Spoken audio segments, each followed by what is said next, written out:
Stephen King once wrote that nightmares exist outside of logic, and there's little fun to be had in explanations.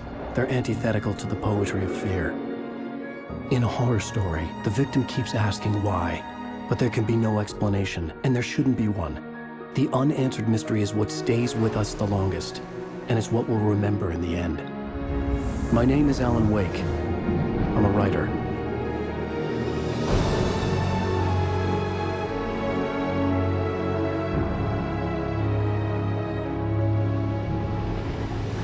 I've always had a vivid imagination, but this dream unsettled me. It was wild and dark and weird, even by my standards. So yes, it began with a dream. Following a typical nightmare pattern, I was late, desperately trying to reach my destination, a lighthouse. For some urgent reason, I couldn't remember. I'd been driving too fast down a coastal road to get there.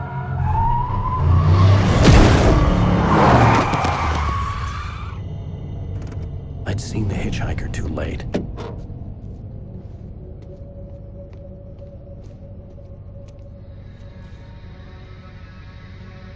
He was dead. I was convinced they'd put me in jail and I would never see Alice again.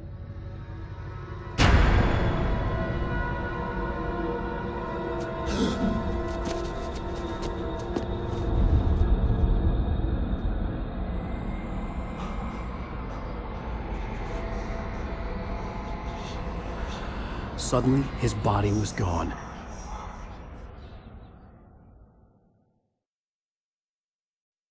I was in shock from the crash. I could hardly stay on my feet.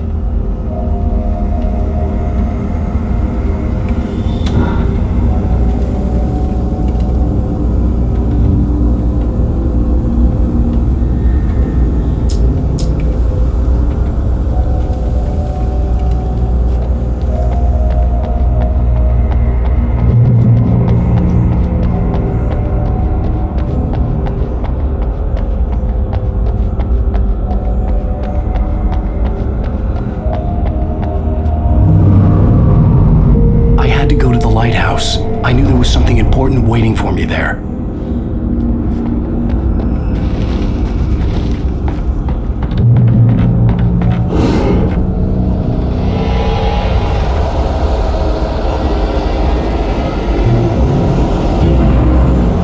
You don't even recognize me, do you, Ryder?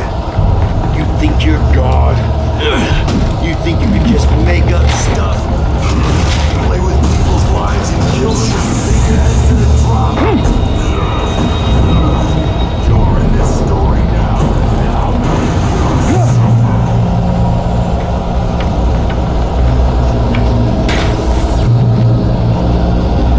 You missed your deadline. Damn.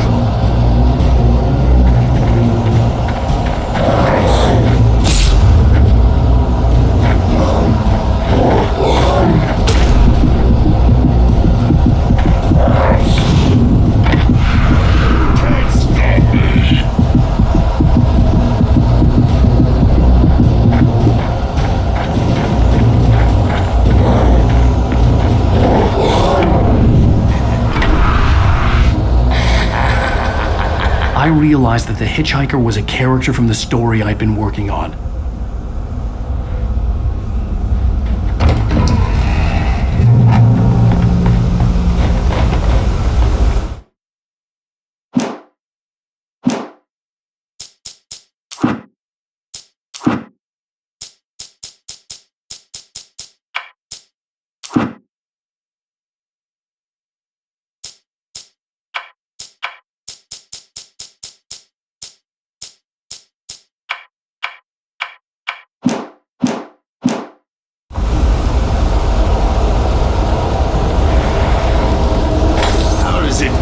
To die by the hands of your own please.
was trapped. There was no way out.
You've done well. Remember what I've taught you. That is all. I will give you back your dream now. In the nightmare, a terrible darkness was taking over the world. The lighthouse was the last safe place on Earth.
Baby, just another nightmare.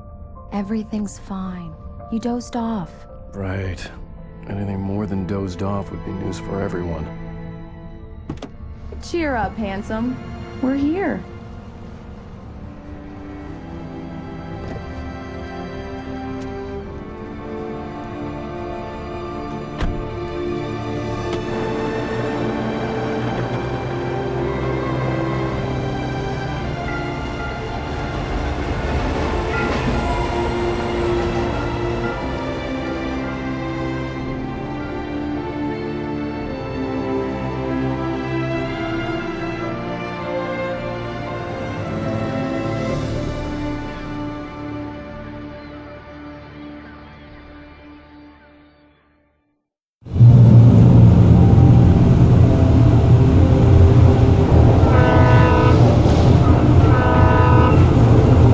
On vacation. Go stand next to that old gentleman there. I want a shot of you with the town in the background. Sure. I'll even give you a title for the shot. A city boy, moments before he got eaten by a bear.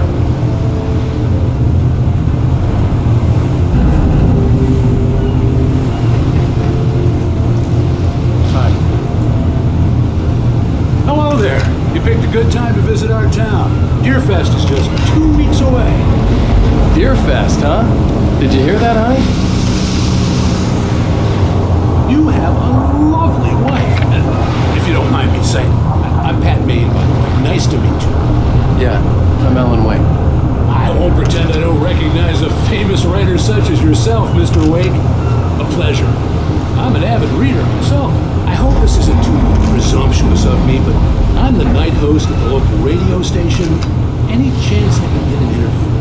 Look, Mr. Maine, I'm on vacation. In fact, I'd appreciate it if we could keep my being here just between the two of us. I'm sure you understand. Fair enough. You can trust me to be discreet. Not a hard man to track down if you change your mind, though. I hope you two have a lovely holiday.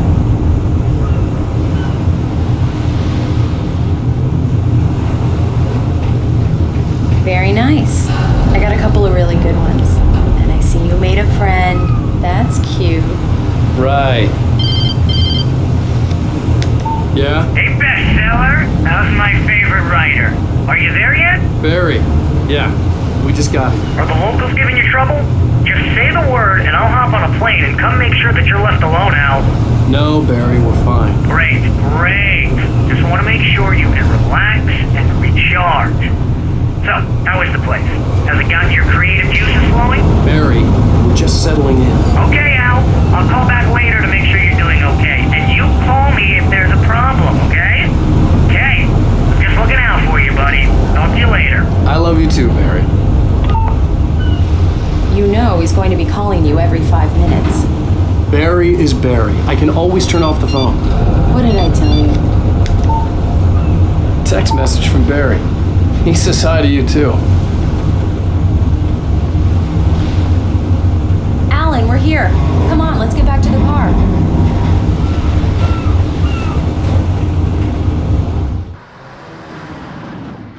We need to stop at the local diner to get the cabin key from the landlord, a Mr. Carl Stuckey. He's waiting for us. I'll go fill her up while you get the key. I'll pick you up here in, say, 15 minutes? Sure. Alan, thank you for coming here with me. I love you too. Go on. I'll promise to behave.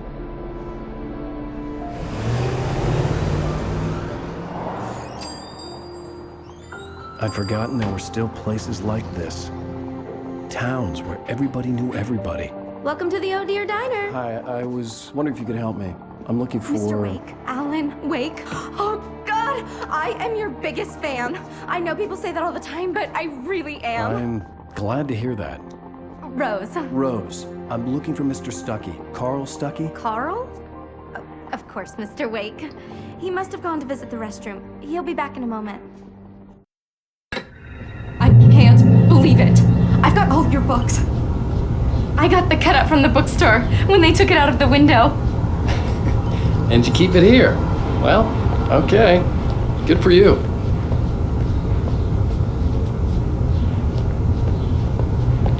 Try the coffee. Just don't blame me when you fall in love. 'cause it'll break your heart when you have to leave. Rusty here is Do no me a longer here. favor, Sonny. I could really use a tune right now. Coconut, number 6 in the jukebox. Don't go in there, Bunny. You can hurt yourself in the dark. I think I can handle it, ma'am. I didn't want to wait. I wanted to find Stucky, to get the key and get out as soon as possible. The waitress was giving me a headache. Overeager fans always did. Hello? Mr. Stucky?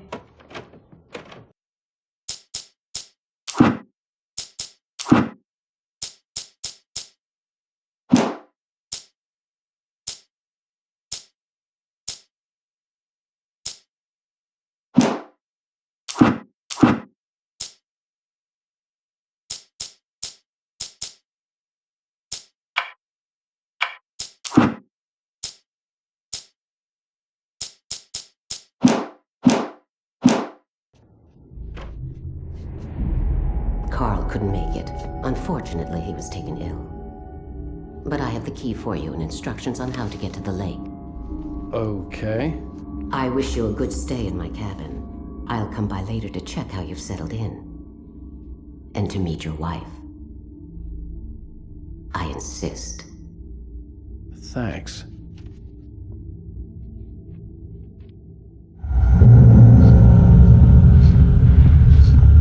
Cauldron Lake is a special place. Very inspiring. You got lucky this time, young man. You can hurt yourself in the dark. Even that sounds better than your singing. Are you alright? The Andersons, they're, local musicians. We're waiting for Dr. Hartman to come pick them up. They wandered off from his clinic at the Cauldron Lake Lodge.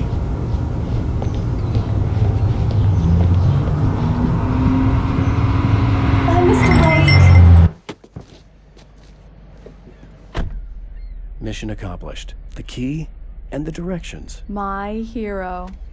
I got some flashlights, just in case. Hey, wait! Mrs. Wake! Your keys!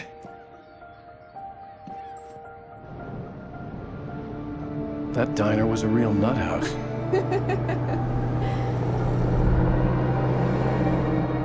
Can you believe this place? This would make a wonderful setting for a book. We're supposed to be on vacation, Alice. I'll figure it out when we get back home. Okay? Okay. We can talk about this later. Batman here on KBFF. I didn't want to talk about it. I wanted to bury my head in sand. Here's another one of my favorites to go with it. Once upon a time, I was a successful writer, but that was a long time ago. I hadn't been able to write a word in 2 years. Not since my last book. And now the weather. It's gonna be a clear night, so you folks in the big city might want to look up every once in a while. See those stars winking down at you? It gets pretty dark out here, but they'll light your way.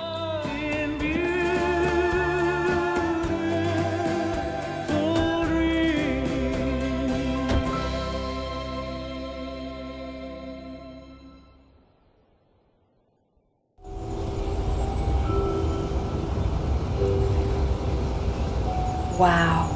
It's gorgeous, Alan. It's something, all right. Don't worry, honey. I'll get you inside safe and sound before it gets dark. And I've got the flashlight. I know. I'm okay. Alice had a phobia. The fear of darkness. I wanted to make sure we were inside with the lights on before sunset.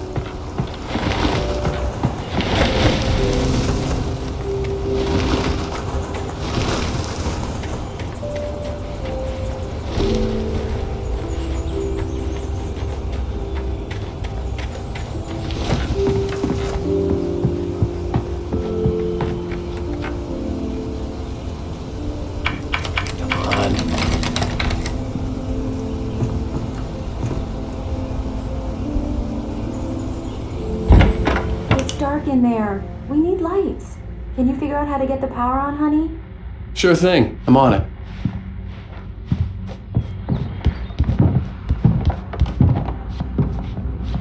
Hello? Anyone here?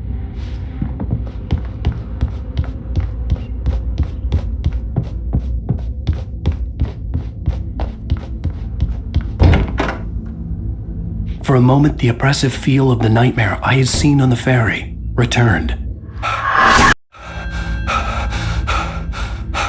Damn.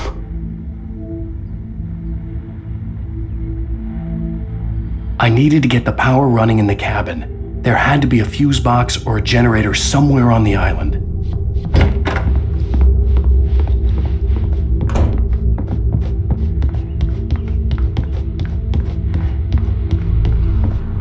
The power cable goes to that shed over there.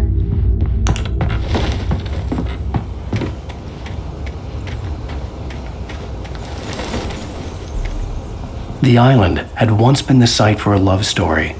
Maybe it would be that again.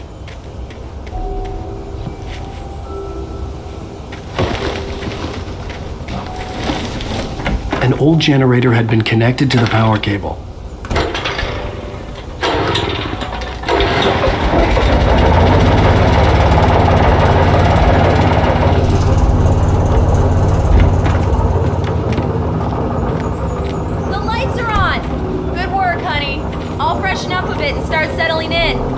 Okay, I'll look around a bit. Sure thing! Have fun!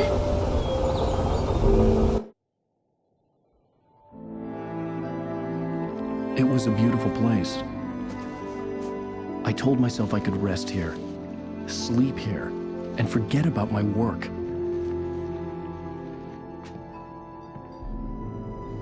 I thought we could be happy here.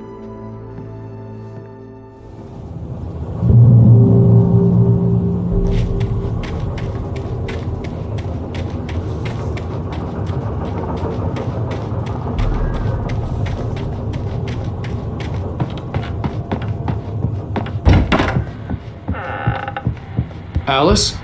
Honey?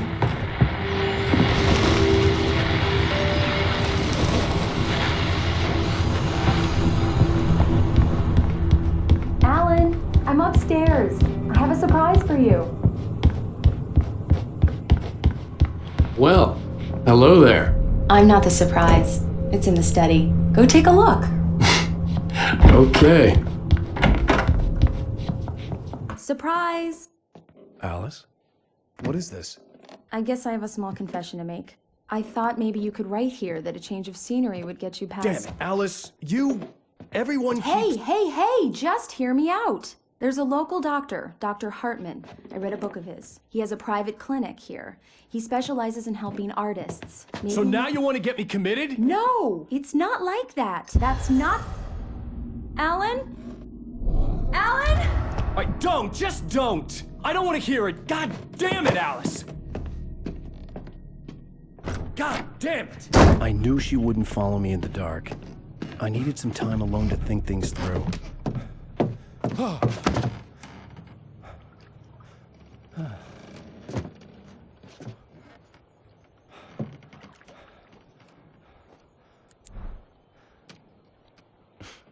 Damn it.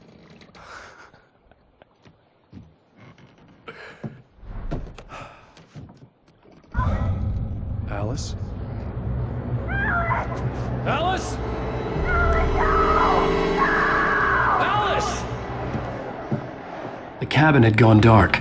All the lights were out. Alan! Alan! Where are you? Help!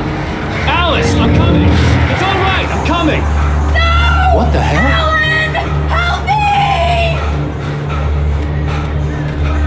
Alan! No! Alice? Alice?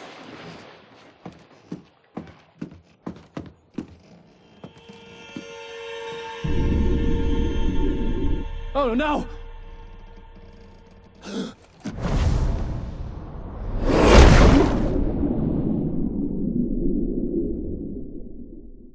Keep going, Alan. Wake up. Alice?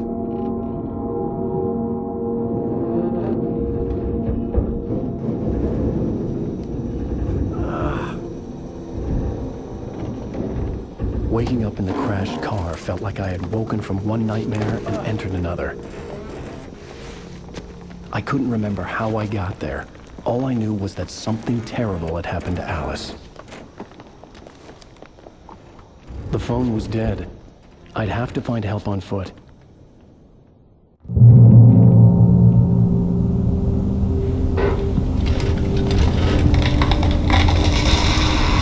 Among Alice's things was a book, The Creator's Dilemma, by a Dr. Emil Hartmann. Seeing the book brought back my fight with Alice. I didn't like it, and I didn't like the guy's smug face on the cover either. The gas station was my best bet. They'd have a phone I could use. It looked like a long hike through the forest to get there.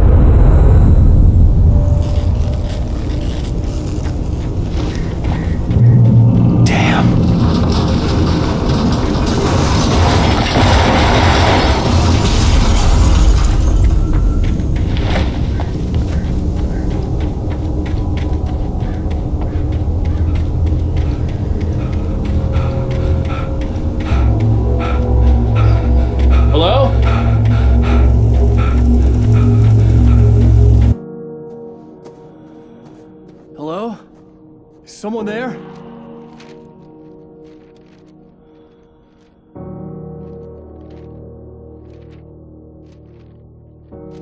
The loose sheets of paper were pages from a manuscript entitled Departure. That was the name I planned to use for the next novel I had never gotten started. I was named the author. I hadn't written it. I couldn't remember writing it. In the scene on the page, the hero was attacked by an axe murderer in the woods at night.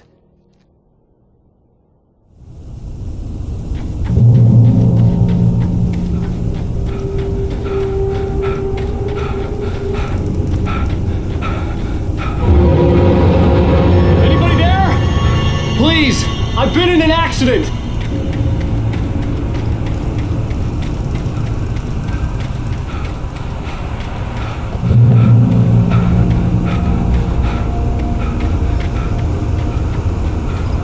The lights up ahead were a good sign. Maybe I wouldn't have to hike all the way down to the gas station to find a phone.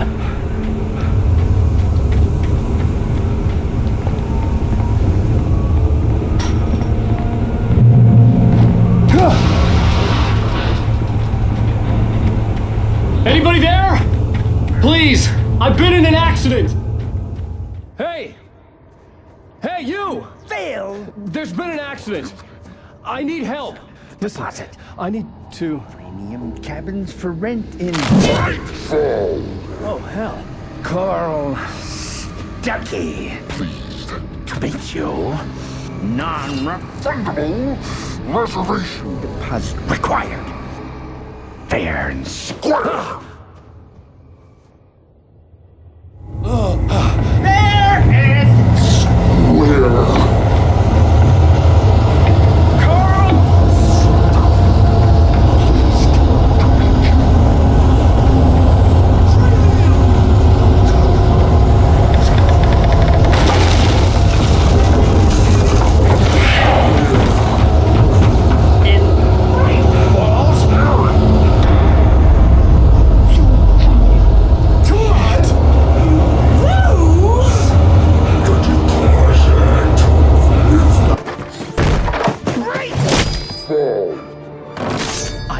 Figure a way out of this. Any second now, and Stuckey would be knocking on the door with his axe like Nicholson in The Shining.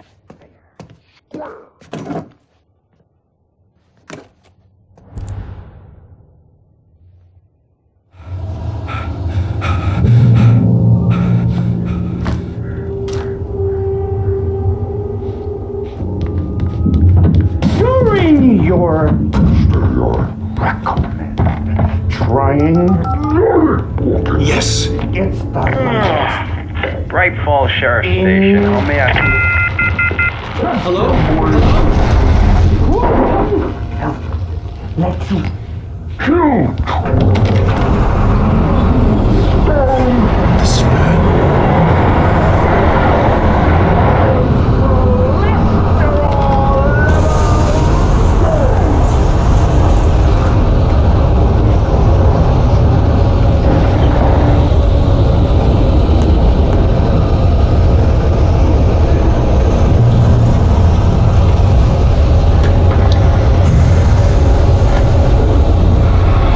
More of them.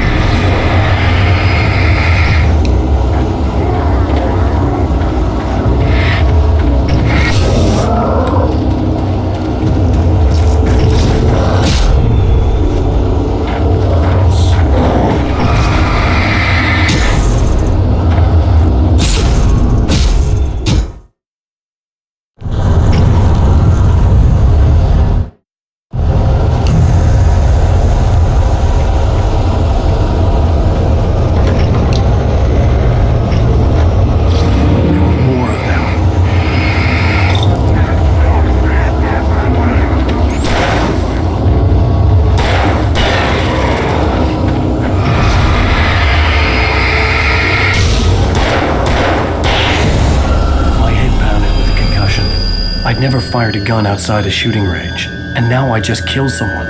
Or something. There were no bodies. They just disappeared. If I was dreaming, it felt real enough to make me sick. Eerie hand-painted graffiti was revealed by my flashlight. Someone had hidden a chest of supplies near it.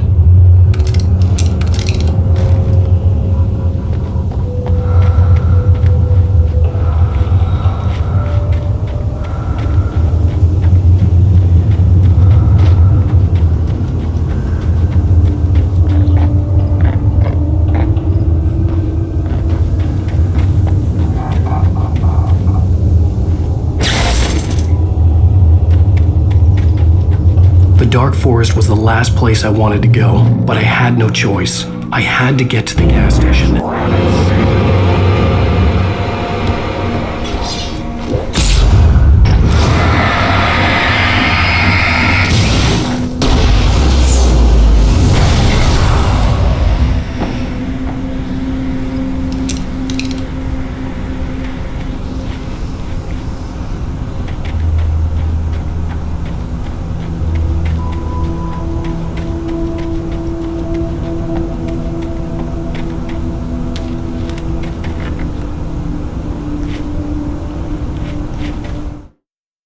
Rose knew she had been gushing, but right now, she didn't care.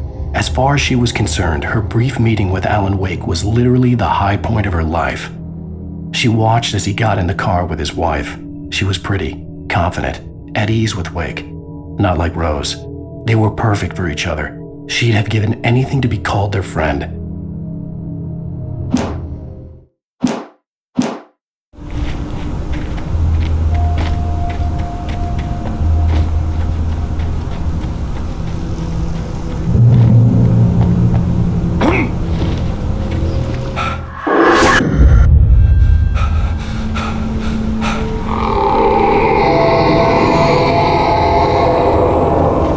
What was that? When I saw the river below, something uncoiled itself inside my head. I realized that I'd have to find a way across. I didn't even want to look at the water.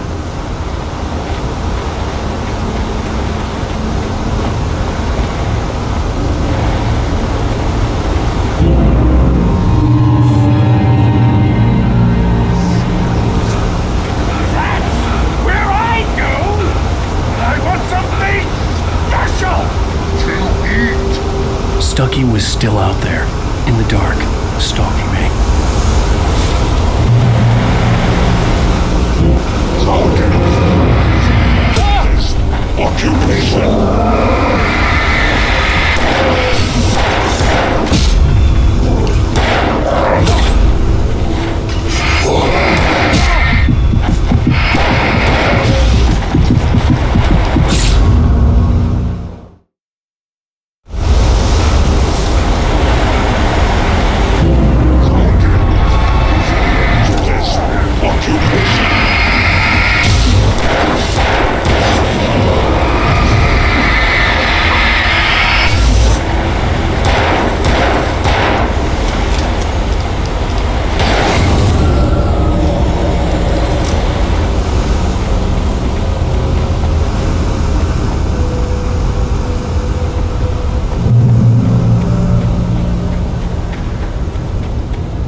The staircase was broken. I had to make my way up some other way.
just outside for a breath of fresh air, and what a night. I know most of you are probably in your beds by now, but if you're still up and around,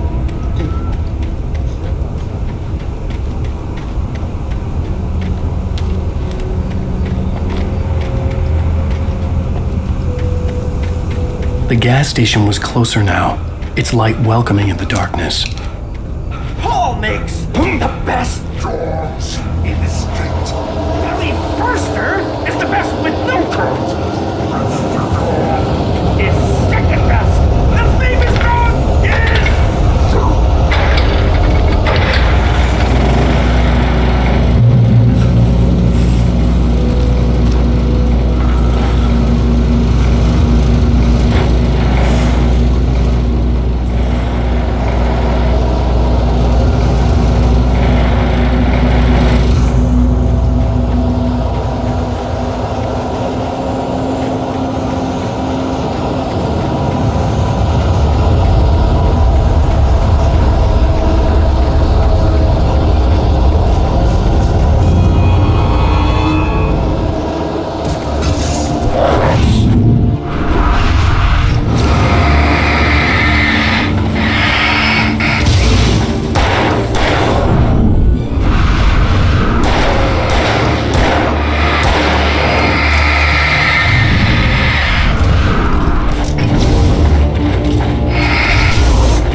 body vanished, leaving behind only a lifetime of nightmares to come, assuming I'd reach the lights of the gas station alive.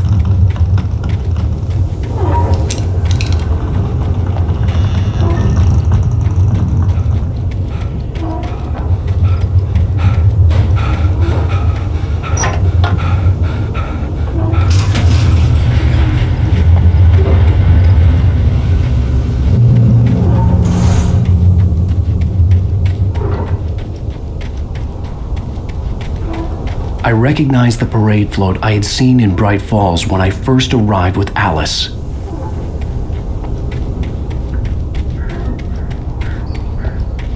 After the insanity I had just experienced in the darkness, the lights of the gas station felt comforting.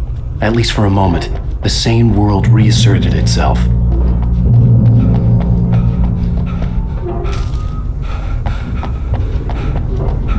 The garage was a mess. It looked like someone had trashed the place, or that there'd been some kind of fight.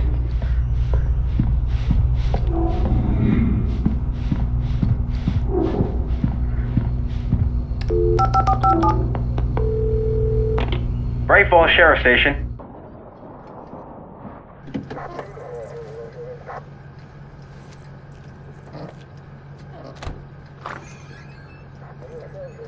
Oh, thank God, Sheriff.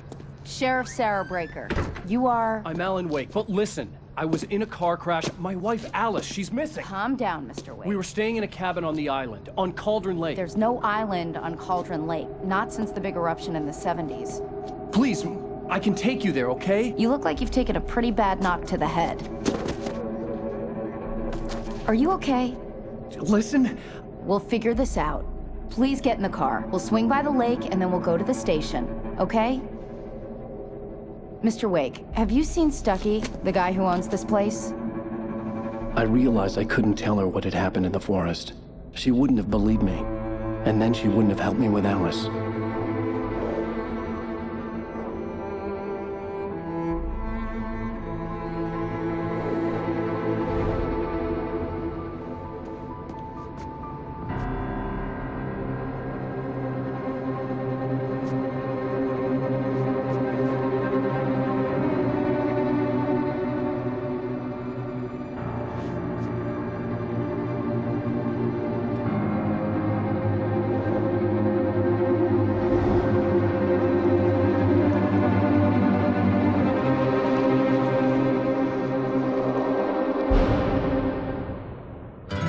A candy-colored clown they call the Sandman tiptoes to my room every night, and just to sprinkle stardust and to whisper, go to sleep, everything is all right.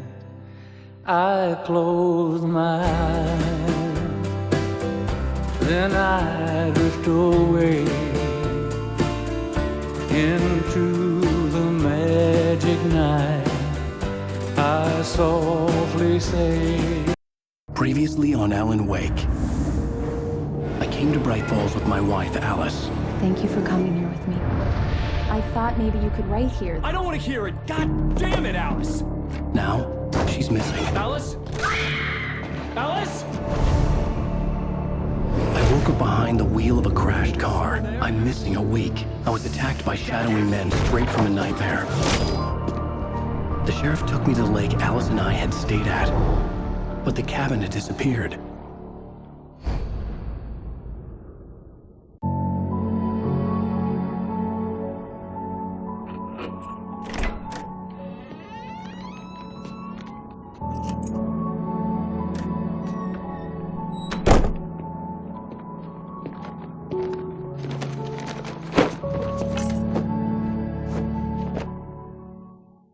Honey, I'm home. Back here, sweetie.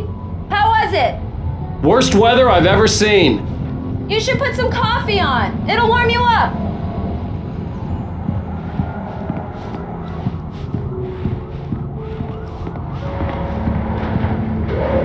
Coffee's on. Great, thanks. I'll need it if I'm gonna finish this by tomorrow.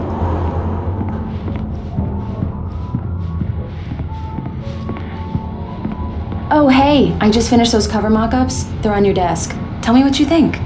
No kidding. I didn't think you'd get them done this quickly. On occasion, I can perform all sorts of miracles, my dear. These look really good. Oh, sure, until Barry gets his hands on them. Which, by the way, will happen over my dead body. The last time was the last time. Oh, and speaking of Barry, he called. Alan! Alan, please check the fuse box. I'm right here. I'm on it, honey. Please hurry!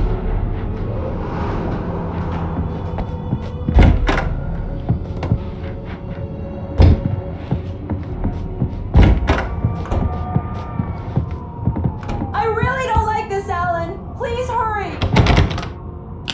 Honey, it's a power outage. I've got the flashlight. Okay. Hi. You okay? I'm sorry. It just really spooked me. Don't worry. We'll just break out the candles. I know it's stupid, but it's just... especially when I'm not prepared for it, you know? It gets to me. I love you. Tell me a story, writer. Okay. I used to have these nightmares when I was a kid. The dark really spooked me, too. When it got really bad, my mom gave me this old light switch. She called it the clicker. The clicker, huh? Yeah. If I ever got scared of the dark, I could just flip the switch and a magic light would scare the monsters away. Oh, sure. Here it is. Alan. Maybe it'll help you, too. Yeah, nice story, writer boy. You made that up right now, didn't you? No. Seriously. I love you, even if you are a liar. Thanks for this.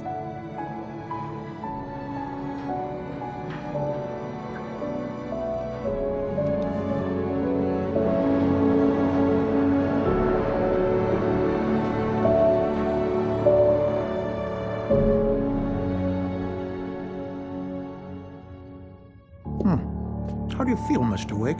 Any nausea, disorientation, anything like that? Mr. Wake, how are you feeling? I'm okay. My head's fine. I had to lie about my headache and memory loss. He'd send me to a hospital for tests. I couldn't leave without Alice. Very well.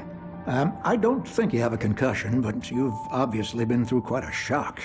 You should take it easy for a couple of days. Thanks. Well then, Mr. Wake, we're done here. If the pain gets any worse or you experience any other symptoms, you should come see me. I'll let you get on with it then. Sarah, Sheriff Breaker, is waiting for you. She's very good at her job. I'm sure she can locate your wife in no time. Doc Nelson was the image of a small-town doctor. Sheriff Breaker had called him to the station to take a look at the cut in my head. I'm sorry you had to cut your morning fishing short for this, Doc. Oh, she's a beauty, ain't she? Not the biggest I ever caught, if you can believe that coming from an old fisherman like me, but she's right up there. Now, she's a largemouth bass, which is what you're after if you prefer a lure. Now, if you want either trout or salmon, on the other hand, then it's fly fishing for you.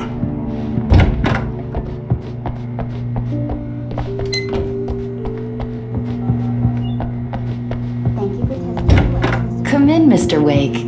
Your phone's on the desk. The battery was dead. It's charged now.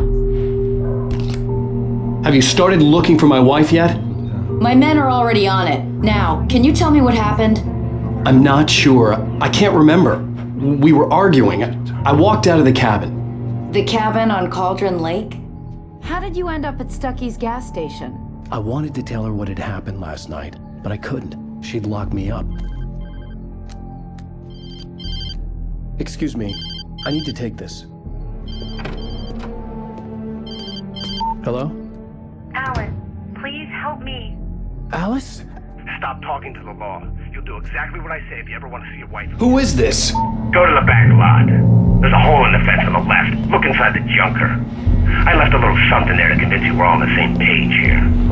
After you ditch the cops, you're gonna meet me in Elderwood National Park. There's a spot called Mr. Ray, can I help you with anything? Midnight. Don't do nothing stupid, pal. for watching you. I need to get some air. The sheriff said I could go out back. Hey, mister! Hey, can you turn the lights on?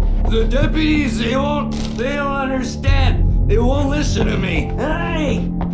The early morning light hurt my eyes and made my head ache. The man on the phone had said, go through the fence on the left. Well, folks, it's been another long night, and it's about time to get time.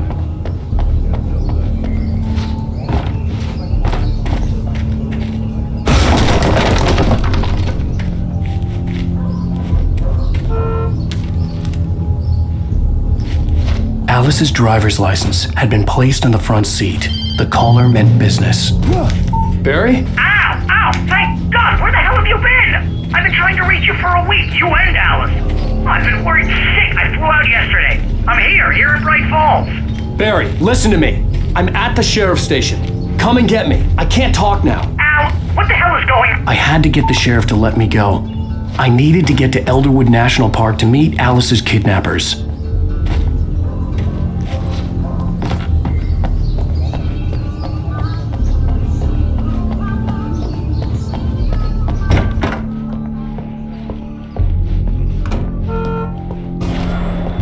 A writer is a light that reveals the world of his story from darkness. Marvelous, Sarah. I just wanted to settle all the damage the Anderson brothers might have inadvertently caused on their recent and regrettable little outing. They are not accountable for their actions, of course. I can assure you that my staff has been reprimanded. Tor and Odin never caused any trouble to anyone when they were still living at their farm. Indeed. All we can do is just slow down. Are you feeling any better, Mr. Wake? I'd like to leave. Am I free to go? Well, we still need to talk about... Am I under arrest? No, of course not. But I need to know where you'll be staying so I can get in touch with you. I'd avoid the motel. The Majestic is known for its roaches. The cabins at Elderwood are pretty nice, though. That sounds perfect. I'm Dr. Emil Hartman. I'd like to invite you to stay at Cauldron Lake Lodge. Did you talk to my wife? I had the pleasure of discussing your situation with her on several occasions. Did you set something up with her? I invited her here. My clinic is a place where... Oh, hey! Oh, my! Take it easy. Hey, nobody move! Get your hands off of my client! Who are you? I'm Barry Wheeler, his agent. If you have business with Mr. Wake, you talk to me. You yokels won't know what hit you once I sick my lawyers on your asses. No harm done, Sarah. I'm all right. I don't want to press charges. Mr. Wake, my offer still stands. Get me out of here. What the hell was that about, Al? We don't need a replay of that thing with the paparazzi. I thought they were gonna lock you up. I had to talk to someone. I told Barry everything. He thought I was certifiable, but when he heard about the manuscript, I had him. The fact that I'd written something, even if I couldn't remember it, was enough for him. He smelled money. And he believed that Alice had been kidnapped. Anything beyond that was another story. I had a midnight appointment with the kidnapper in a place called Lover's Peak, somewhere in Elderwood National Park. The plan was to rent a cabin. I don't like it, Al. I don't like any of it. It's not good. In fact, it's the absolute opposite of good. Mr. Wake! Barry, you found him! Hi, Rose. Oh, wow. I was just thinking about you, too. Great. I was just bringing Rusty some coffee. He's on the balcony, looking after Max. Poor thing.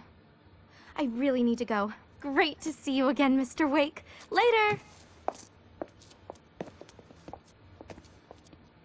Who's Max?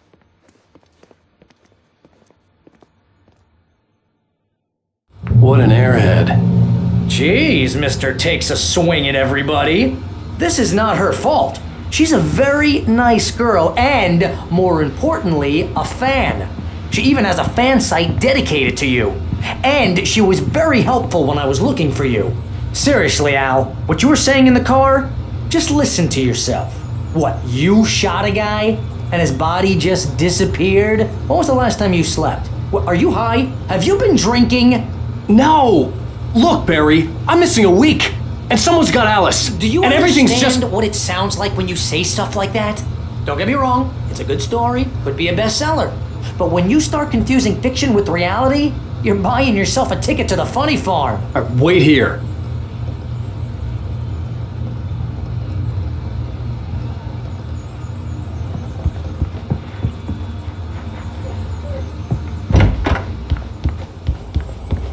Easy there, boy. I'm almost done. Hey, Rusty, right? You rent cabins. Oh, Mr. Wake. I'd shake your hand, but mine are kind of full here. Actually, I'm sorry about this. Would you mind grabbing the registration form from the desk? It's just across from Bucktooth Charlie. Okay, sure. What happened? Crazy poachers. Max here got his foot caught in a You trap. can't just go and meet a kidnapper. Those situations always end up in disaster. Some lowlifes. You gotta talk to the cops. She's my wife, and it's my call. Can we talk about this later? No, this whole thing. Listen, you hit your head. I mean, geez, Al, come on. You gotta understand how crazy all this sounds.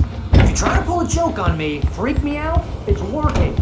Ha ha, let's have a laugh on Barry. I think this is the form you wanted. And here are the keys. Okay, you're all set, Mr. Wake. Glad to have you staying here. Thanks. Can you tell me how to get to Lover's Peak? Oh, sure. It's at the end of the nature trail. Just follow the paths, you'll get to it eventually. It's an easy walk. Nice spot, too.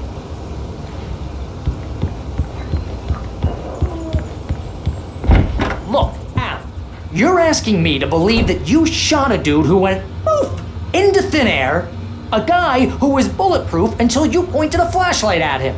You hear that from people who end up spending time in padded rooms, strapped to their beds, wearing white shirts with too long tangled up sleeves, and eating a healthy diet of pills.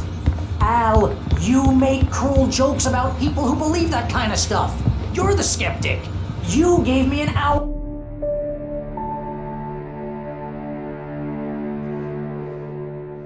That's just crazy talk, Al. Al.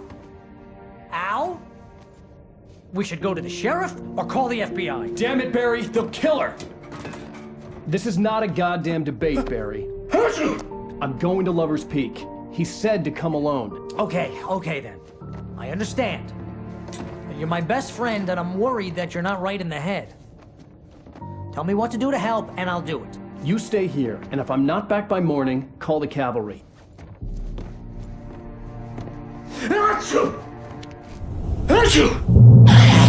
Just be careful with the natives, Al.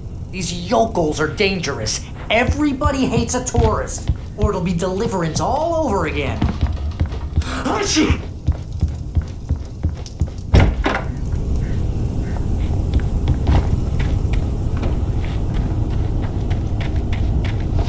I'll wait here, Al. I'll hold down the fort. I'll be with you in spirit every step of the way, Al.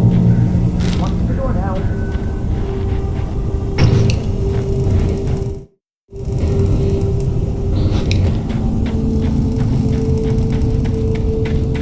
I knew I should have gone to the cops. This wasn't the smartest thing I'd ever done, but I was still angry with Barry for trying to talk me out of it. These people had called me right in the sheriff's station. The cops wouldn't scare them, and they had Alice.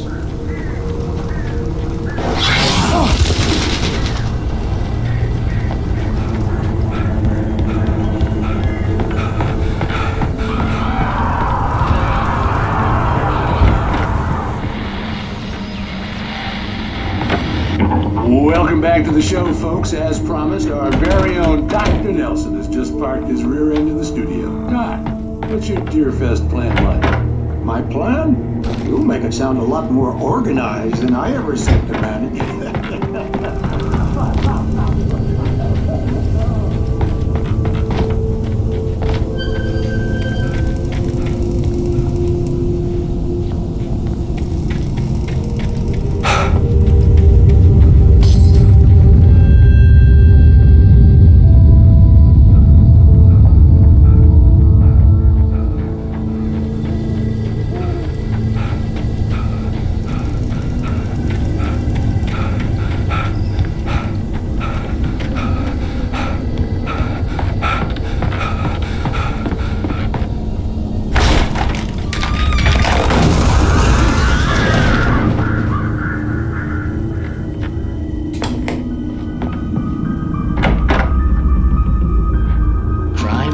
punishment.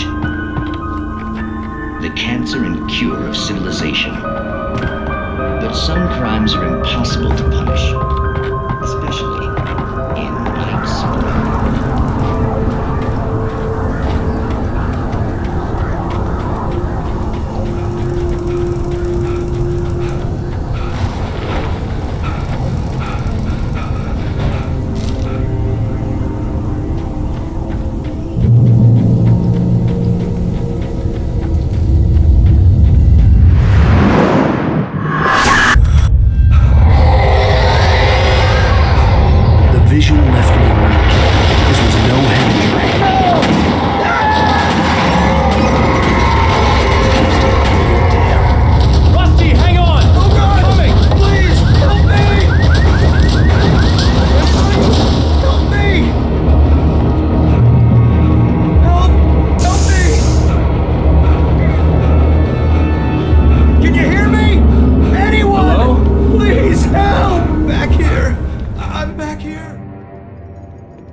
Mr. Wake? Oh, hell. It happened just the way it was on that page. I found. Came true. It knew. So dark. It'll come back for me. You must. The lights. In the office. I have the key. Okay, Rusty. Hang on. I'll be right back. Whatever did this couldn't be far. Rusty had found a page from the manuscript. It would help me understand what had happened. The only way to make sure that Rusty was safe was to get the power running and the lights back on.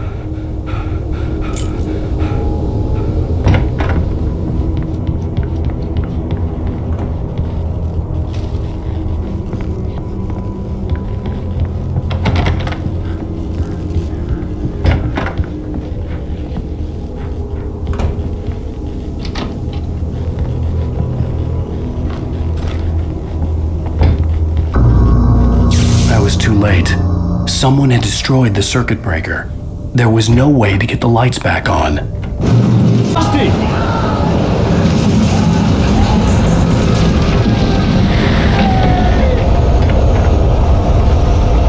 The ground was covered with oily patches that looked like liquid darkness.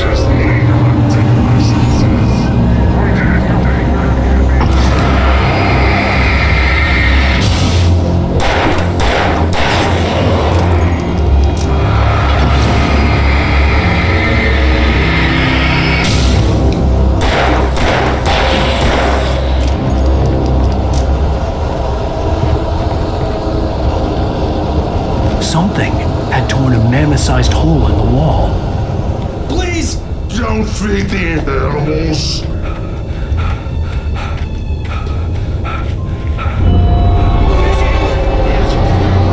For those visitors who purchase a park license, obey!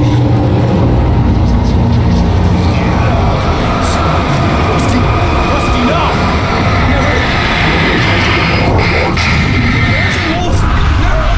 Any other wildlife could look closer than 25 yards.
Forget about it, Barry. It's just me going crazy.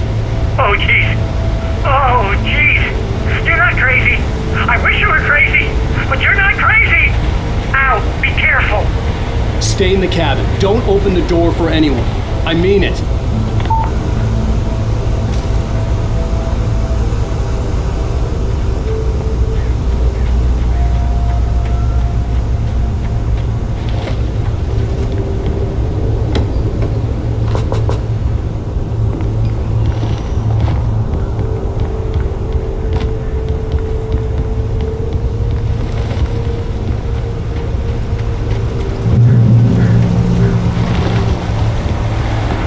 Lover's Peak was at the far end of the nature trail.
This was a late goodbye.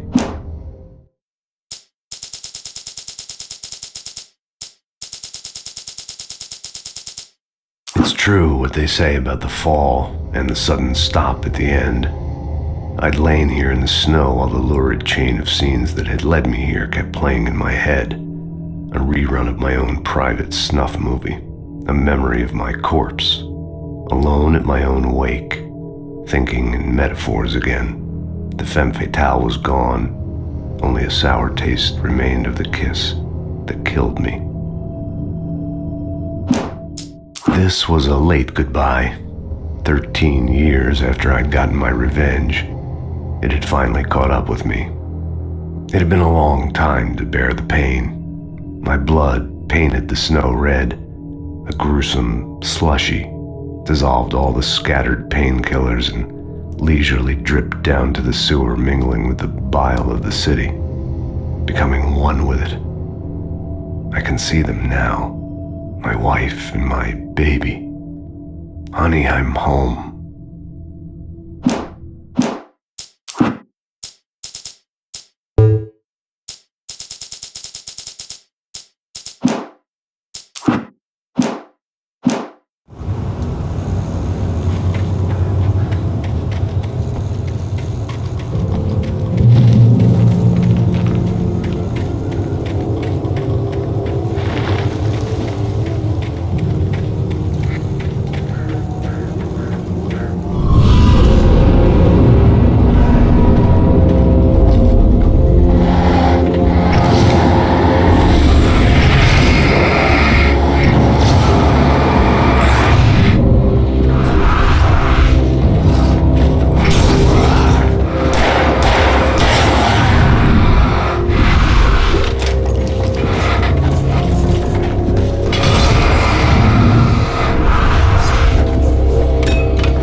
We gotta get moving. More of them coming. That flashlight's kid stuff. The flares will keep the bastards away.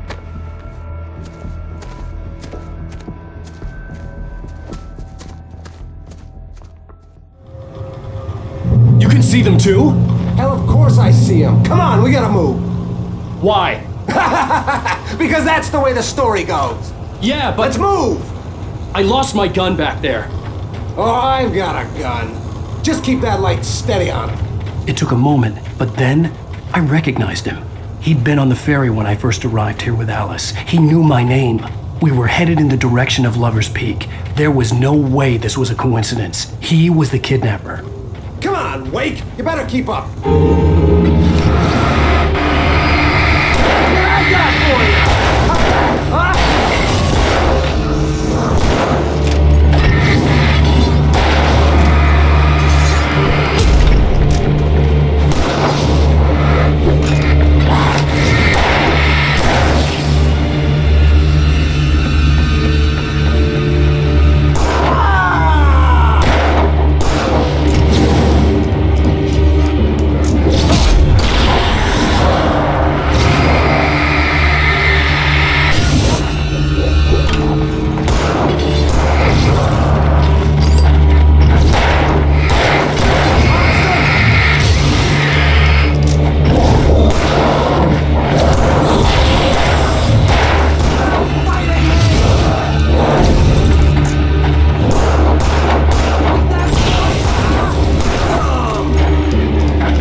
Use the flares from the emergency box to hold them off while I get these boards off.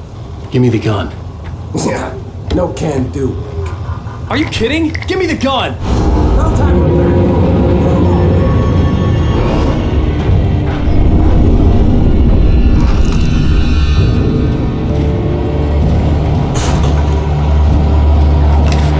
Just a little longer. Scare them off.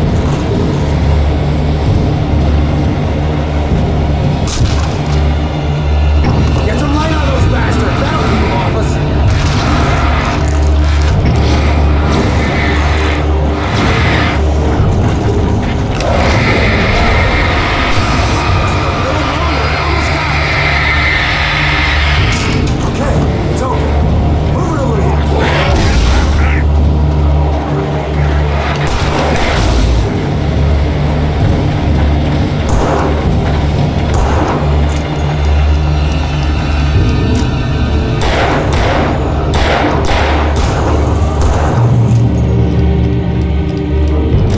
Oh, you're feeling better now, Wake. All cozy and safe.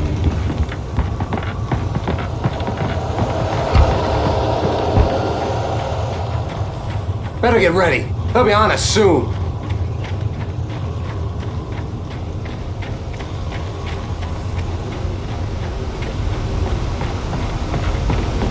This is it, Wake. A last stand. There's more flares here. Get ready. We fight them as long as they keep coming.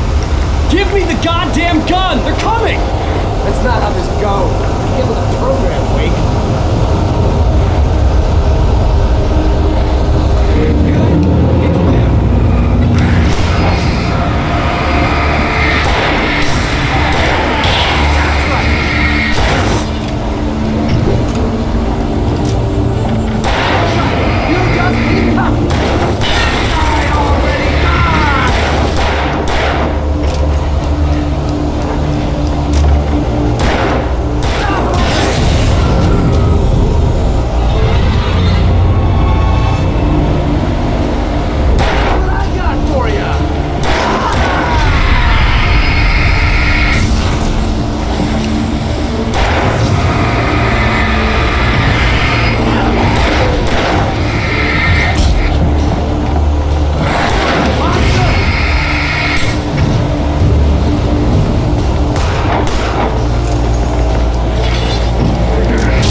Let's cut the act now.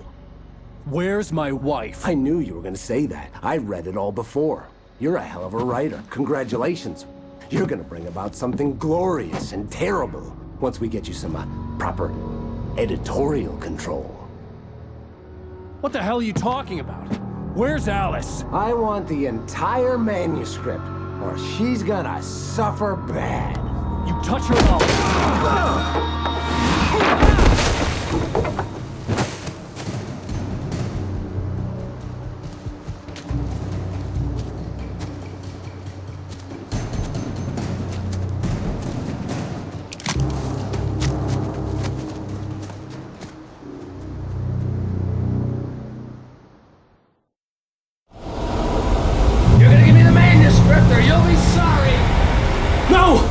Here! I swear I'll kill you if you hurt Alice! Do you hear me? Come back here! He had Alice, and he wanted the manuscript because he thought it held some magical power. But I had no manuscript to give him. I had to get back to Barry and figure out my next move.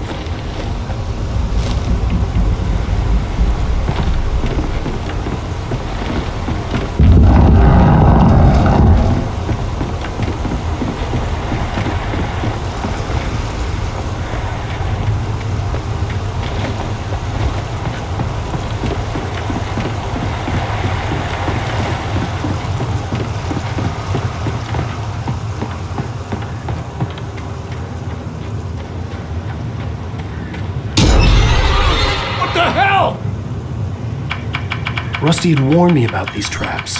It hurt like hell. I was stuck.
In spite of its human mask, to describe the dark presence as intelligent would have implied human qualities on something decidedly inhuman. Nonetheless, it found the one spot in the diner that was dark enough.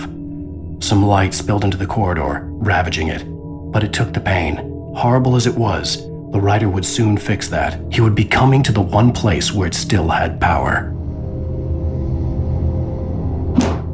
The kidnapper fired his gun one last time, and the shadow vanished into the darkness it had come from. See? Nothing to it, Wake. The thought of Alice in his hands was revolting. We stood on the wooden platform of Lover's Peak, the waterfall in the mountain behind us, the lights of the radio mast blinking red in the heights above. I fought with the urge to take a swing, force myself to speak. Let's cut the act now. Where's my wife? Alice looked through the viewfinder, lining up the shot. Cauldron Lake was breathtaking. Something caught her eye, a figure standing in the shadows behind the cabin, like a thin woman in a black dress. She lowered the camera and looked again. No one there, just a collection of bushes that looked vaguely human-shaped. She shook her head and laughed. Barry had never gotten along with Alice, but he knew Alan loved her with an almost frightening intensity. And now something had happened to Alice. And here was Al armed with a gun and saying things people got put in padded cells for. It was as if his friend had experienced a massive psychotic episode and was now totally disconnected from reality. It scared the shit out of Barry. The air in the visitor center was heavy with an awful smell, as if some rotten drowned thing had crawled up from its grave. Rusty kept coughing blood. My eyes were drawn to the twisted shape of his broken leg. The attack had been vicious. Max whined in his cage. Rusty's eyes were wild with fear and terror. He gasped. "Mr. Wake, it happened just the way it was on that page." The visitor center was sturdy, but the impact turned the front of the building into splinters. Rusty was thrown across the lobby like a rag doll and hit the far wall hard. It didn't hurt until he tried to move and saw his leg bend the wrong way, felt the broken rib stabbing him on the inside. Rusty howled in pain and fear, suddenly afraid to die alone. At the last instant, I changed direction and threw myself down. The axe splintered the trunk of a tree. I stumbled into the pool of bright light. My lungs burned. I was too exhausted to move. I tensed as I waited for the killing blow, but it never came. I raised my head. Nothing moved in the darkness beyond. For the moment, bathed in the cold light, I was safe. In that last instant of consciousness, Rusty thought about Rose. He was older than she was. Rose was barely out of her teens, but she made him feel young and forget what a train wreck his long-dead marriage had been. He still wore the ring. He'd been waiting for her to tell him to take it off. Now she never would. I turned the corner, afraid of what the flashlight's beam might reveal. Suddenly, a roughly painted symbol of a torch glowed in the light. Behind it, hidden by a rock, sat a battered metal trunk. It was here for a reason. Packed with supplies, batteries, flares, ammo. Things you need to make it through the darkness of the night. Something left behind by someone who knew what I knew, and more. Agent Nightingale didn't want to be in Bright Falls. These little communities revolted him, and he didn't like the trees or the coffee. He now knew that impossible horrors lurked behind the storefronts and smiles. He desperately wanted to turn the car around and just drive until he passed out or ran out of road and booze. But he had a job to do. He had a rider to catch, at any cost.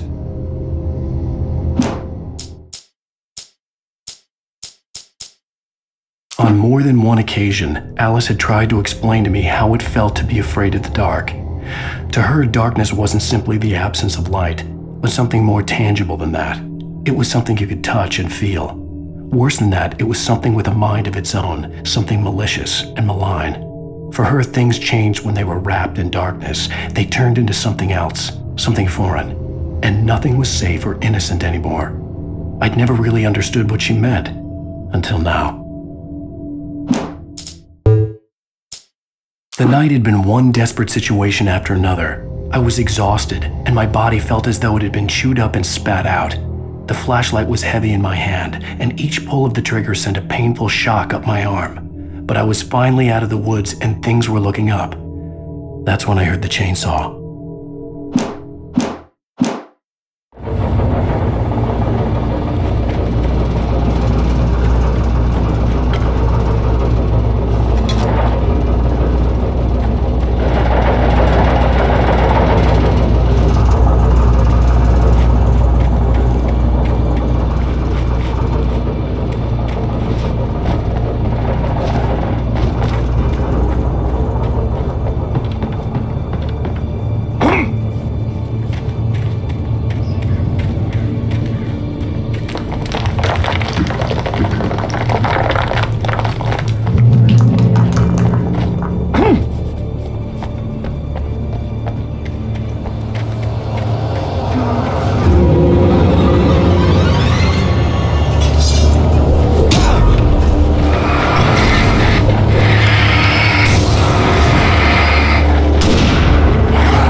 The logging site was a mess. The modular office had been pushed off the cliff. Deputy Thornton climbed up from the wreckage excited, breathing hard from the exertion. Nobody there. It's weird. Don't you think that's weird? Bored, Mulligan let out a mighty snort. Hell, it's always weird, Thornton. Just a question of sorting out what kind of weird it is this time around.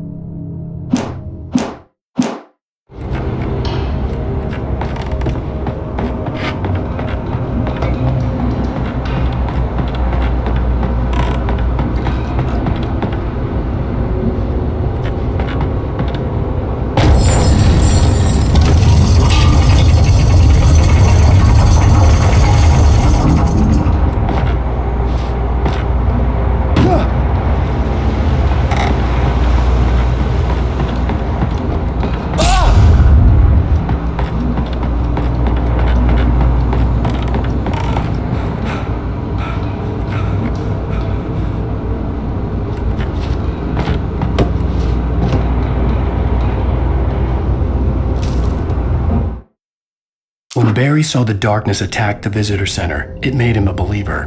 The men Al said he'd shot, they hadn't been just locals on crank.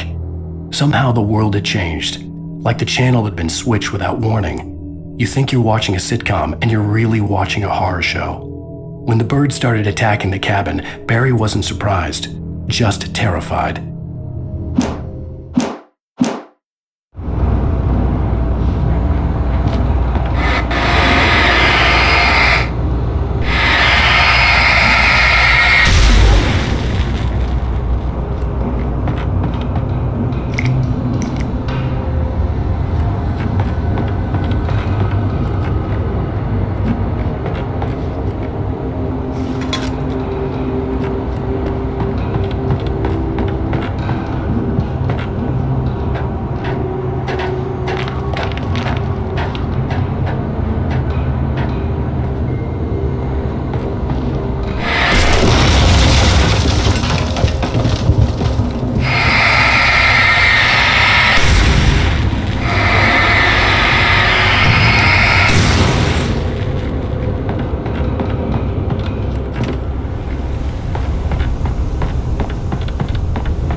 Shadows stirred and the wind picked up as I ran through the forest. I felt the dark presence turning its gaze toward me. Then the moonlight was blotted out by dark shadows that raced violently across the ground, moving too swiftly to be natural. Darkness gathered between the trees and melted again to reveal the Taken. No natural path had brought them here.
occupation.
Stay out of sight.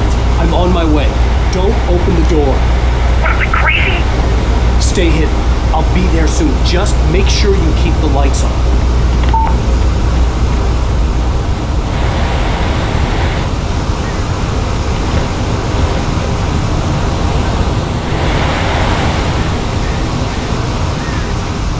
I still had to reach Barry at the cabin, but at least I was out of the woods.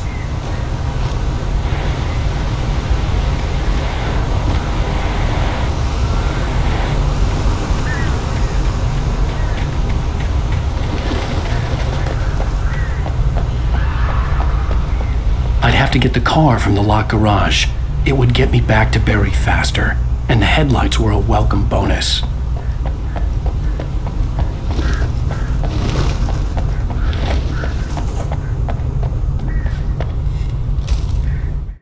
The FBI agent's command froze me in place. I considered surrender. It was all falling apart anyway.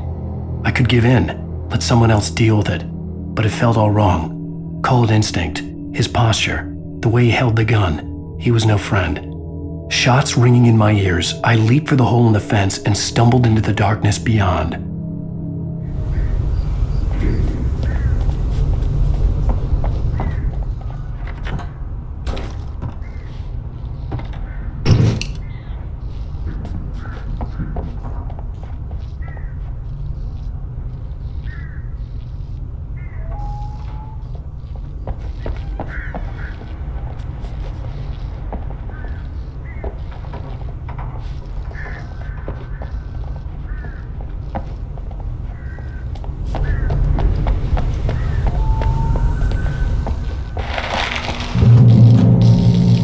I had to find the key to the garage. A story is not a machine that does what you tell it. A story is a beast with a life of its own. You can create it, shape it, but as the story grows, it starts wanting things of its own. Change one thing and you set off a chain reaction of events that spreads through the whole thing. The characters have to be true to themselves. The events need to follow a logic that fits the story. A single flaw and the magic is gone. The story dies. Alice dies.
The flare gun was probably the best weapon I could imagine against the dark things I was facing.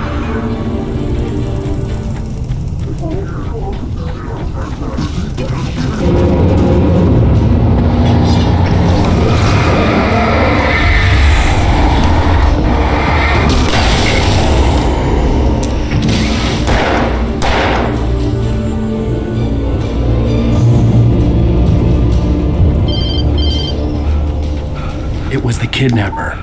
You son of a bitch! Where's my wife? Enough horseplay, Wake. You deliver the manuscript, and you can have your woman back. Simple as that. I don't... Listen. I'm gonna need time to finish it. I still need to write the ending. I need a week. It's not done? I need a week. 2 days. The old Bright Falls coal mine is nearby. You can find it easy, city boy. The main building, there at noon. You bring the manuscript, you'll get your wife. If not, well, get me? Yes, I get you.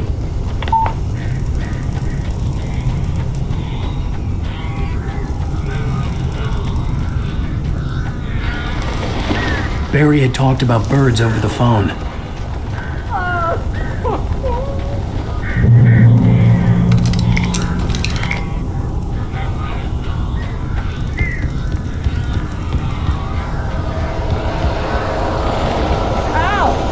I am so glad you're here. A couple of them got in here before I blocked the kitchen.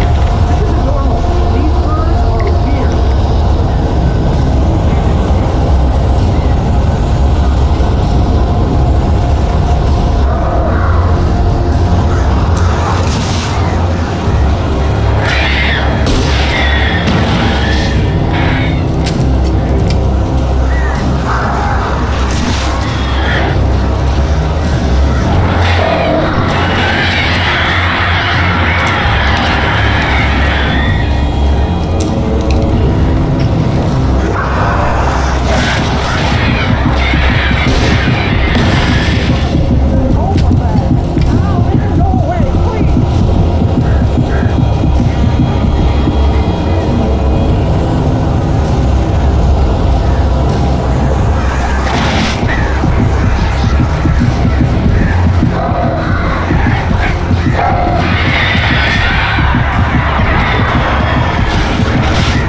Hey, Al. I'm sorry for thinking you were having a psychotic episode, man.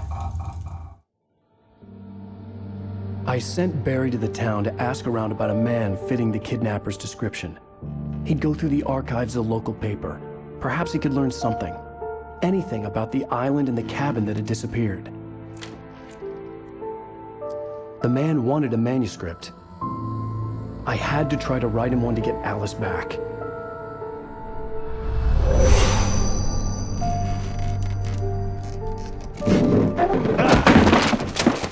For me, the supernatural had always been nothing but a metaphor for the human psyche, a tool to use in writing fiction. Now, it was happening for real, and I couldn't put a single word on paper.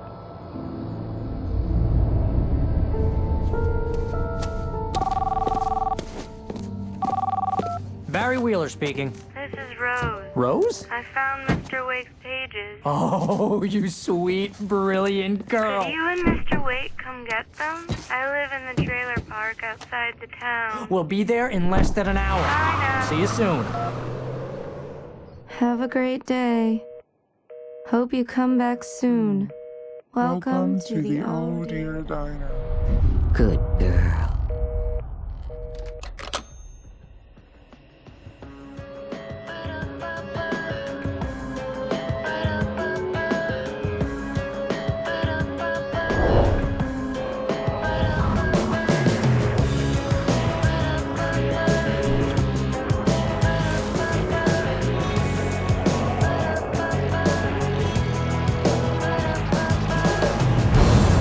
Come here.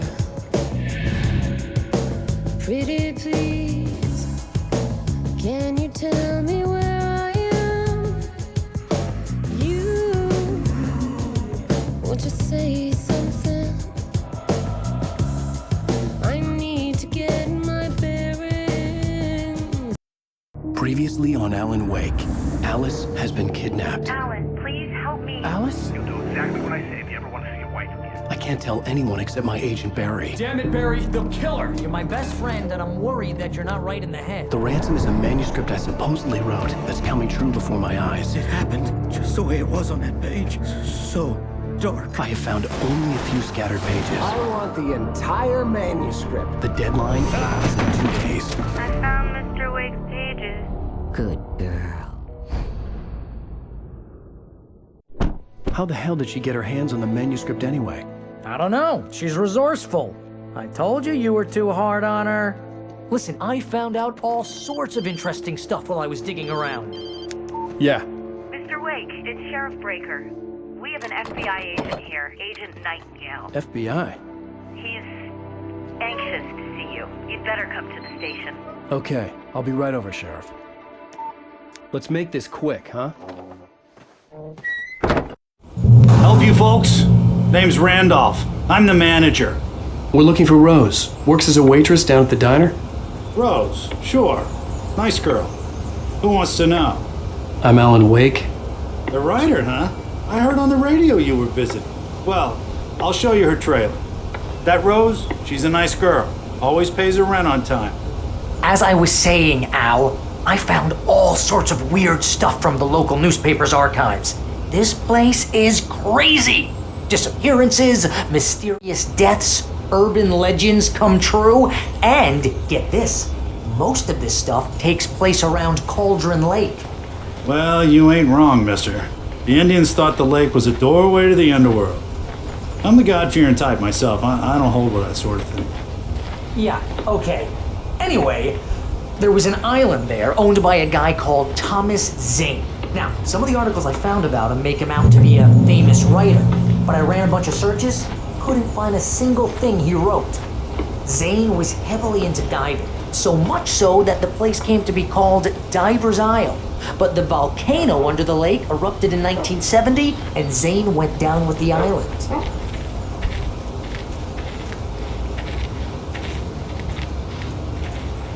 Yeah, how about that?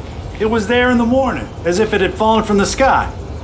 But it would take a tornado to lift something like that. We're damn lucky it didn't crush any of the trailers.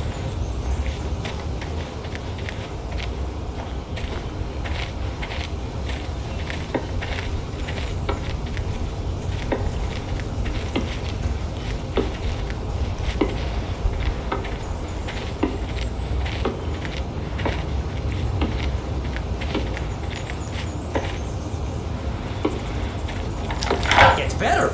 A local girl, Barbara Jagger, drowned in Cauldron Lake just a week earlier. They were lovers. Sure, Jagger's a local spook story. The scratching hag comes for you in the dark. Childish stuff like that. Anyway, Al, I'm just getting to the best part. All of the articles about this stuff were written by Cynthia Weaver.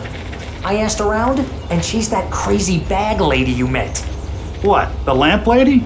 She can be a little loopy, but she's not homeless or anything. Yeah, anyway, she knew both Jagger and Zane before they both died, and she had some kind of a breakdown.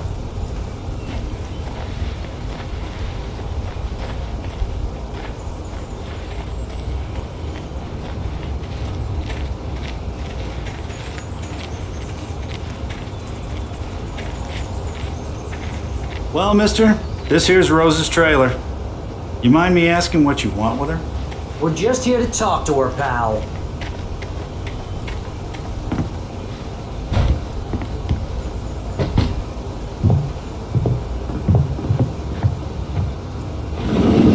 Welcome to... Oh dear, Mr. Wake. I'm so glad you're here. Rose, you have my manuscript? Oh, yes. Yes.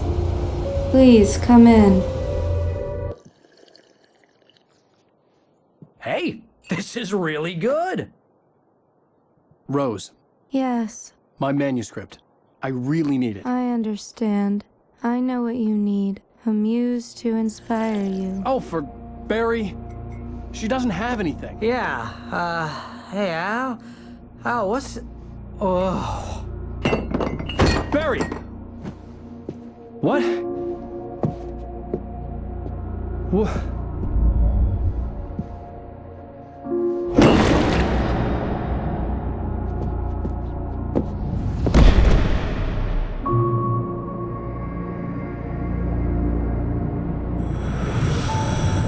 It's coming for you, hiding in my barber's skin. I'm too weak to stop it. You must turn the lights on. I promised I'd come visit you and your lovely wife.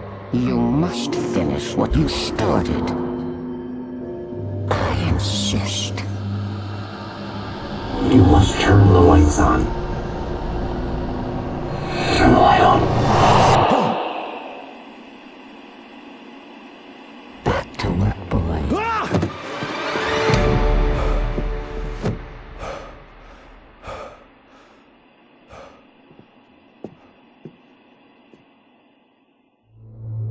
I felt nauseous, hungover. Only anger kept me going. I can't tell reality from Rose took a day from me. I had less than 12 hours left to meet the kidnapper. All I could do was get Barry into the car, work something out once I got on the road. My gun and flashlight were gone. Mr. Randolph liked Rose. That little smile she had. How she was still sweet when life had tried so hard to make her bitter. It wasn't any of his business what she did in her trailer. But those strangers, the writer and his smart-ass sidekick, looked like trouble. And they'd been in there for hours, way past her normal bedtime. He reached for the phone and called the sheriff's station. I'd have to find a way to get Barry into the car as quickly as possible. There was no time to waste.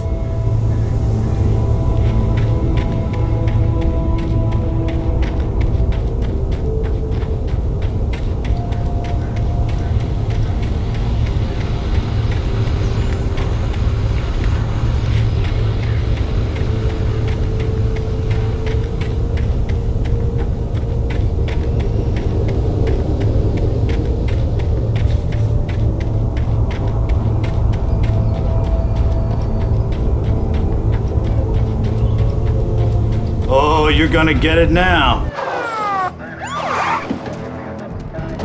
God knows what you've done to that poor girl. This is Agent Nightingale, FBI! Get him up, Hemingway! You're under arrest! You move a muscle, I'll unload right in your goddamn face!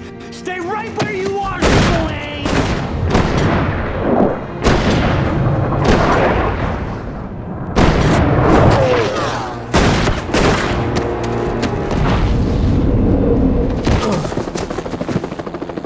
What are? I'm standing right here, you goddamn maniac!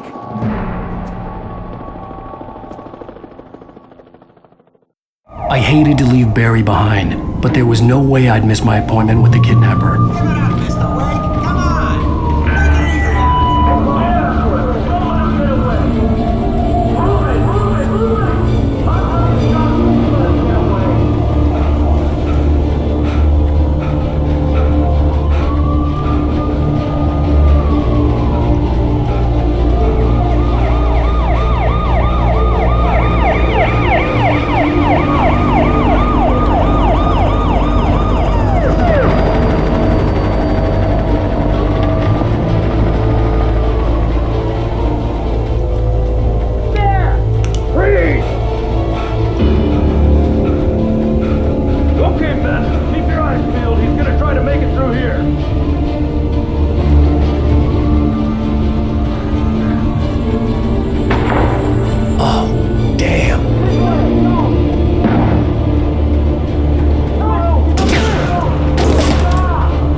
For decades, the darkness that wore Barbara Jagger's skin slept fitfully in the dark place that was its home and prison. It was hungry and in pain. It dreamed of its nights of glory when the poet's writing had called it from the depths and given it a brief, terrible taste of power and freedom. The rock stars had stirred it from the deep sleep the poet had sunk it back to in the end. When it sensed the writer on the ferry, it opened its eyes.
This horror was everywhere I went, circling me. The cops didn't stand a chance. They were after a writer, not a monster.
Thornton here.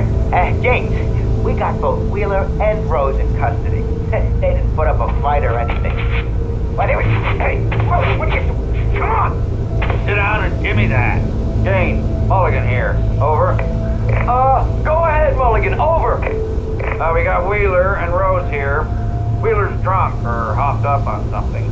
Speaking of which, that Fed had a pretty distinctive whiff of Otis Scotch about him, you know what I mean? Over. I don't have anything on that, Deputy Mulligan. Over. Well, whatever. Anyway, Rose is just being plain weird here. You better get talking instead of what's supposed. Over. Gotcha. I could see the lights of the radio station in the distance. Fed's gonna want to interview Wheeler. Over. Oh, yeah, that looks like they have a lot in common. Mulligan out.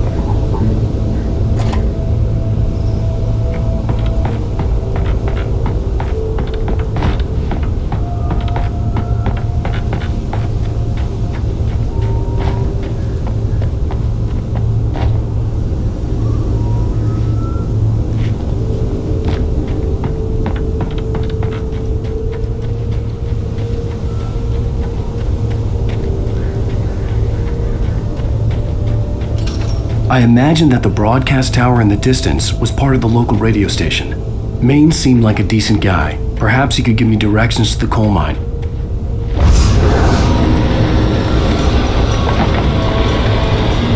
Unnatural shadows clung to me. The darkness that was after me was trying to stop me. I wouldn't get through without a light.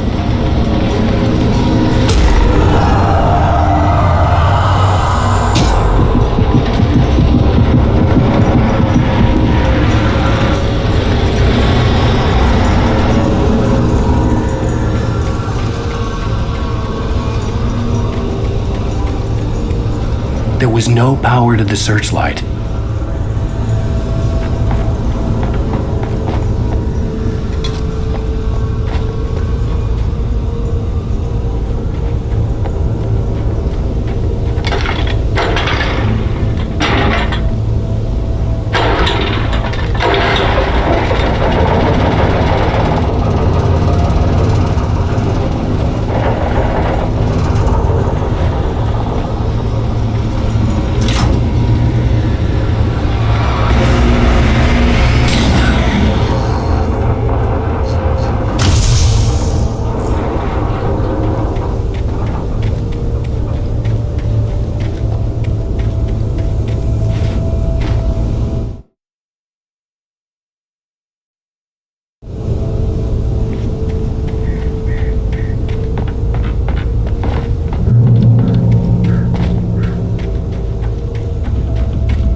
It took me a moment to recognize the flashbang grenades. They were an ideal weapon for my situation. Team 1, come in. Over.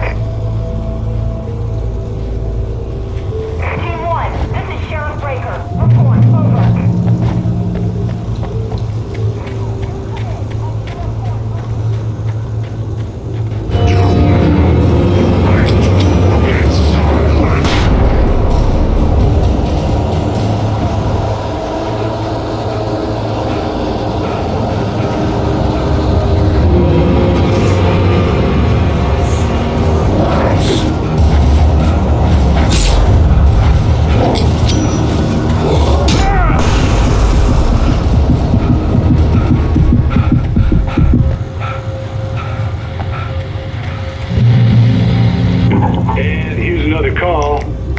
KBFFM with Pat Maine. It's Milt Peabody, Pat. What's on your mind, Milt? Well, I live near the trailer park, Pat, and there's a big ruckus going on over there. Well, that's just up the road from me, too. What's going on, do you know? I don't know, but there's a bunch of police cars there, lots of sirens, a helicopter buzzing around, and I think I heard some gunshots. Gunshots? Yes, sir, like from a pistol. So can you find out what's going on? 'Cause this thing...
lend me a car to get to the coal mine.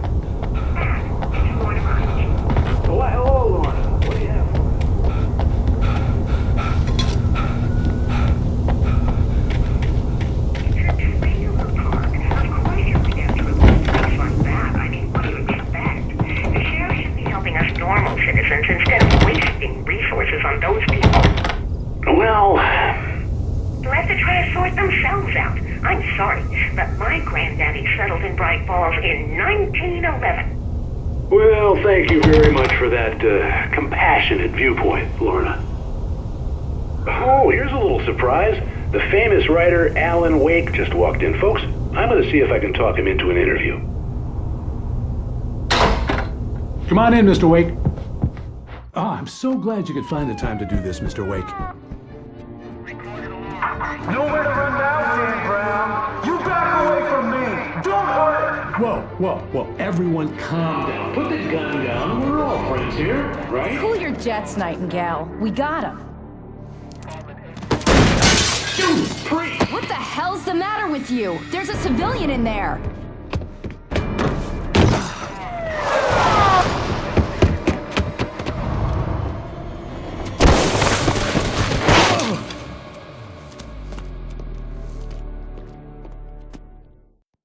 I'll get you yet, even if it kills me. You hear me? You hear me, H.P. Lovecraft? I had fallen off so many cliffs it was ridiculous.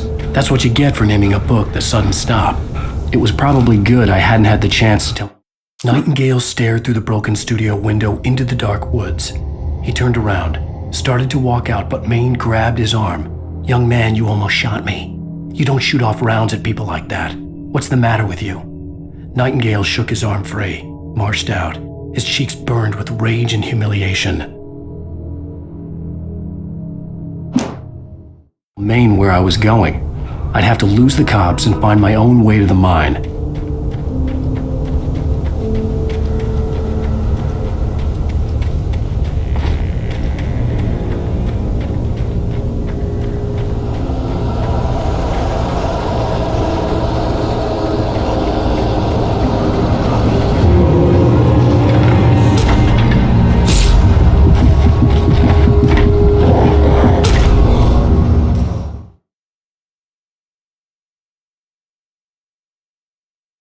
I'll get you yet, even if it kills me. You hear me? You hear me, H.P. Lovecraft? I had fallen off so many cliffs it was ridiculous. That's what you get for naming a book The Sudden Stop. It was probably good Nightingale stared through the broken studio window into the dark woods. He turned around, started to walk out, but Maine grabbed his arm. "Young man, you almost shot me. You don't shoot off rounds at people like that. What's the matter with you?" Nightingale shook his arm free, marched out, his cheeks burned with rage and humiliation, and had the chance to tell Maine where I was going. I'd have to lose the cops and find my own way to the mine.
Sensible reason for the power group and work lines to be here. It was almost as if it had been left for someone like me to use.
was no sensible reason for the power company work lights to be here. It was almost as if they'd been left for someone like me to use.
The bulldozer's engine roared to life. Mud and rocks flew as it fought for traction.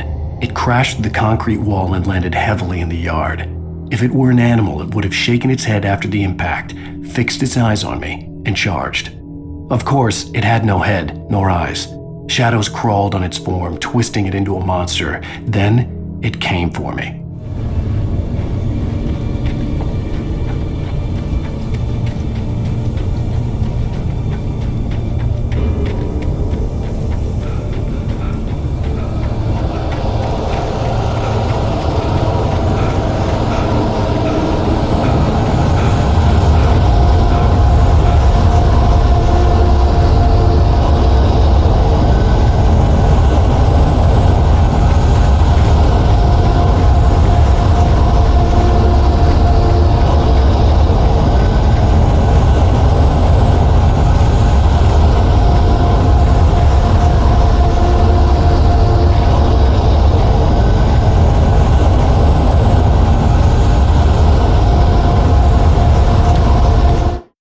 Sarah trusted her gut, and her gut said Agent Nightingale was an asshole. He felt wrong, and it wasn't just the smell of stale booze.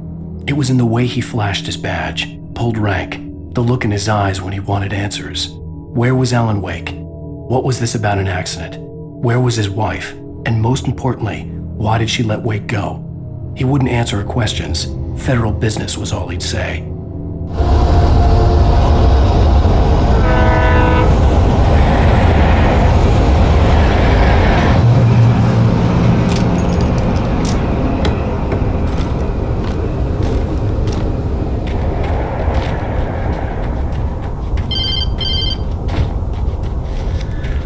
Hello? The most stubborn man I've ever met. Alice? Alice? Alan. I'm so afraid. He keeps me in the dark. Please help me. I look at you, Alan, and it's not you. Something else. Looking out from behind your eyes. Alice, I'm here. I'm so alone here. It's all gonna go to hell. You need to be careful. Cooperate. The connection had been terrible, but that wasn't the only thing that hadn't been right with the call.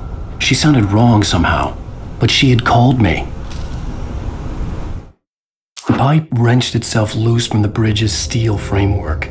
Wrapped in darkness, it floated in midair, twitching. For a moment, I didn't understand what I was looking at. The heavy object lurched at me with impossible force.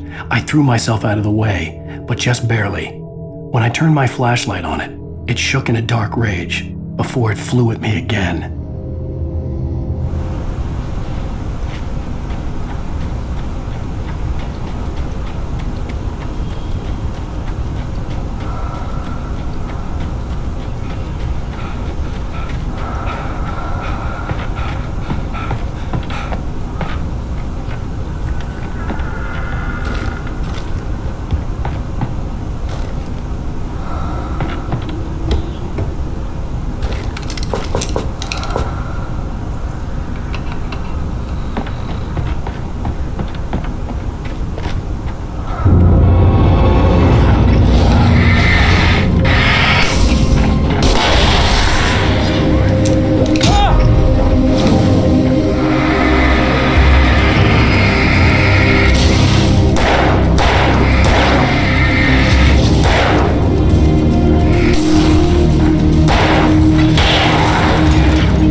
I could see a railway bridge up ahead and a warehouse of some sort on the opposite shore. I hoped I could find a car from there.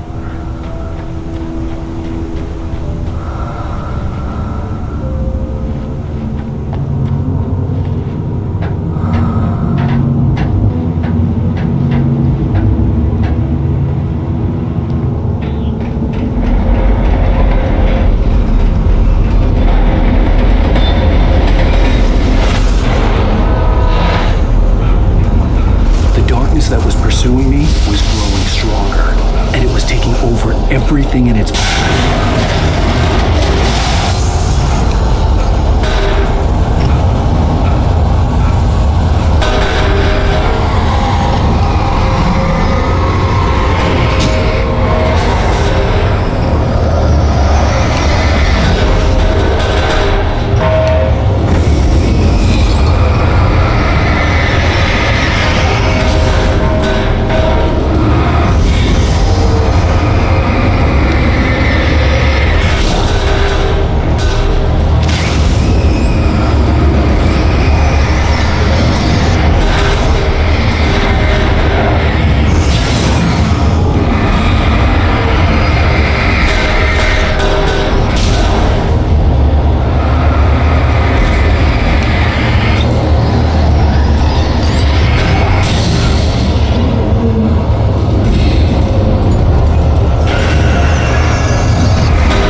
I slammed the door shut right in his smug face.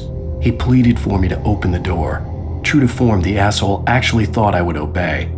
I had no sympathy left, no guilt either, not for him. I took a moment to savor the scream. I bet I had a smile on my face. It was all that I had time for. The dark presence was inside the lodge with me.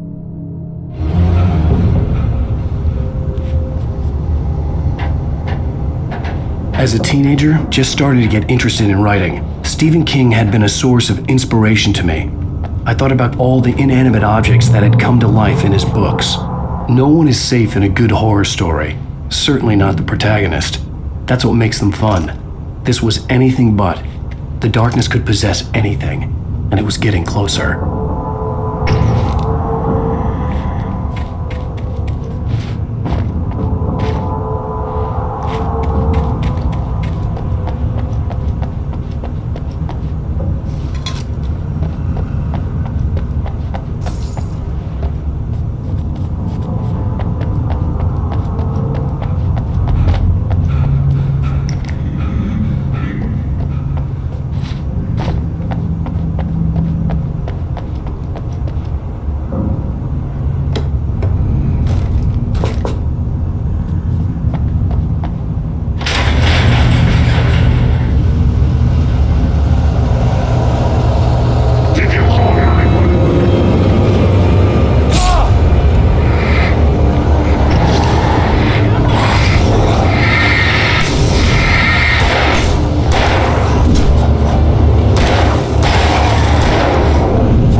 darkness surged towards me, sucking everything loose from the ground into its depths, tugging at my clothes. I saw the flare the kidnapper had dropped and threw myself towards it just as I felt my feet leave the ground. The darkness embraced me with the force of a tornado. Somehow I managed to light the flare. The darkness roared and cast me away. I fell toward the dark waters of the lake far below.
Never been this glad to see the sunrise.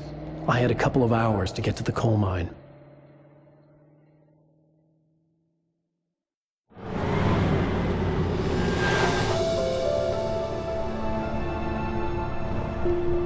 The coal mine wasn't far now.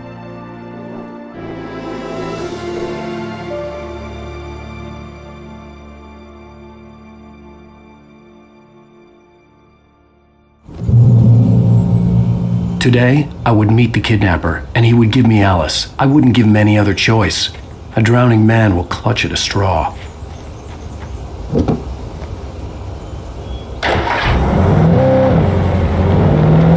Little by little, without realizing it, I'd come to believe that the story in the manuscript was coming true. The current of its narrative had taken me deeper and deeper into dark waters. Alice had been taken from me. Barry was probably in jail. I was a fugitive from the FBI. The whole world taken over by the dark presence was trying to destroy me. It all felt real, but it matched a textbook case of insanity.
I was early. I was supposed to meet the kidnapper at noon in the main building. The coal mine was quiet. It was a museum now.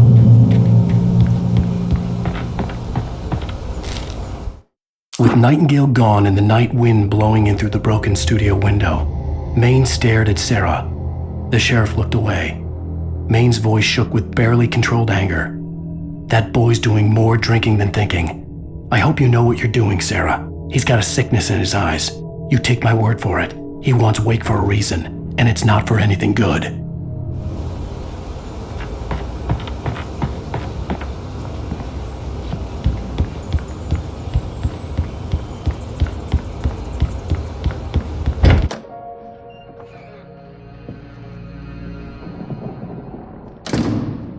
I didn't want to go outside. Cops had to be looking for me. The noon sun turned the place into a sauna. The day dragged on. Different scenarios ran through my mind. Ways of how I'd torture the kidnapper to get Alice back. Or the different horrible things he could have done to her. I imagined her dead. I had no way of knowing she was still alive. It was killing me. I was running on blind hope.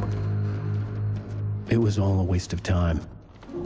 The bastard never showed up.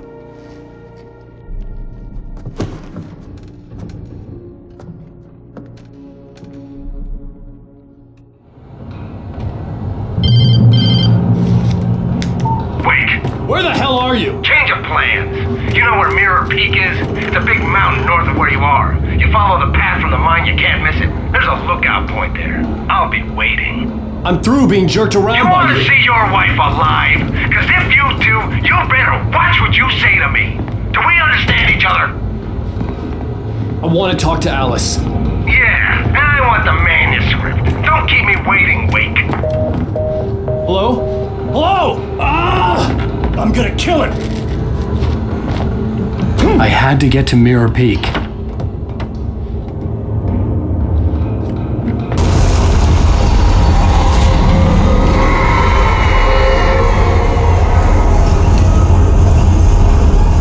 It was close, maybe closer than ever before.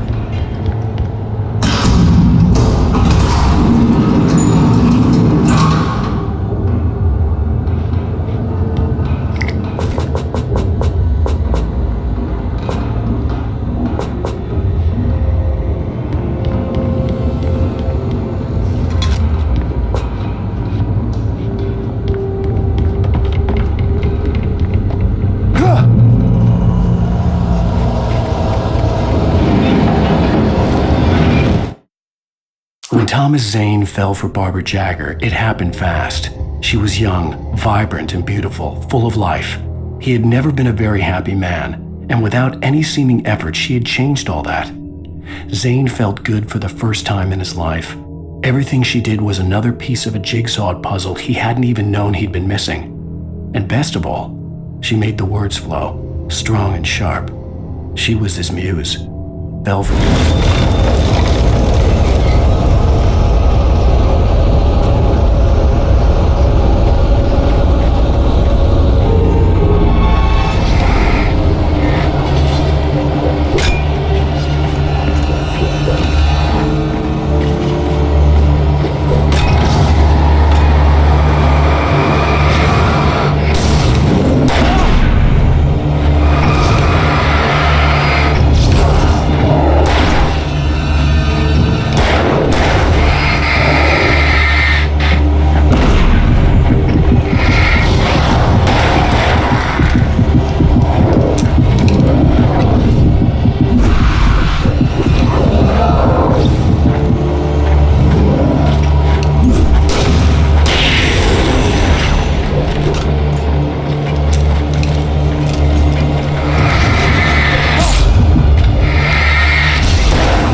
reach the hillside ahead was to go through the building. I had to find a way to avoid electrocution.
Some of the taken retained echoes of their former selves, but these were just the nerve twitches of a dead thing. Nothing remained but a shell covered and filled with darkness.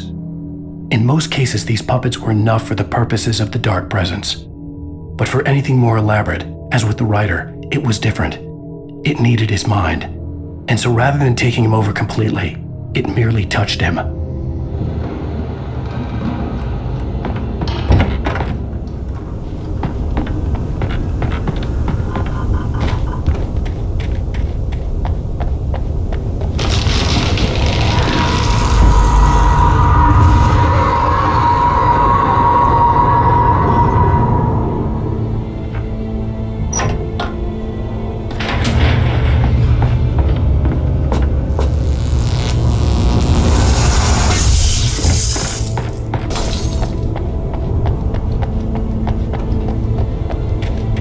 There was no way the flashbang grenades were standard power company equipment.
I stared through the bars of the jail cell. Barry stood behind me, swaying on his feet, looking as ill as I felt. Agent Nightingale stood on the other side of the bars with Sheriff Breaker. Nightingale had a stack of manuscript pages in his hand. He seemed unhinged as he gloated. "Well, I've got you now, Raymond Chandler. It's all here. All the evidence, including conspiracy to murder a federal agent."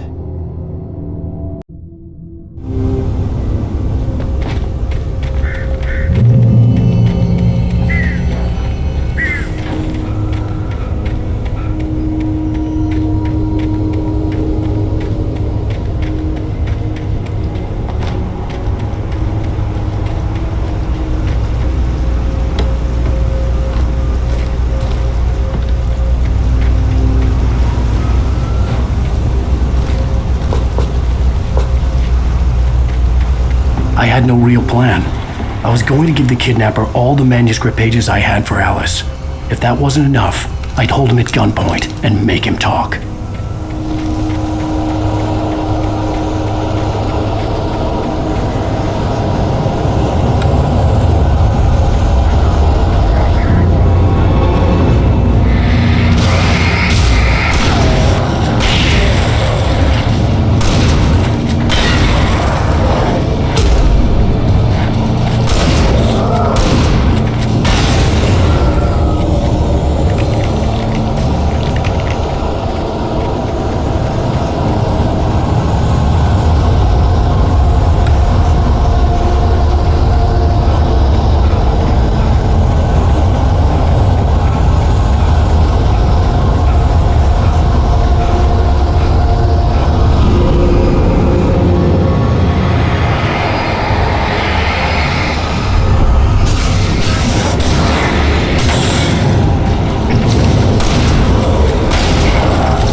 dark presence was moving ahead of me in the same direction I was going. A cold feeling settled itself in the pit of my stomach. Was it going for Alice?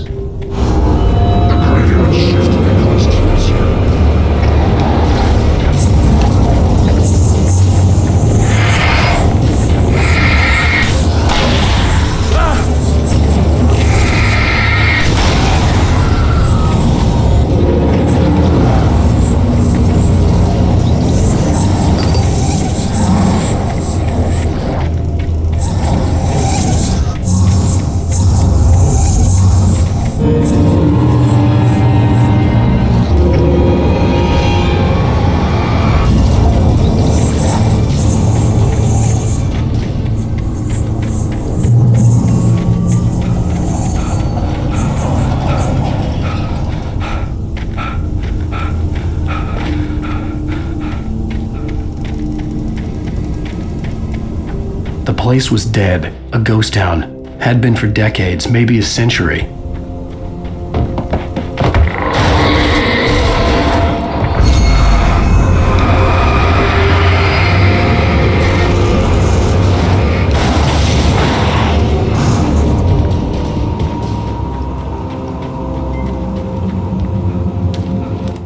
Things were never as simple in real life as in fiction.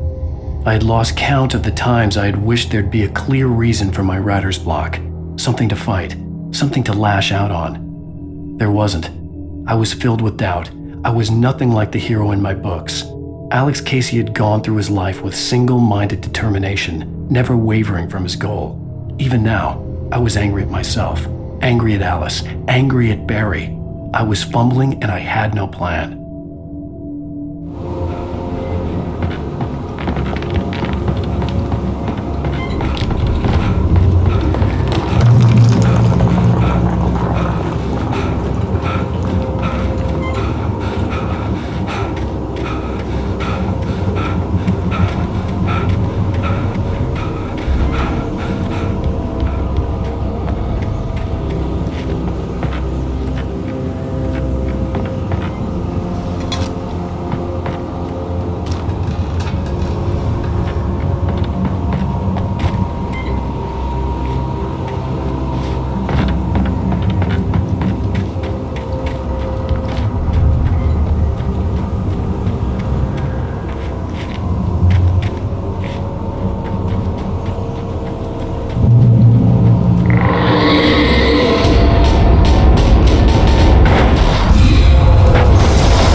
I needed a key for the door.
Anything outside of writing is a struggle. I feel ill. I managed to make my way downstairs. There's a shoebox filled with books and papers by Thomas Zane.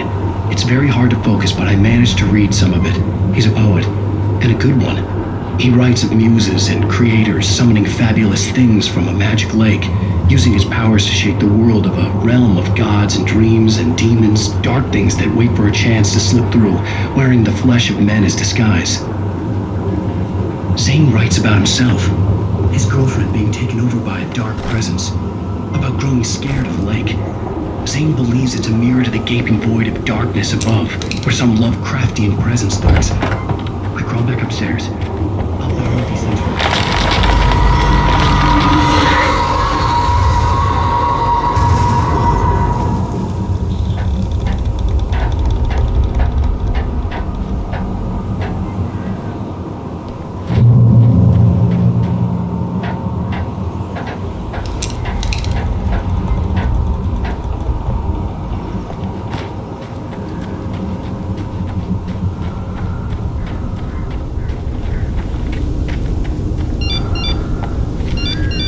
The kidnapper had sent me a text. The message was full of spelling errors and insults. It was telling me to hurry up.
Without warning, the headache stabbed at my brain.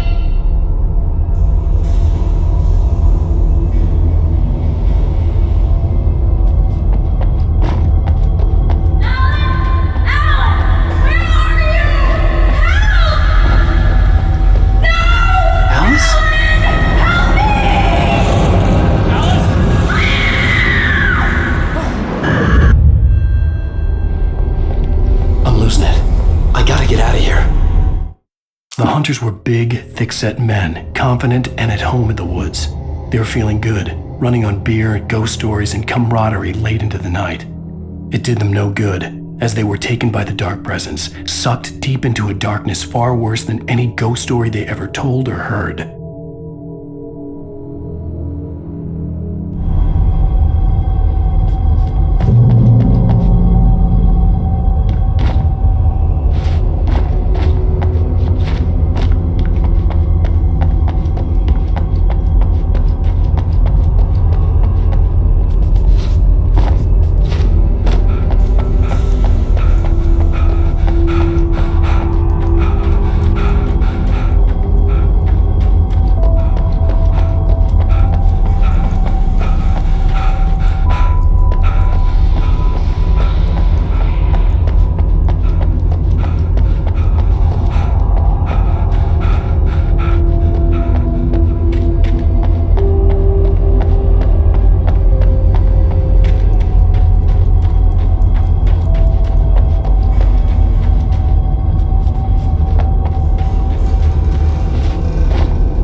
Even behind the closed doors and curtains of his grimy room at the Majestic, the local motel, Nightingale could feel the locals' eyes on him, the unrelenting pressure of their judgment. He forced it out of his mind. For all he knew, they could all be under Wake's spell already. You do what you have to do to get the job done. He took comfort from the bottle in his hand. Please, he thought, just let me get through this.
To make my way up this mineshaft in order to go on. Maybe the machinery could help me with that.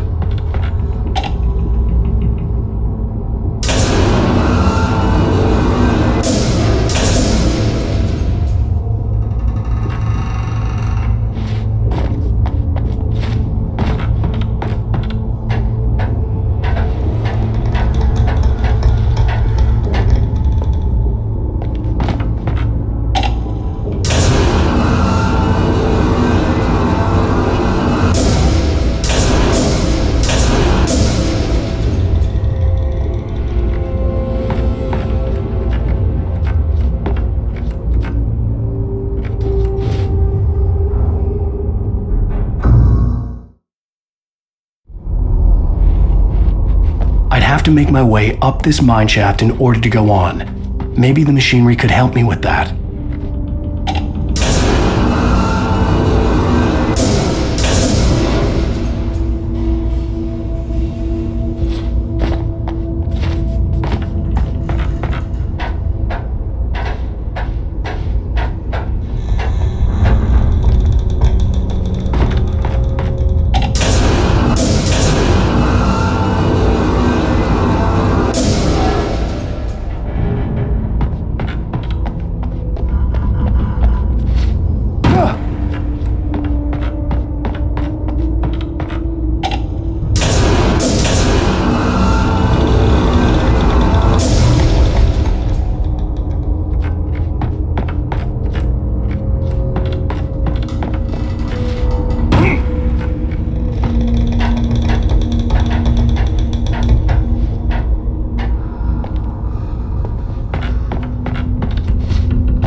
Lightning flashed behind the windows of Cauldron Lake Lodge. Tor Anderson laughed and held the steel hammer above his head. Nurse Sinclair was trying to calm him down without success. Tor grinned madly and shouted, "My hammer's up. Here's a friendly poke from Molnir, wench." He brought the hammer down with all his might on Sinclair's head. "We're on a comeback tour, baby."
Maude had checked all of Stucky's rental cabins. There had been no sign of the Wakes.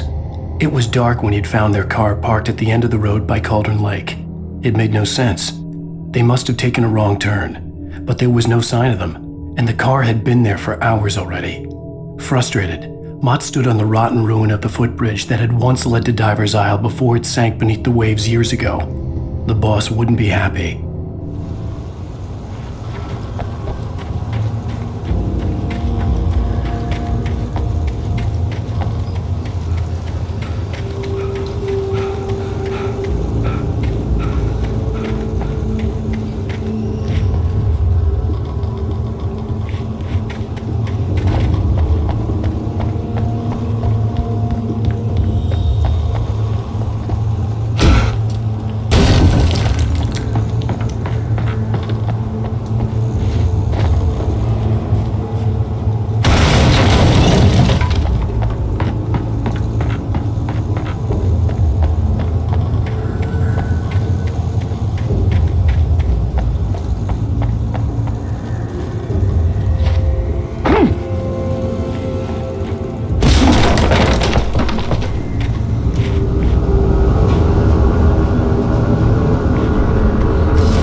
thought I could make out the spot where the island and the cabin had been. There was a light near it.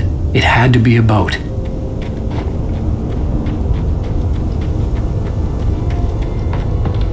I was close now. I had to get there fast. I dreaded what I would find. Wait! Are you? Wait! Hey, I'm here! I'm coming! No! Get away! Sorry. Please, leave. The boss didn't know who he was messing with. I didn't know. I swear I didn't know. We don't have his wife. We don't know where she is. She's probably drowned. We just said we had her to make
what a wretched life.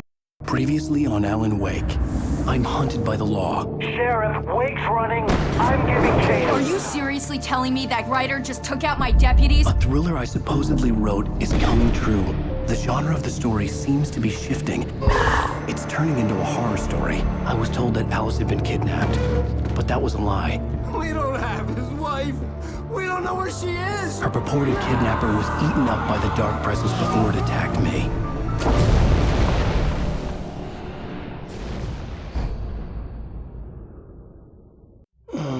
Alan, shh, baby. It was just a nightmare. Alice. There you go, Alan. Hartman, I fell. I had to give you a sedative. Don't fight it. You went through another rough period. What? Right now, it's very important that you stay calm. We don't want you to have another episode. You're a patient at my clinic. Have been for a while now. The shock of your wife's death triggered a mental illness. No, you're lying. You're suffering from various symptoms of undifferentiated schizophrenia. Bastard. It's okay, Alan. Just let go.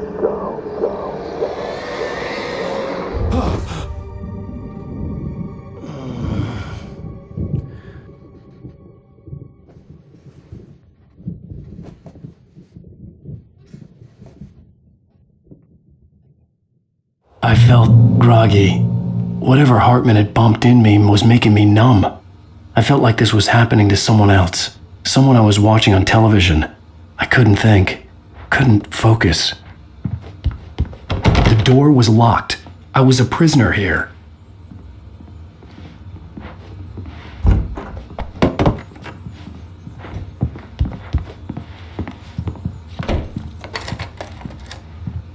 Good evening, Alan. Are we feeling better now? Feeling calm? Yeah, I see you brought your pet gorilla with you. So sure, I'm calm. I get the message, loud and clear. Quite right. That's the spirit. You're being very brave, Alan. I understand you're confused. I would be more concerned if you weren't suspicious of me. I don't blame you for it. Big of you. Now, why don't you come with me? We'll reacquaint you with my clinic and go over everything you might have forgotten. Little walk and some fresh air? Yes, it will do you good. This corridor is for patients. Most of them aren't here right now. Jack took them out for a fishing trip, except for the ones who are particularly vulnerable, of course. I encourage creativity as a part of the recovery process here at Cauldron Lake Lodge. I specialize in treating artists. I bet you do. Splendid, Alan. I honestly believe we can get this thing under control if we work together. This way, Alan.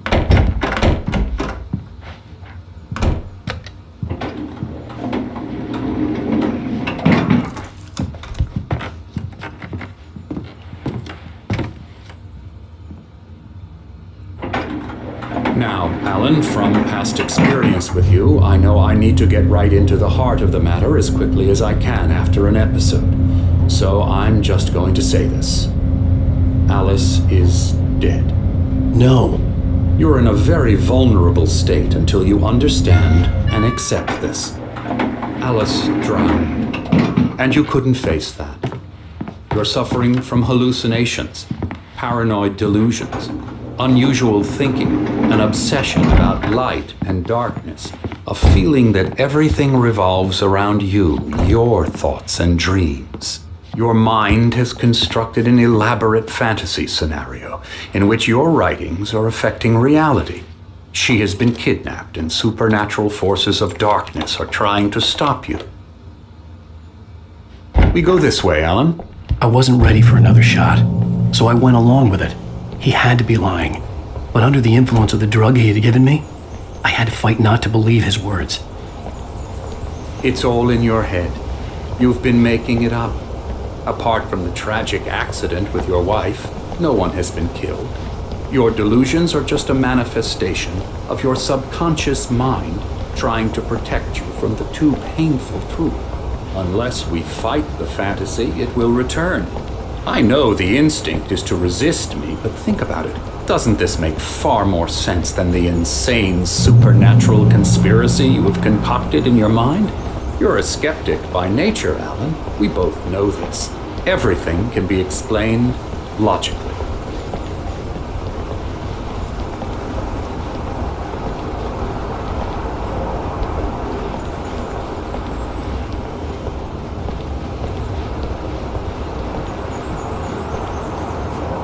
I never get tired of this view. Very inspiring, isn't it? Cauldron Lake spread below us. I could see Mirror Peak on the other side of the lake. I thought I could make out the spot where Diver's Isle had been when I arrived with Alice. Now there was nothing but waves. It seems there's a storm coming. Funny, I don't recall there being a mention of that in the weather forecast. Well, no matter. This way, follow me. Alan, what I'm telling you is good news. Right now we're in control. Every time you have a relapse, it gets more and more difficult to resurface from the dark depths of your imagination. Not surprising, considering your profession. Imagination is what you work with. After all your nightmares, this should come as an immense relief to you. If it doesn't, why is that? Because I'm lying? Or because you don't want to admit that you're not well? It's very natural for you to think of me as your enemy. It's part of the illness. I let him talk. Hartman obviously loved his own voice. His words echoed madly inside my head. I dug my nails into the palms of my hands to stay focused. You need to work with me. Once you accept that, we can begin the journey towards your recovery. Come along. Let's go inside.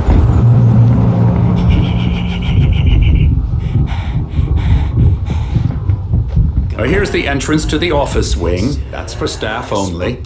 You were impressed by my trophies when you first arrived here. I do love to hunt. The great outdoors, man versus nature. It's wonderful stuff. Pretty damn wonderful, yeah. Scary, scary, scary.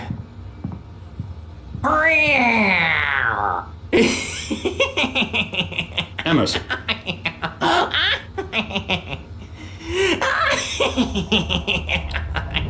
I'm a real bad dream, mister. You should be afraid of me. Don't want to run into me in the night, that's for sure. Please, Emerson. Mr. Wake is confused enough as it is. Yeah, you'd like me to go away so you won't be scared. But you can't just decide what kind of dream you have or when you have it. Emerson. Okay. Sorry. Boo. That's Emerson. We're actually making some progress with him, I'm happy to say. He works on Elbow strike games. Ooh, yeah. It's trash, of course, but it does involve some small creative effort, which makes him receptive to my therapeutic methods. No kidding.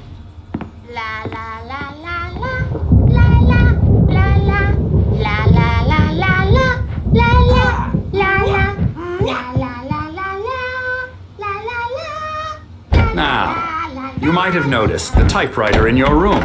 You've been writing as a part of the therapy. As soon as you feel up to it, you should continue.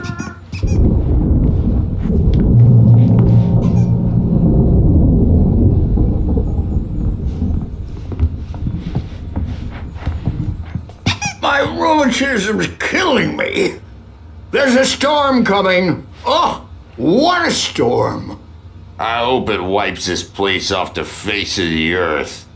And these two are the Anderson brothers, Odin and Thor. They had how should I put this? A heavy metal band in the 70s and 80s called Old Gods of Asgard. They even adopted new first names to complete the image of Viking gods. After the band broke up, they lived on a farm nearby. They are, well, in advanced stages of dementia. They're well cared for, TLC and all that. There's nothing more that can be done. I'm afraid that the rock and roll lifestyle has left its mark. Oh, that won't do. I'm so sorry to cut this short for now, Alan. The power has been acting up. I'd better go check on it. We'll continue this soon. Meanwhile, when you feel up to it, return to your room and try to write. It really is for the best. Don't you think?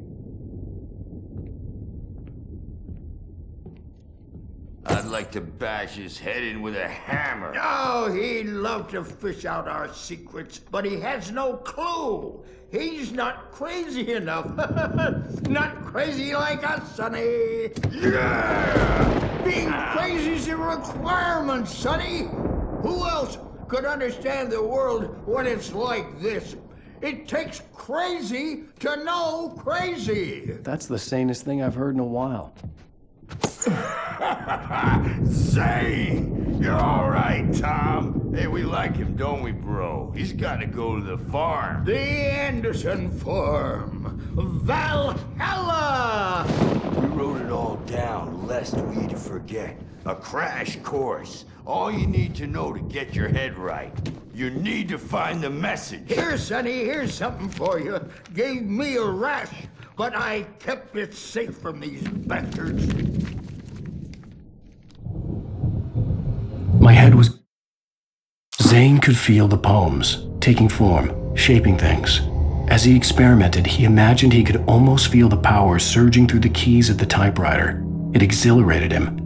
But there was fear, too. If not for his young assistant Emil, he would have given it up. But Emil convinced him otherwise. He too had a way with words. Clearing up, or according to Hartman, I was sinking back into the fantasy. I was convinced he was lying to me about everything. Crazy or not, the Andersons made more sense. Yeah, good thing he's not acting or anything. Well, he's the boss. I may need a hand here later on, Birch. The storm's bound to make you-know-who jumpy. You know how they get. Gotcha. Doc's got me looking after Wake here, but holler if they get too bad. I'll do that, Birch. I'm not myself. Hey, Wake, why don't you humor Dr. Hartman and give the writing a shot? The white glare of the blank page in front of me hurt my eyes. My hands began to shake uncontrollably. Everybody, calm down. Put that down. Birch, I need help. Hey, Wake, you stay here. I'm gonna go see what's up. You just keep doing what you're doing. Be cool, okay?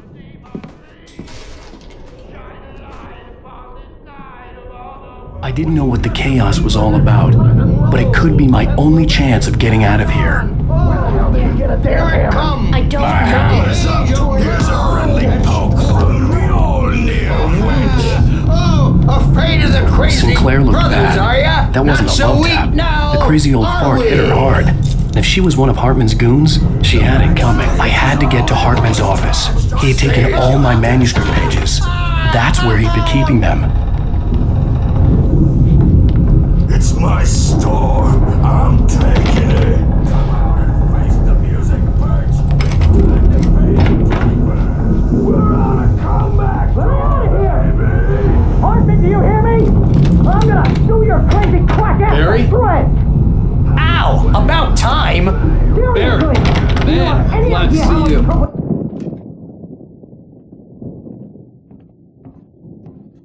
These were all the pages I had on me. And more.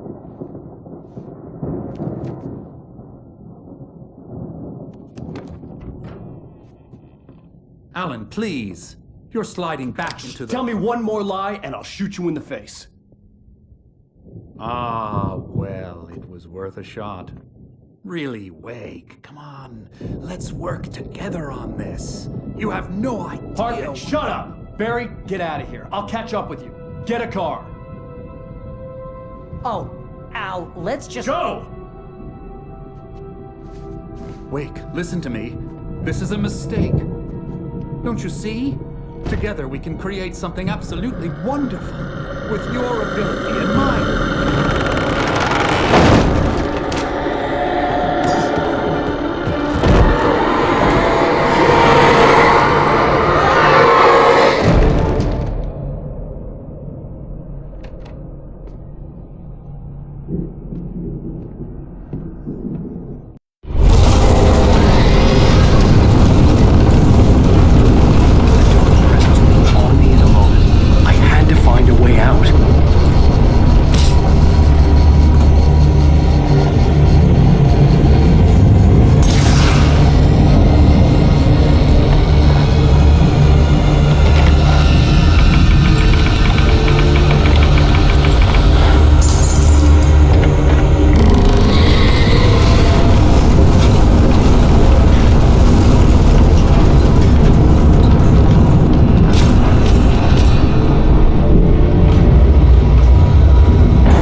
light to get the possessed bookshelves out of my way.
But the gate's locked. You're gonna have to go through the hedge maze over there. Barry, I don't have a light. Take this, Al.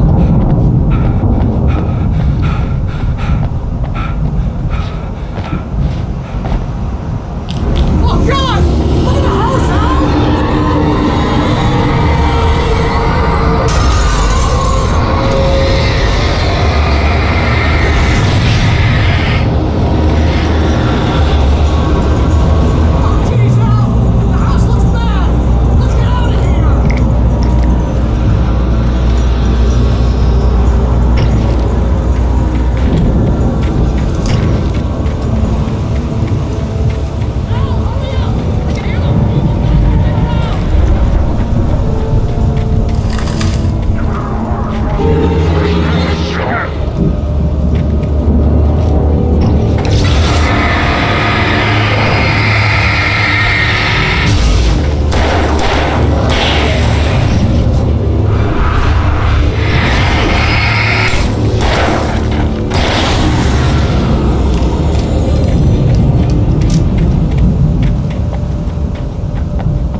Mott knew that Wake was smarter than him. Wake had more money, a beautiful wife, everything.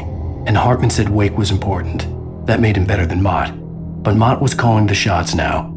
He'd expected Wake to whimper and grovel, but instead, he seemed willing to fight. Mott knew he'd gotten under Wake's skin. If only Mott actually had his wife. The thought...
For the moment, Barry was just glad he had survived the fall. He had been separated from Al, and there was no easy way to climb back up.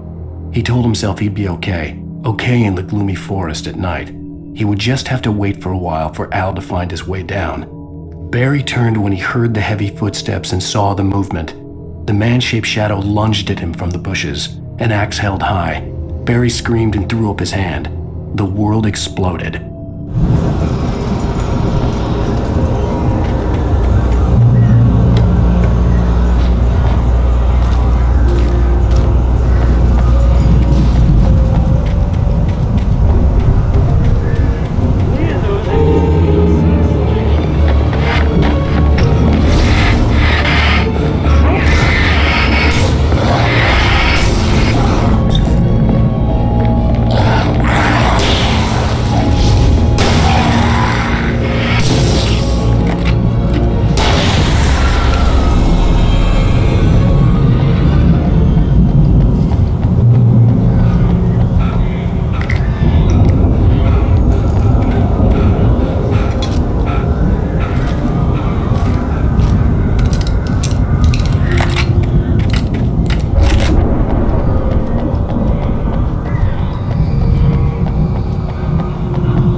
Hartman watched as Wake's features slackened.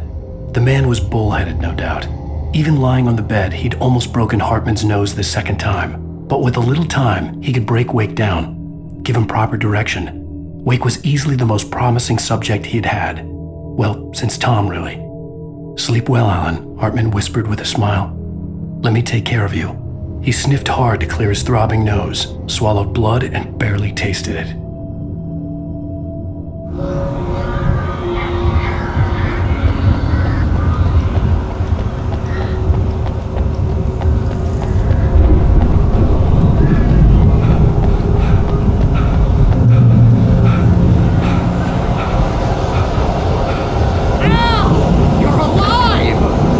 Get out of here. Can you open this gate? Maybe. Barry. Well, I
tell me we're headed for the nearest "You're now leaving Bright Falls. Come back soon" sign. We're going to the Anderson farm. I knew you were gonna say something like that. You know what? You owe me big time for this. When this is through, if we make it, I don't care what anybody says, I'm done with darkness. You're gonna buy me a tanning bed as a gift, and I'm gonna live in it.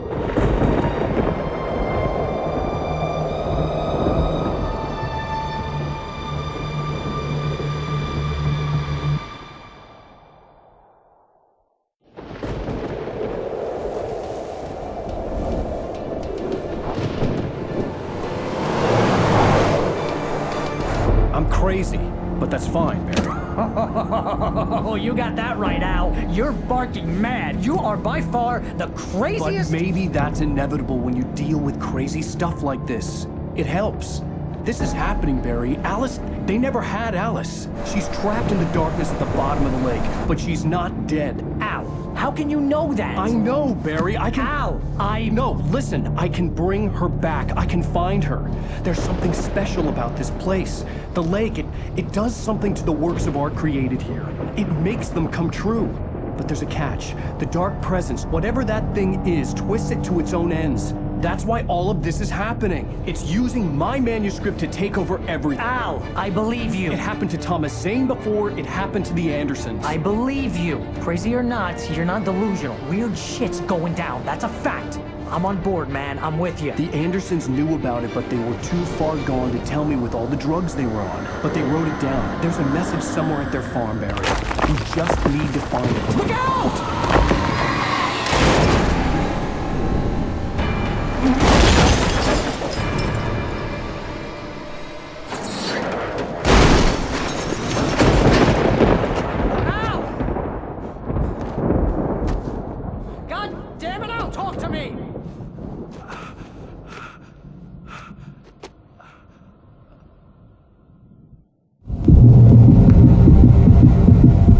I had lost my gun in the crash. Barry was nowhere to be seen. Barry! Barry! Oh, man, you're okay! Jeez, it's good to hear your voice! I was trying to get out of the car, but the ground gave way! Man, what a drop! Don't worry, your cutout is fine. Forget that! Are you okay? I hit some bushes, didn't get a scratch! There's no way you can climb down, though! It's like a sheer wall! Al! There's something moving down here! Barry, it's a taken! Use a flare, Barry! Oh! Yeah! Barry, are you alright? I'm good, Al! I'm great! Guess you never messed with anyone from New York City before, huh? You have to find your way around to the farm, Al! I'll be waiting! Barry, just wait for me, okay? I'm not staying here! It's suicide! I'm going to the farm! I'm gonna go ahead and secure the area! You can catch up! Don't worry about it! I'm on the case! Now he's Rambo. This would turn into a disaster if I didn't catch up.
Nightingale stared at the passed-out rider.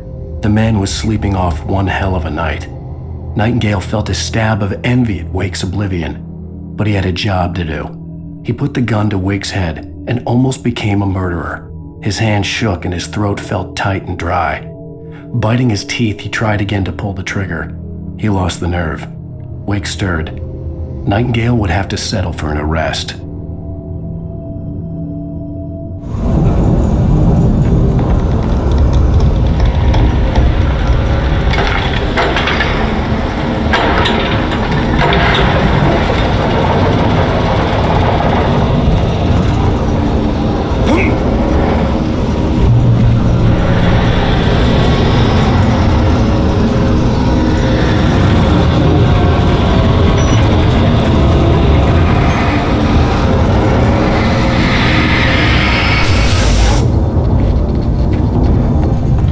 Sense the movement in the woods ahead.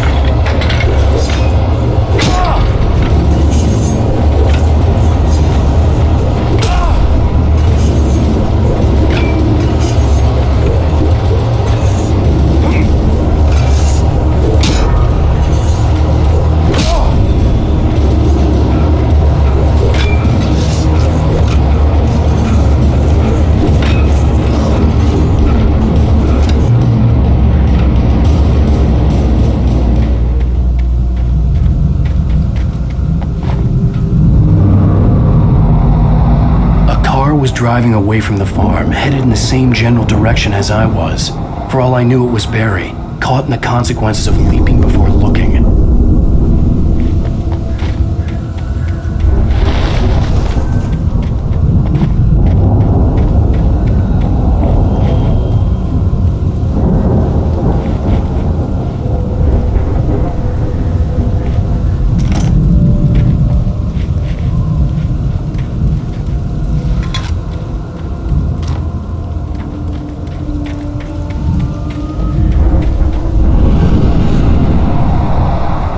The car was heading for the cabin up ahead. It wasn't far. If it was Barry, I would see the damage soon.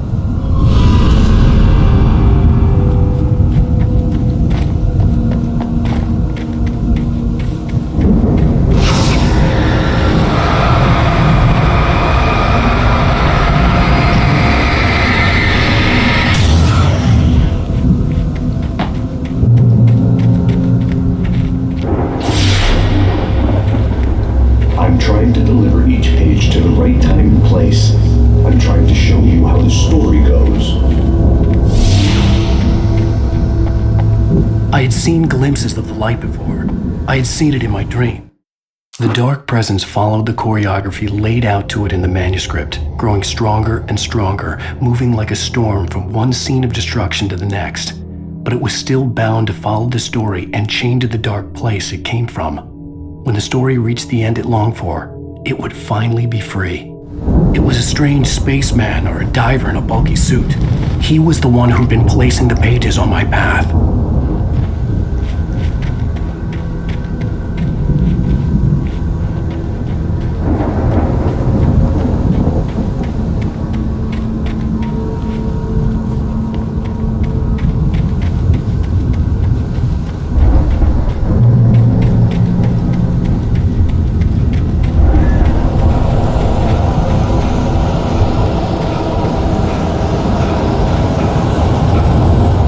Someone had left a gun behind.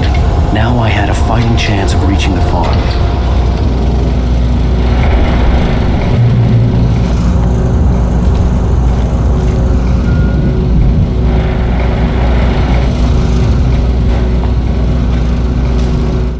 The storm raged on as the Anderson brothers walked unsteadily away from the clinic with the other patients in tow, knowing that this time they wouldn't return. The darkness around them seethed with horrors, but Tor and Odin were unafraid. Their eyes glinted with guile. They knew every secret path, and there was blood on their hands.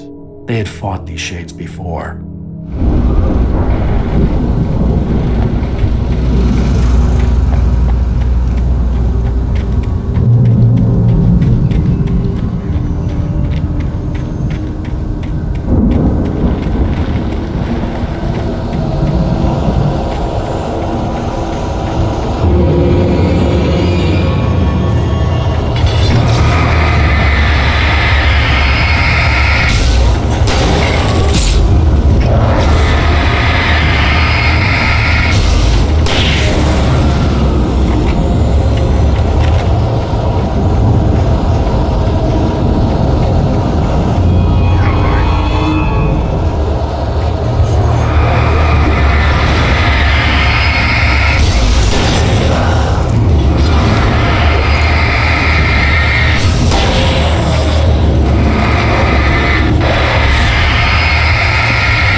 See the car, but there was no sight of the driver. Hello? Anybody here? Barry! No! Danny, you're not! Please! What are you? No, don't! I'm sorry!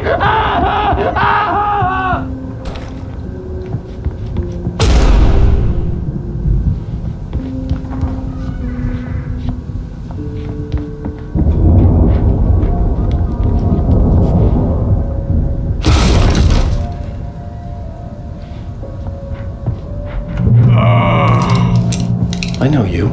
You were in jail the other day.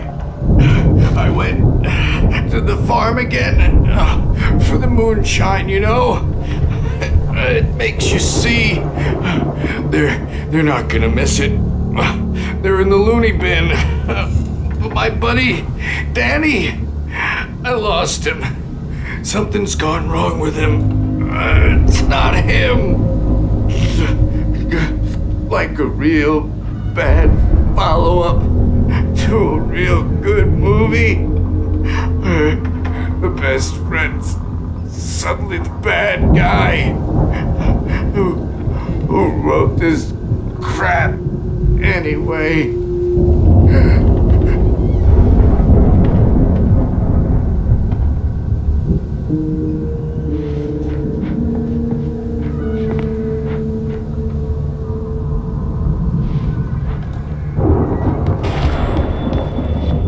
I've run through every possible course in my head.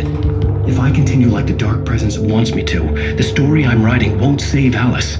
It's a horror story, and it's going to kill her, and me, and everybody in this town. No one will survive. Darkness will consume everything. This is what it's wanted all along. It will be free, unstoppable. It used Alice to get to me, dangled her in front of me to keep me going. It was never going to release her. I'm going to change this. I'll escape. I've written myself into the story. I'm now the protagonist. This feels like a terrible risk, but it's the only way to save Alice. I'll be bound by the events of the story just as much as anyone else who's been woven into it. The story must stay true for this to work. There have to be victims along the way, near escapes, cliffhangers. In a horror story, it can't be certain that the hero will succeed or even survive. He almost has to die. I'll write my own escape into the story next. I need help. Zane's going to be the one who will help me. I'll make it happen.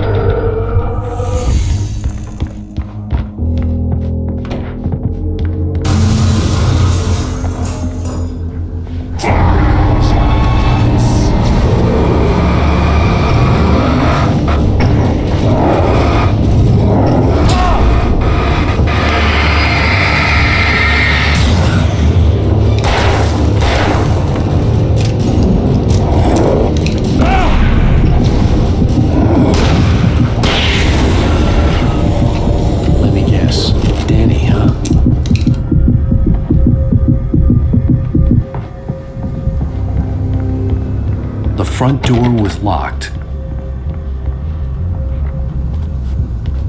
The farm was still a good distance away. I'd need a car to get there fast.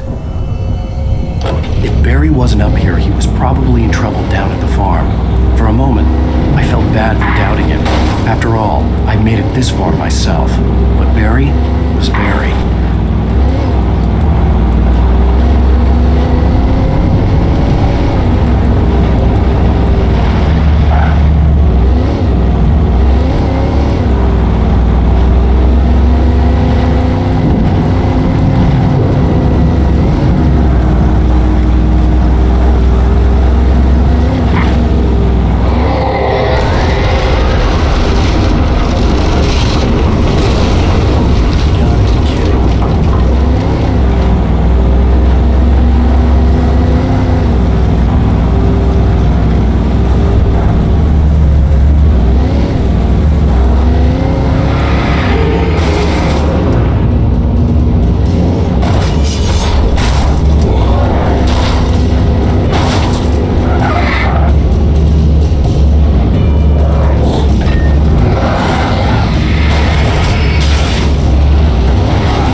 I'd known the brothers used to be some kind of rock stars, but it hadn't really sunk in until I saw the stage.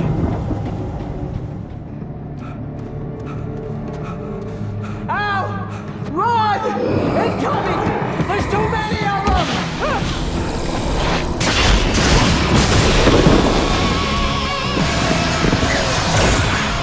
God damn!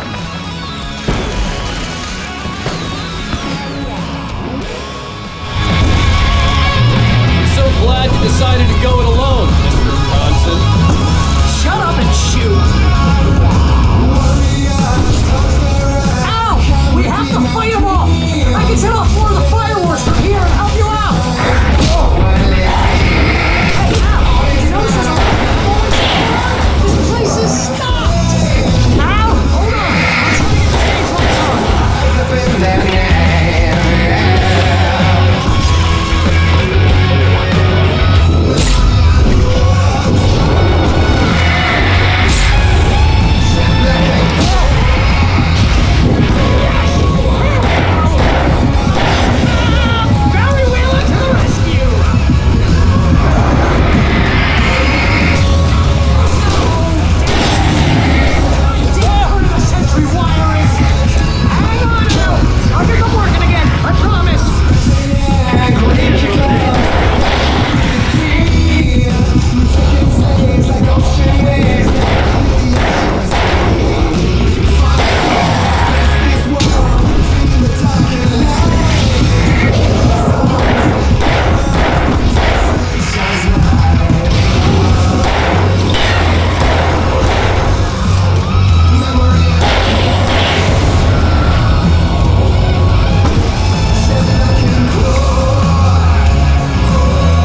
Bright Falls, rock and roll capital of America.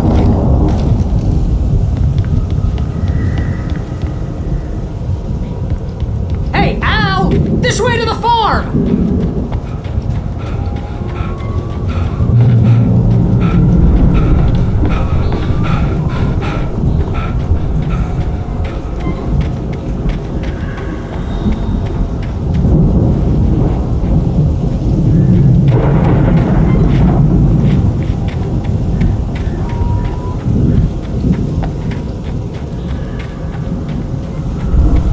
See, bestseller, no reason to worry. Your cutout's good as new, right where I left it. I'll come back for it once we have the place secured. Yeah, that's been my biggest worry all this time.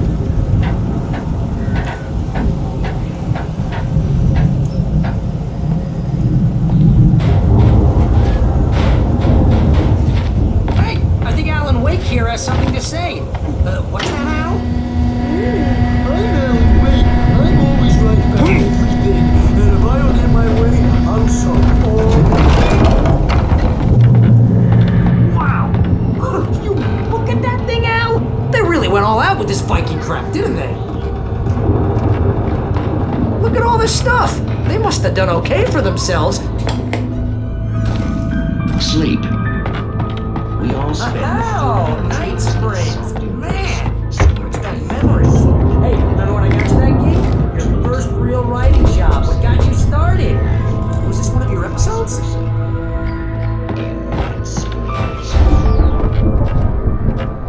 Tonight's episode. Dream of Dreams. Nah, that's by someone else. We join Mr. Jones. He explores the endless dreamscape.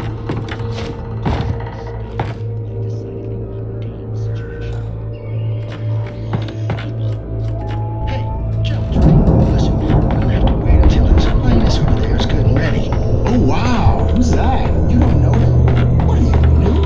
He's the guy dreaming us. Well, not just us. He dreams of all of us. It's 1976. Madness reigns at the Anderson farm. Contrary to all logic, the headiest ingredient of their moonshine is unfiltered water from Cauldron Lake. The Andersons feel like gods. Odin can't stop laughing. He contemplates cutting his eye out. Tor runs across the field, naked, shrieking, hammer in his hand, trying to catch lightning. Their songs have power. Something ancient is stirring in the depths, coming back.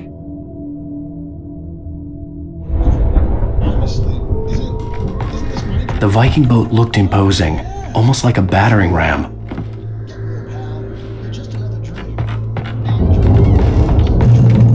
weirdo in the diving suit is a dream, and the girl made of smiles and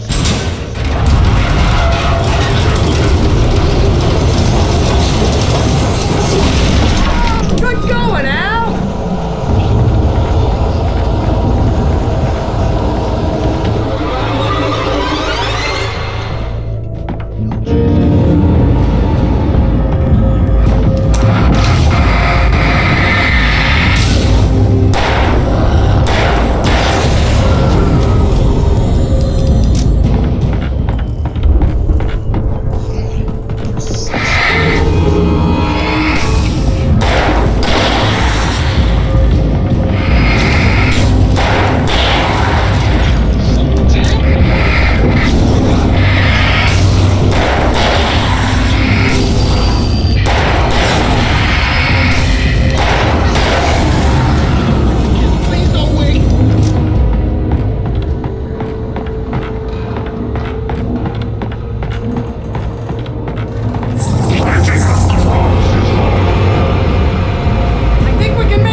geezers had quite a production going on. Ooh, you know what, Al? If we make it through this alive, I'm gonna start representing them. Yep, sell this stuff online, maybe get a reality show going, release a new single.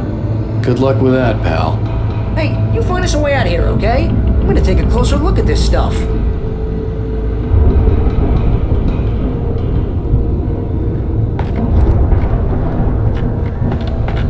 The door was barred from the other side. I'd have to find another way.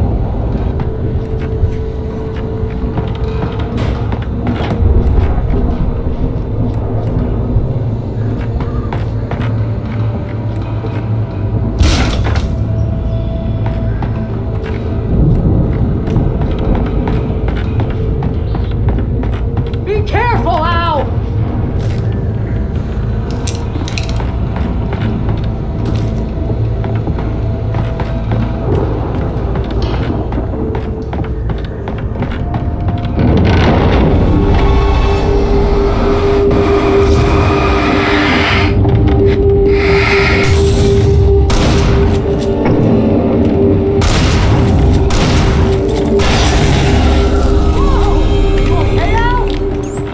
Keep your eyes open, okay?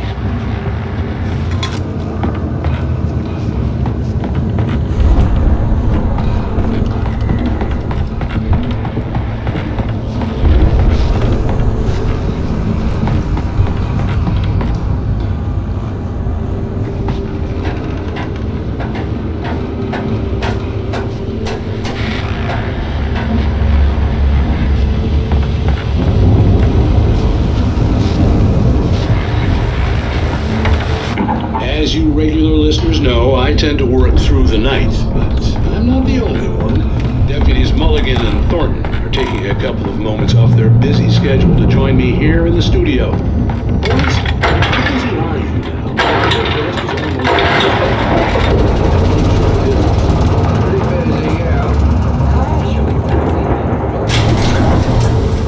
is I could see the building that had to be the Andersons' home on the other side of the field. It wasn't far now. I wasn't worried about trusting the ramblings of two burned-out geriatric wrecks. They had the goods.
we're gonna have to work together to open this gate, Al. It's pretty heavy. Hey, I think that's the farm on the other side of the field. We're almost there. This farm is a crazy place for crazy people. We should feel right at home then.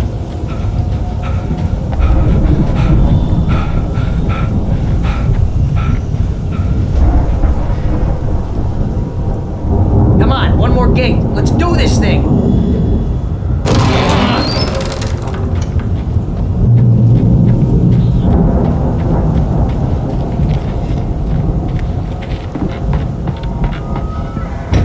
The lights are out. I guess we better check the fuse box.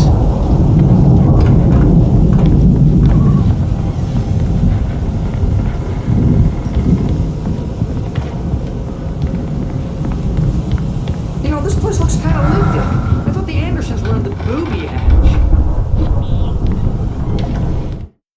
Again, Alice's screams rang in the stillness of the night. I saw myself run toward the cabin, flashlight in my hand. I followed my past self. I was an out-of-body observer, a time traveler in a crazy drunken dream. This was the beginning. The night Alice had disappeared. The mystery of what had happened during the missing week was about to reveal itself. Yeah, I don't think they keep too close an eye on them at the clinic. They seem to slip away a lot so they can get wasted.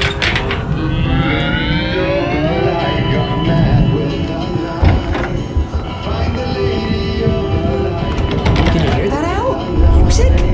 Of course, we need to find where it's coming from. That's the message the Andersons talked about. That's the whole reason we're here. Lady of the Light? Oh, that's gotta be what's-her-face, the crazy lamp lady from the town. Cynthia Weaver. Right! Must be!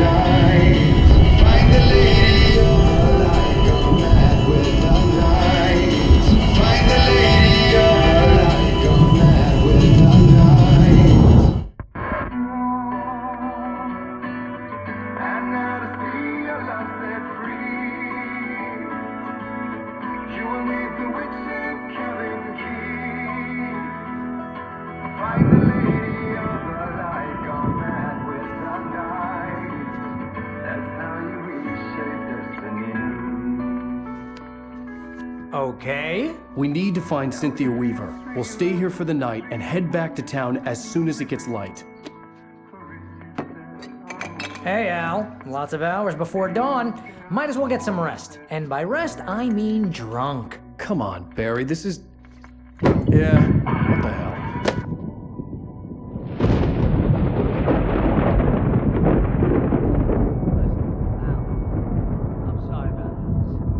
Seriously, because I know we don't get along, but we're gonna find her, right? Even though you're a crazy bastard, I'm gonna stick by you, no matter what, ever, Al. Sure, like a brother. I'm a writer, goddammit. Correct. If I just wanted to, I could write 10 books a year. And they'd be the best books that year. No, you couldn't. That's right, I couldn't. But I could, because I'm a writer. What? What do they put in this stuff? I feel like my brain is coming out of my nose. I'm gonna get the recipe off those coots and be a booze millionaire. I just miss her, Barry. I just want her here with me. I know, Al. I know. It's gonna be okay. We're gonna make it okay.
hazy, drunken dream.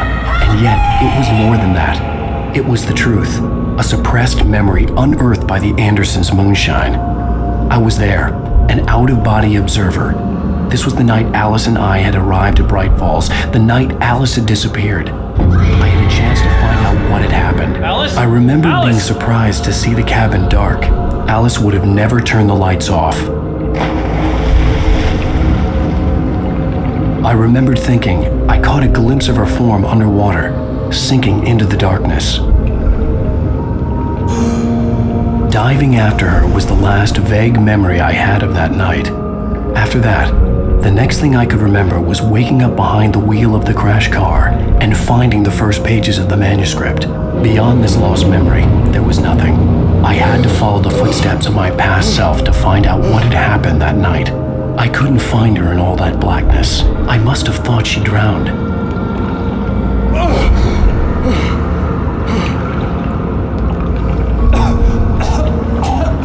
Alice! Jagger had Alice, and so she had me. Alice!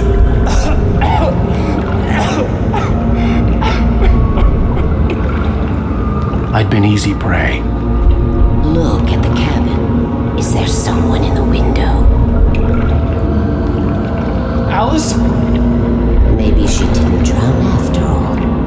Maybe she's inside. Alice! Yes.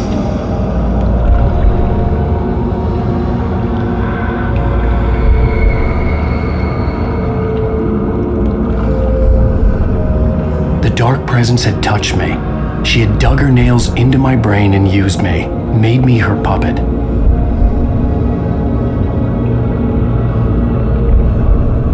She must be here somewhere. Maybe upstairs in the study. Alice! Yes, that's where she is.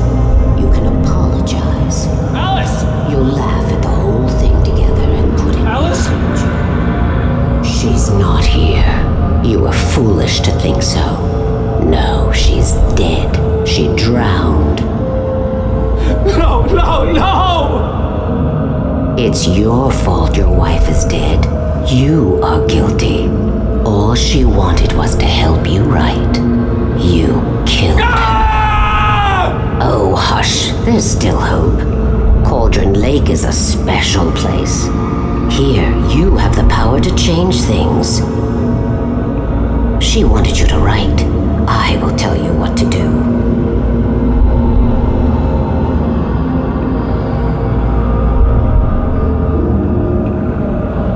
You can write her back. The story will come true, and all will be well again. She had Alice, and the manuscript was the ransom for her.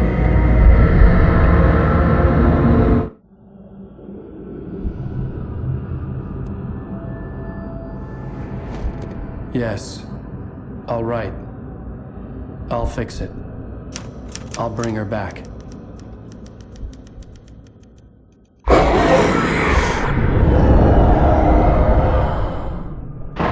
No. I wrote it. I remembered it all now. In the dark, I'd written for days, a week, almost a complete manuscript of a novel entitled Departure. Jagger had been my editor, whispering in my ear, making sure that the unfolding story would make her more and more powerful. I thought I was saving Alice. Even with the cobwebs she put in my head, some part of me had been aware enough to write my escape into the story, to bring a light into the cabin to release me before I could finish, to interrupt the horror story before the ending, where darkness consumed everything and everyone. Zane was weak and far away, but I had written him into the story, and his light had been enough to set me free. It isn't here now. I'm here because it was written. I brought the light to set you free. You must hurry. It will know I'm here. It will be back soon. It stole the skin of my art a long time ago. She looks so old.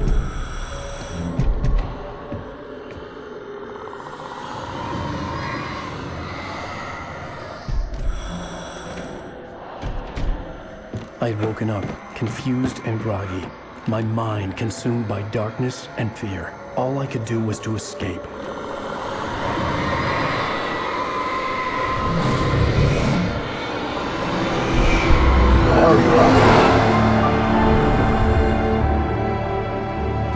spent in the cabin had taken its toll. I was barely conscious, and fading fast. It had to have cost Zane terribly, thrown him even deeper into whatever dark place he now haunted. But he had managed to weaken the dark presence, kept me safe that night.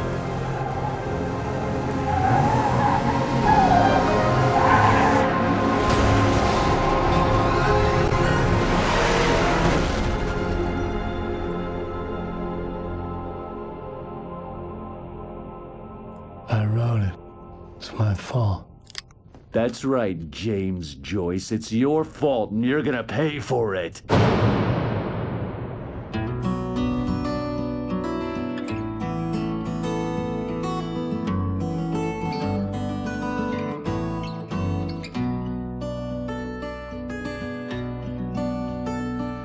There's an old town road with...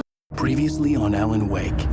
Under the influence of the dark presence, I wrote a horror story that is coming true. Jagger had been my editor, making sure that the unfolding story would make her more and more powerful. Some part of me had been aware enough to write my escape into the story. Together we can create something absolutely wonderful. The lake, it does something to the works of art created here. It makes them come true. My mom gave me this old light switch. The clicker. Alice is being kept in a dark prison. I need to find Cynthia Weaver to fix this. It's your fault, and you're gonna pay for it. Well, we're expecting a record crowd from the neighboring counties. Naturally, we hope to break the record set by last year's Moose Fest in our neighboring town, Watery. Ladies and gentlemen, some people have asked me, what's the big deal about Deer Fest? And I think that this sums it up. It's about friendship and community. We've got a great party coming up, but let's try to hold it in until tomorrow and get through the night in one piece, all right?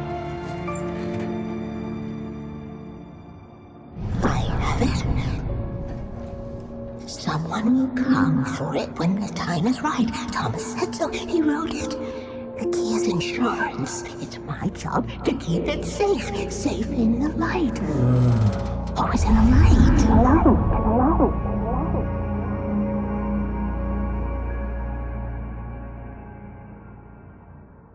All the manuscript pages were gone. The FBI agent had taken them. I think my tongue just took a crap in my mouth. Ugh. Oh, wait, we're in jail now? Oh, Al, this is not good. That about sums it up.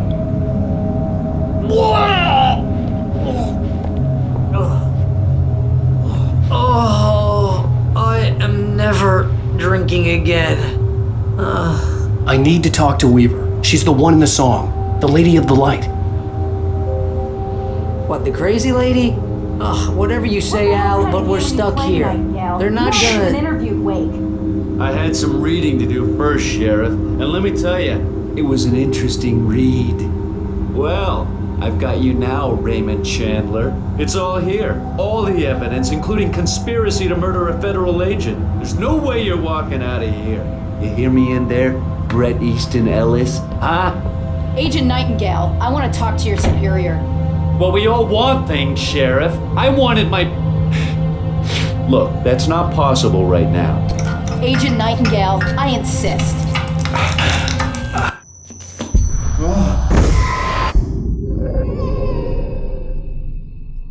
Wake, what's wrong? Lady, are you stupid? It's a trick. It's an obvious trick. Okay, I've had enough of this crap. Wake, I'm gonna trust you with this. You're joking. Agent Nightingale, your opinion would matter more if you were sober and if I actually believed you were here on official business.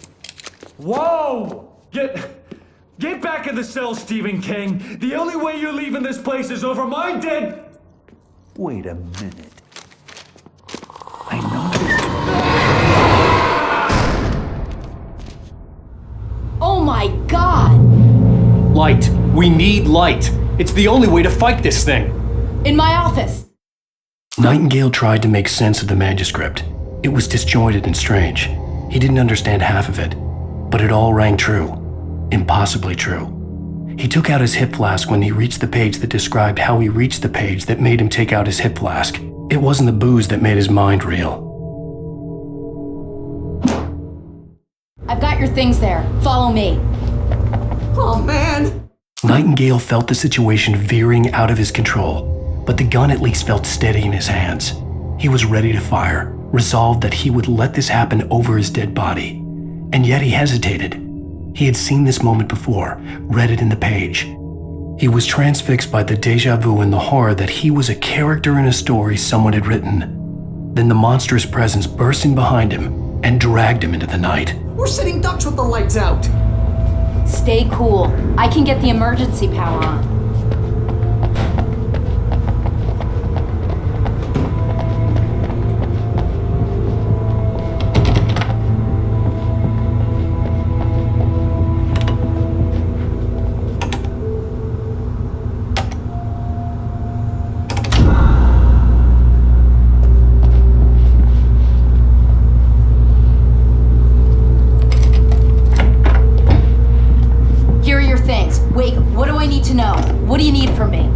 They can be hurt in the light, only in the light. And I need to find Cynthia Weaver. She can help me stop this.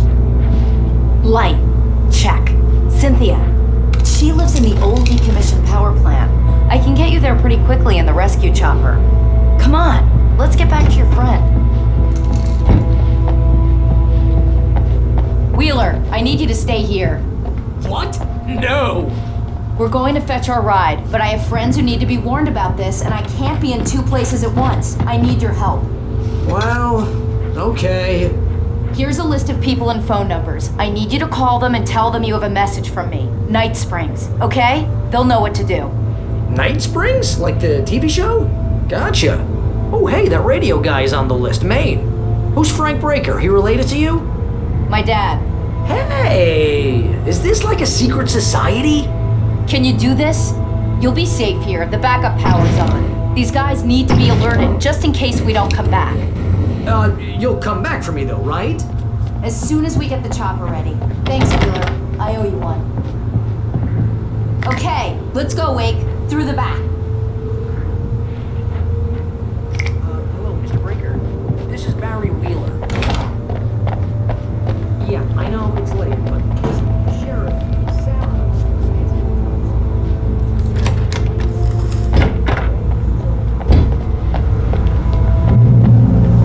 Oh, hell. Whatever took Nightingale must have broken the gate controls. We can't reach the gate's control box from here. We need to get to the other side over the rooftop. I'll go. I'll open the gate for you once I'm across. You stay here in the light and cover me, Sheriff, okay?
Hey, Sheriff! Your password. Night Springs? What's that all about? It's a stupid joke we have. That Bright Falls is the original inspiration for the TV show. This town can get weird at times. Never this weird, though. We need to bypass the damaged control box. What am I, an electrician? Hold on!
explanations, you know. For example, what the hell happened to Rose? She's seriously messed up now. The same thing I think happened to me after I arrived. During this week, you can't remember? Oh, I remember now.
Let's go, Wake.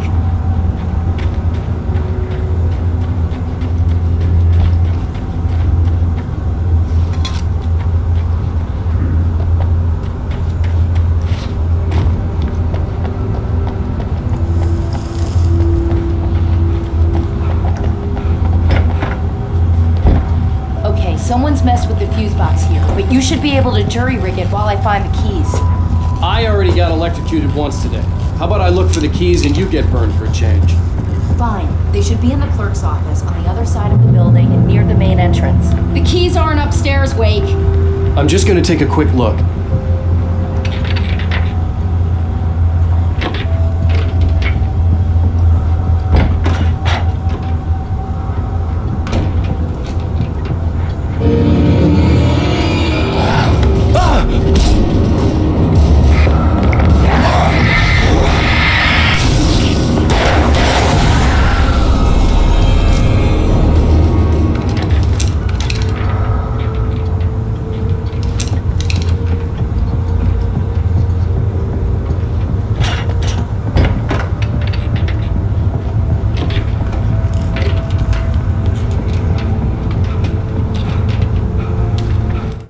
darkness that wore Barbara Jagger's face was furious.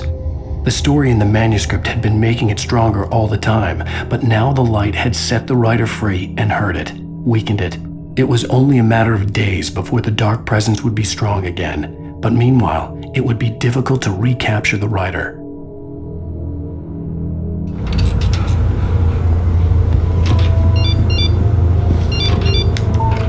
The message was from Barry. He was getting worried at the station. He wanted us to hurry.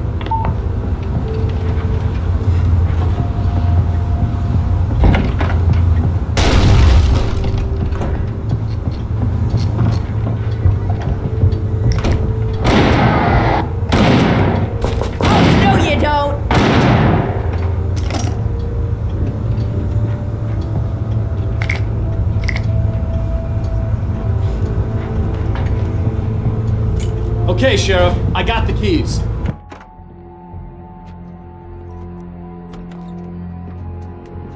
Barry? Why isn't he inside? Oh God! Oh God!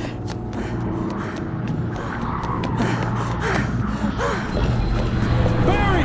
Look out! Barry, move!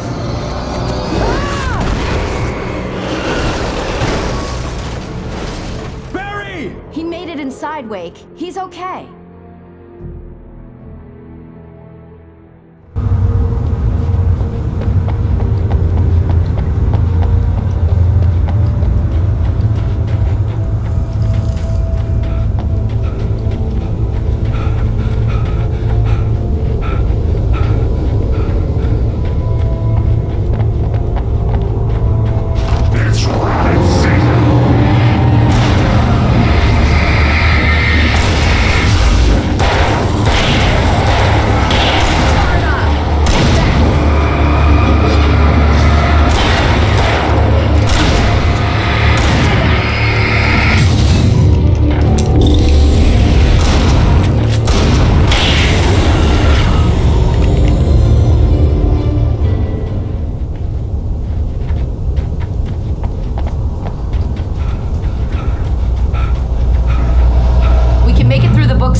Should be waiting for us in the backyard. Get the hell down or I'll call the sheriff. Oh, hi, Doc. I've got it. Don't worry about it. Sarah, about time somebody showed up. All this shooting in the air is idiotic. One of these days they'll kill somebody. And over Deerfest. I know. Go back to bed. He's got a point, Wade. Look, this town can't take this. It's me they want. The sooner I get out of here, the sooner you can all get back to life as usual. I hope you're right. Come on, let me get this door open. Wait, you got the keys to the bookstore? Perks of being the sheriff. A girl needs to get around.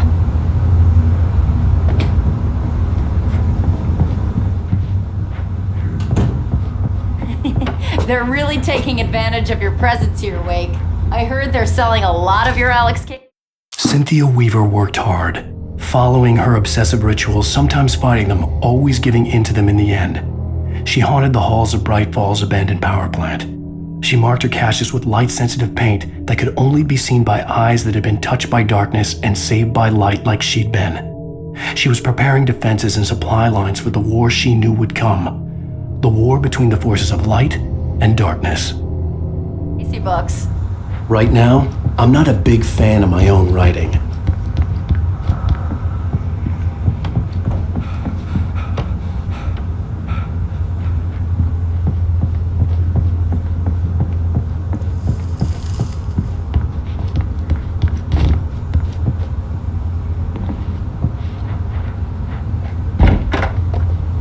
I don't see Barry.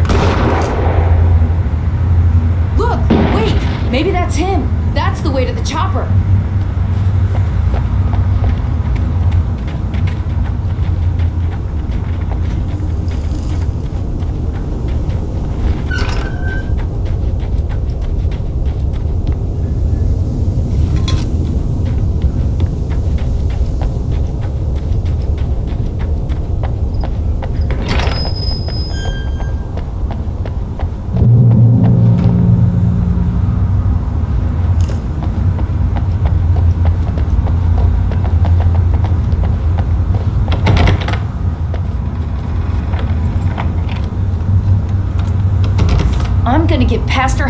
piece of my mind about this lock. Ugh, I told him to get it fixed. No labor. Let's take a break.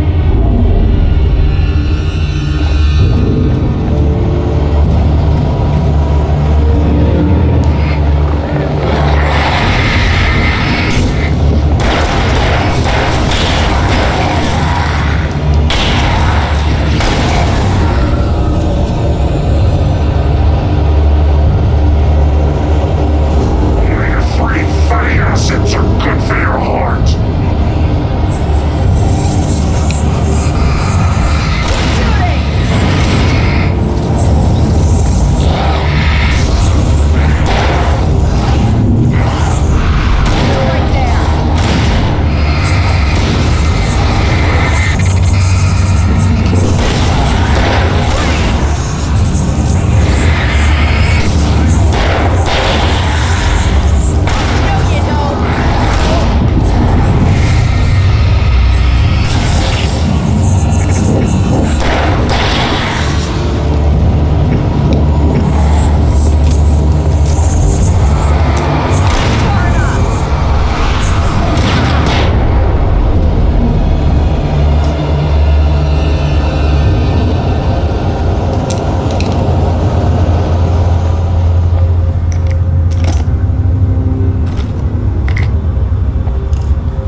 Okay, it's open. Let's go, Wake.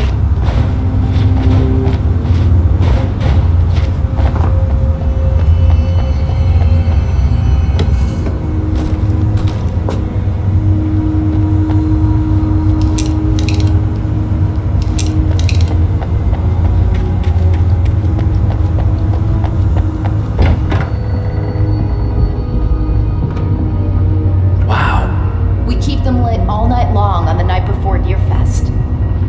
Why? Well, it's tradition. For it to be free, the Dark Presence needed the writer to finish the story. Again and again, the story let it get frustratingly close to the writer without letting it capture him. It was bound by the events depicted in the manuscript, but it could pursue the writer indirectly, put others on the task, and stop those who would help him. It took over everything in its path, made them its puppets, and sent them after Alan Wake.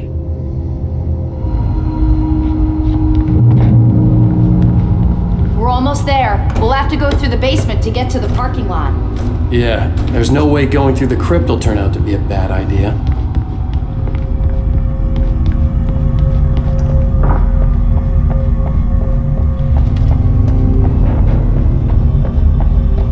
You have the right to remain silent.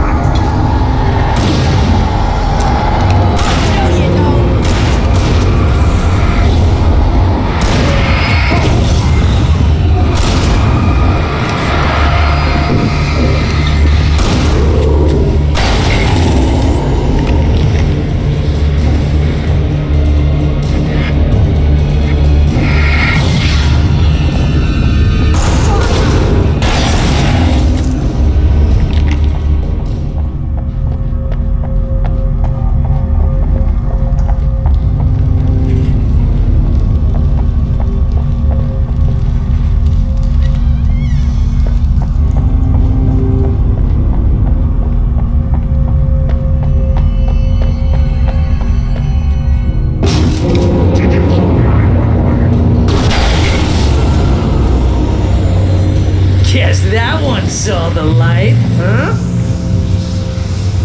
You didn't like that one? A tough audience. Well, I got plenty more. What are the Christmas lights for? Protection, man! Like garlic against vampires? Vampires. The helicopter's just across the parking lot and up the hill. Come on!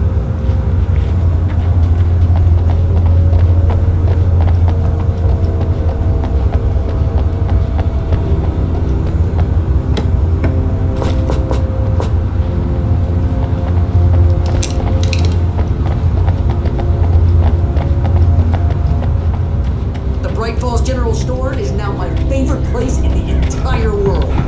See this headlamp? It's like a superpower. I can just look at one of those things and they die.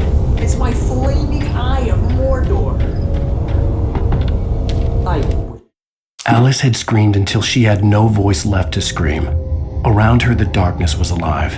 It was cold and wet and malevolent and without end. She was a prisoner, trapped in the dark place. The terror would have burned her mind out, but one thing made her hang on. She could sense Alan in the dark.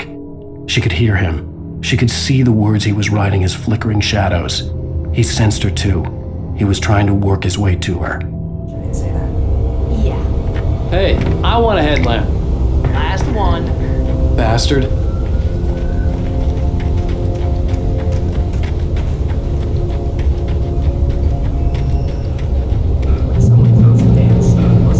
You're about to take a helicopter ride with someone who may or may not have a pilot's license.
Just up ahead. I'll need a while to prep for takeoff.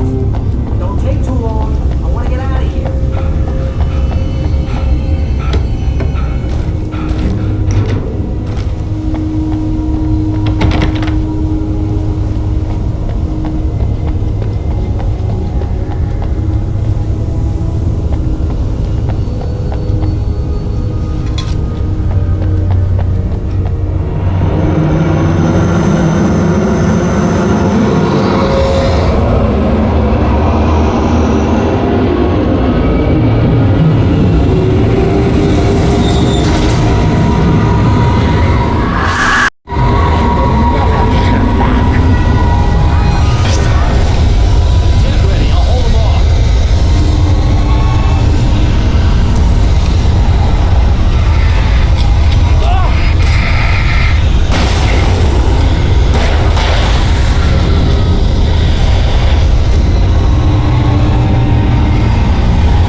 get me to Weaver, Sheriff. You're taking a big chance on a local crazy lady, Al.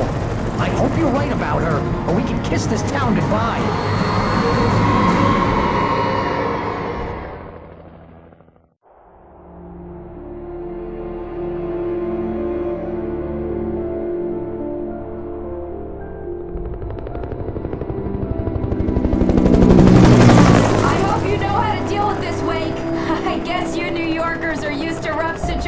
Like this. Right, the city's a war zone. King Kong, mutant alligators, and Alex Casey shoots the place up every weekend. Look, I never even carried a gun until a couple of days ago. Well, my dad used to be a cop there. Tells some pretty wild stories. Stuff like this? No, just normal bad stuff. Kinda like your books, Wake.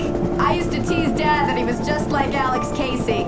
You've read me. Oh, sure. You're a pretty good writer. A little heavy on the metaphors, maybe. Nobody's ever said that before. We're coming up on the power plant. See the lit building over there?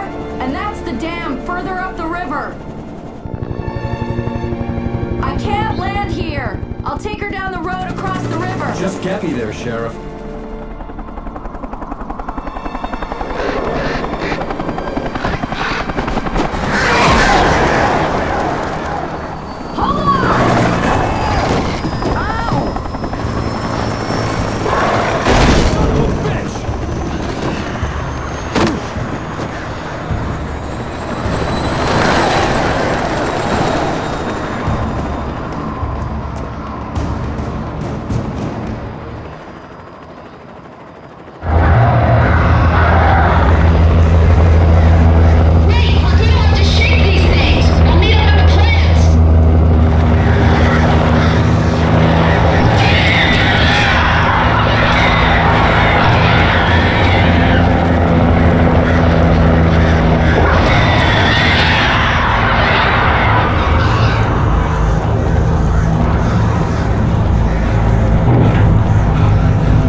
About the chain for the door to open.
new song from a band that...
The power plant glowed in the night.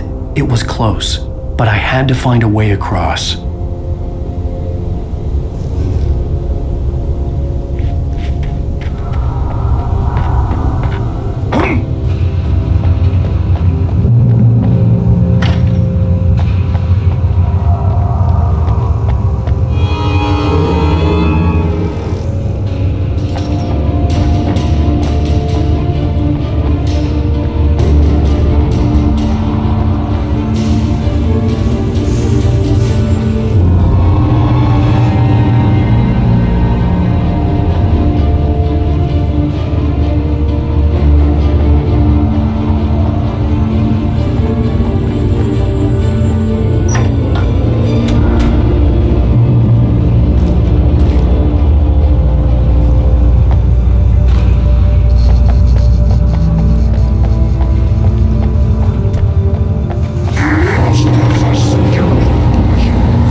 story I had written in the cabin had come true. Touched by the dark presence, I had written a horror story, but the end was still missing. The story was incomplete, and the last unfinished page of the manuscript still sat in the typewriter in the cabin study.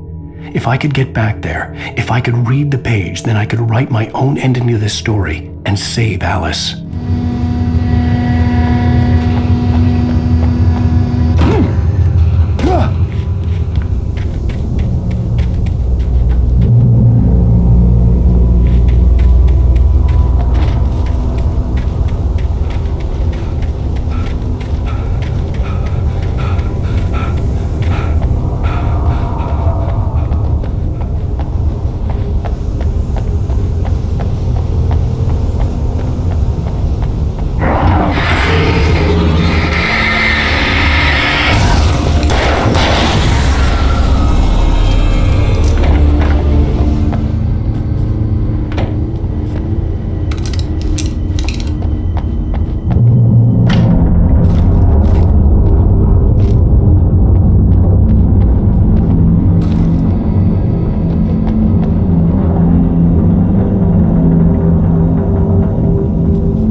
I recognized the logo on the power plant sign. I'd seen a version of it painted all over the area, signifying hidden caches of supplies. Hold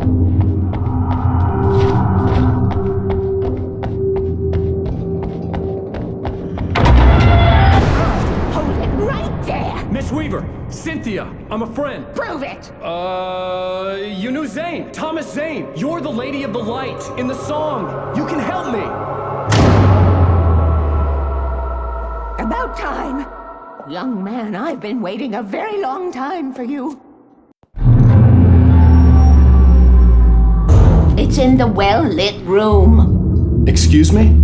What you'll need to drive the darkness back. The well-lit room is at the dam. I built the room to keep it safe. Will it help me find Alice? Will it get me back to the cabin? Fine, let's go. I can get my friends to come back with the helicopter.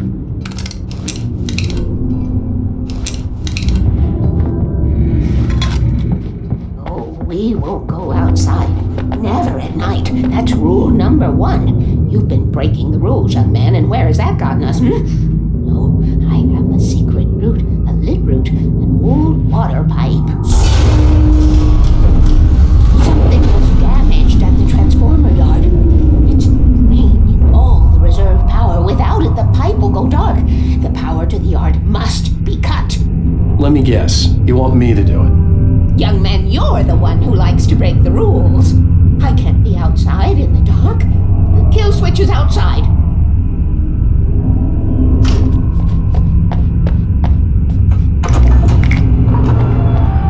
I have been preparing for these times. The dark tight.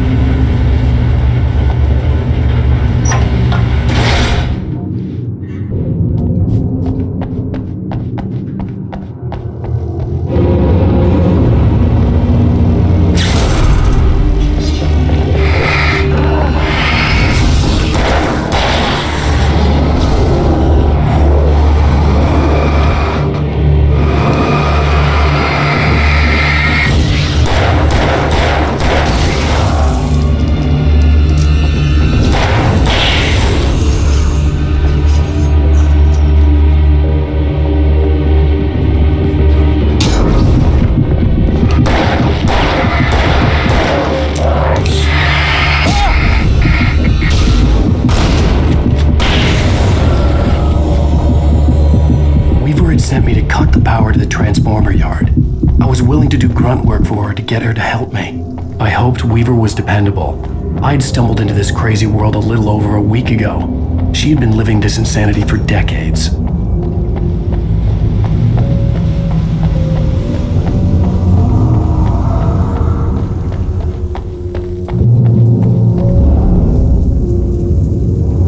I could see the kill switch that would cut the power to the transformer yard. Now I had to find a way to reach it.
these things.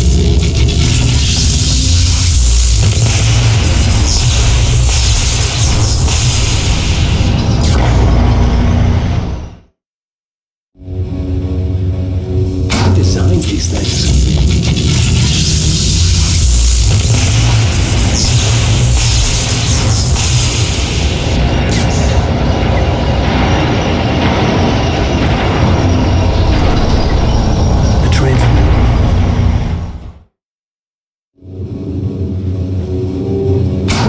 move these things.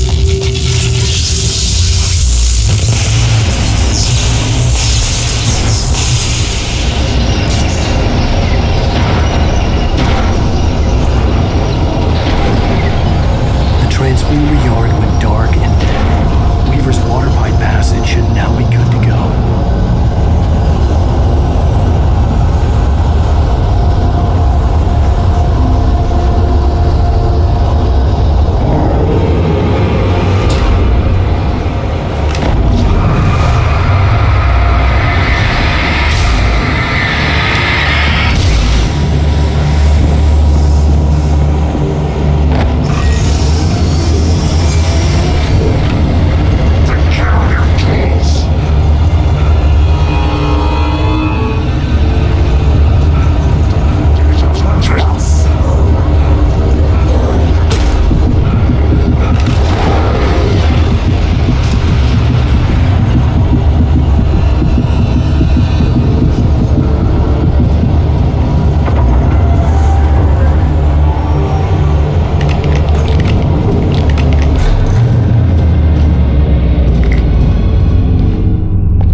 Starting to realize that. In that case, young man, perhaps you're a smarter man than Tom was. The witch looked like her, but it wasn't. Barbara was sweet. He didn't understand until it was too late. He tried to undo it, wrote himself, her, everything he'd ever written out of the world. Oh, he was so famous. And afterward, no one knew. Oh, Tom. He left only one thing behind him, in case it happened again. Insurance. He trusted me. Or perhaps used me a little. Tom knew how I felt. Knew I wouldn't refuse him. I built the well-lit room and put it there. It's been waiting for you. We are characters trapped in a story you have written, and none of us will survive to see the end of it if the darkness isn't stopped. She'll twist the story to her own dark ends. How do you know all this? Tom, that's the way he wrote it. He still talks to me, in television, beyond, from below. We have both been touched by the darkness, young man. He saved us both. The darkness stays with you. Leaves a stain. This pipe will take us directly to the well-lit room. Okay, I need to call my friends, tell them where we're going. Hello? Al! Barry, we're headed to the dam in one of the pipes. Meet us there. Okay, I'll tell Sarah. It's Sarah now? Whoa! No! For the sweet love of... Barry! Barry! We gotta go see if they're okay. They're probably dead. You must reach the well-lit room. This is no time to be a selfish idiot. That's my best friend!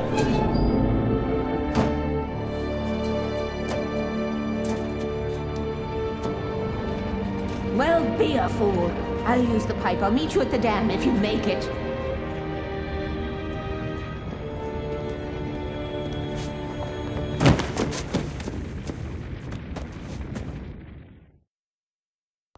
At least I didn't have to worry about her. She knew how to stay safe.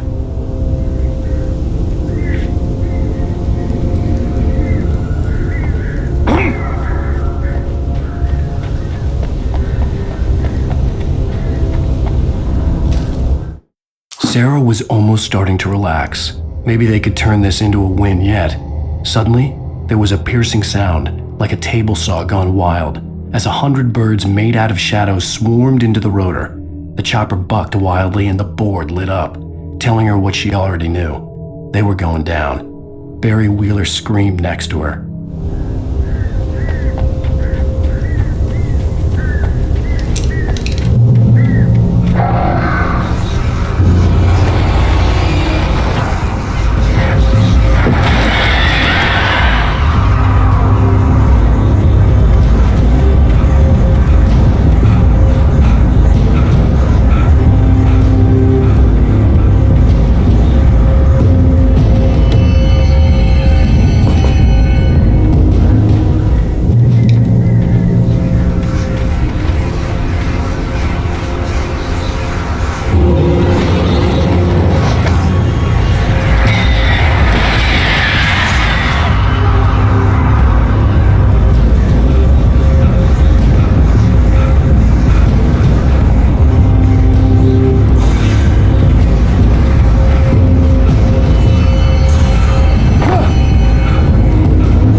Site looked bad, but as far as I could tell, the wreck was empty.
Cassidy and the Sundance Kid. I have a different ending in mind. Yeah, I'm fine. Thanks for asking. I knew you'd be all right. How's that? The flaming eye of Mordor? Laugh it up, funny man. Didn't we have somewhere to go? Weaver will meet us at the dam.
dam at the top.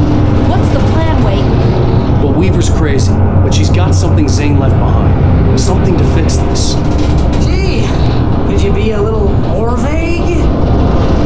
Thomas Zane? Seriously? Might as well be Paul Bunyan or Bigfoot. Yeah, well, he was real.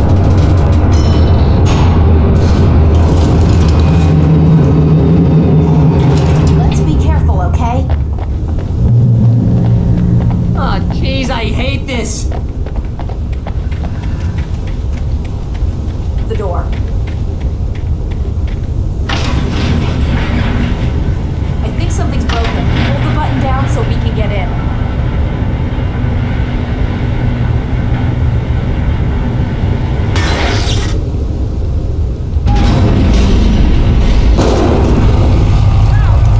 What's going on? We can get to the dam through here. What's happening out there? You guys go ahead and find Weaver. She should be in the dam now. I'll have to make it alone to the top. Don't get yourself killed. Please be careful. I'll take good care of Mary, baby. Just count yourself.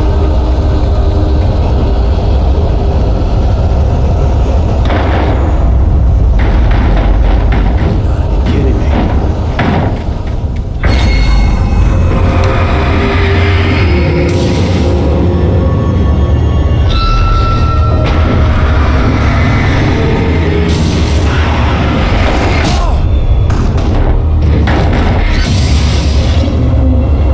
Down, boy.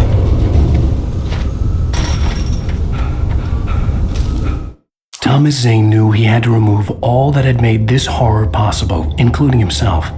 That was the only way to banish the dark presence he had unleashed and now looked at him through the eyes of his dead love. But he also knew that despite his best efforts, it might someday return. So even as he wrote himself and his work out of existence, he added a loophole as insurance, an exception to the rule. Anything of his stored in a shoebox would remain.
ridiculously outnumbered. The searchlight could even the odds.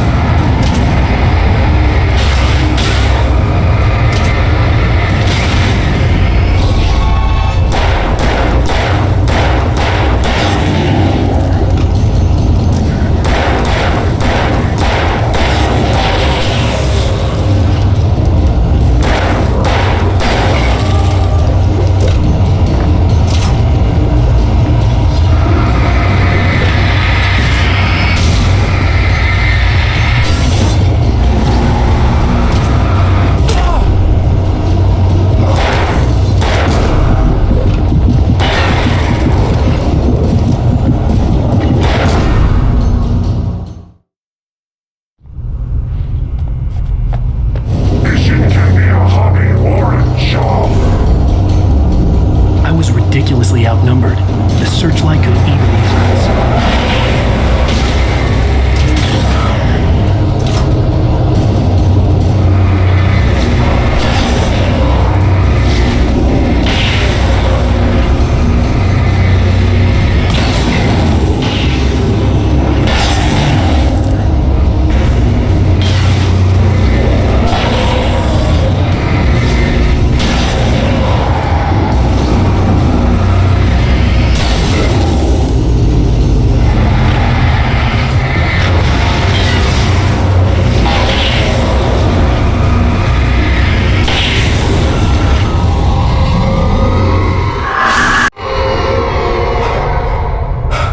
Enough. You will go no further.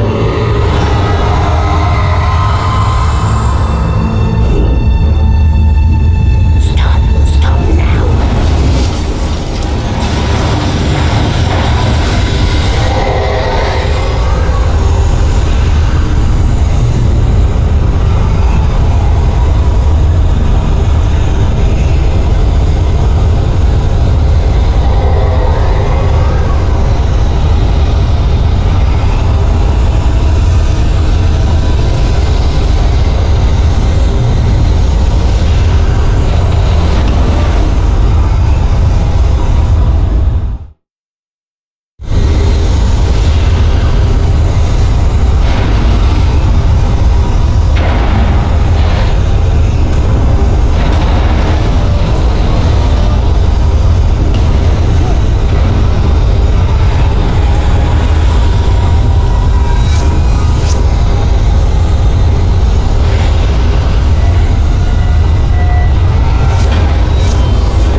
6 and 33 and 118 need changing soon, and I don't want to climb up the ladder to change them because it's very late and I'm tired. And if you take it, I won't have to do that anymore. The page was autobiographical, a memory from my childhood. But I didn't write this. It was a page written by Thomas Zane. None of them were supposed to exist anymore. Alan, 7 years old, would fight sleep to the bitter end. When he did sleep, he soon woke up, screaming, the nightmares fresh in his mind. One evening, his mother, sitting by his bed, offered him an old light switch. She called it the clicker, and flicking the switch would turn on a magical light that would drive the beast away. To imbue the talisman with all possible power, she added that it had been given to her by Alan's father. Alan never knew him, and anything of his took on mythical proportions in his mind. With the clicker firmly in his hand, Alan finally slept like a baby. Now, almost 30 years later, Alan thought of this as he stood on the rim of Cauldron Lake, the clicker in his hand. He took a deep breath and jumped. My mind swirled. I'd given the clicker to Alice, yet it was here. Zane had written it into existence, in a story I had written. I can get to her now. I can finish this.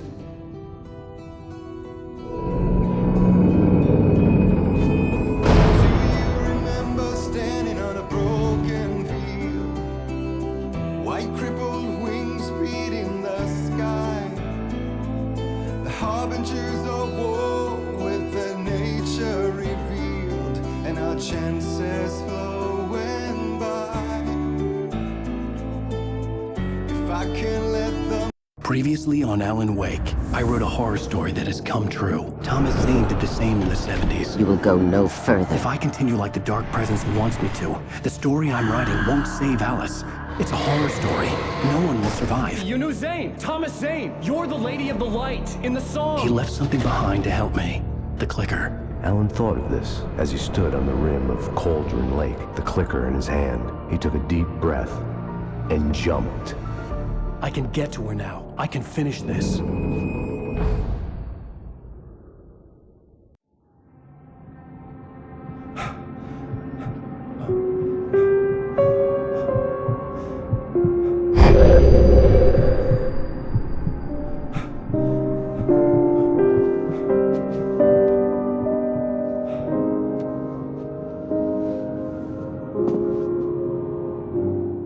I had a hangover. My head was about to explode and the light hurt my eyes. I needed my sunglasses and painkillers to dull the pain.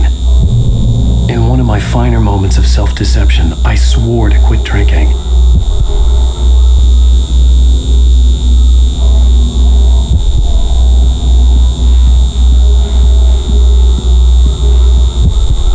I wasn't sure if I could face the world without my sunglasses and something for my headache.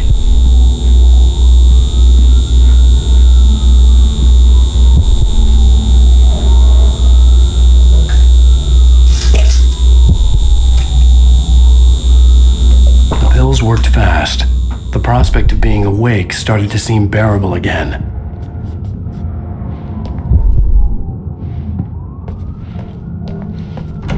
The lights were like needles in my eyes.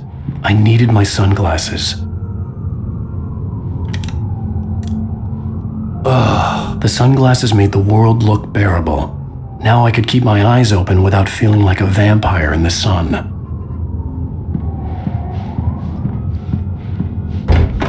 There was a message waiting for me on the machine. You have one new message. Ow! Are you still asleep? Wakey, wakey! You should have your show on your TiVo. If Alice wasn't too mad to record it. And she called me earlier and really chewed me out. Yeah, we went a little overboard last night. But parties are a part of this business. Al, look, I'm saying this as your friend. She's not doing your career any favors by trying to run your life like that, okay? I'll talk to you later, Al. Watch the show!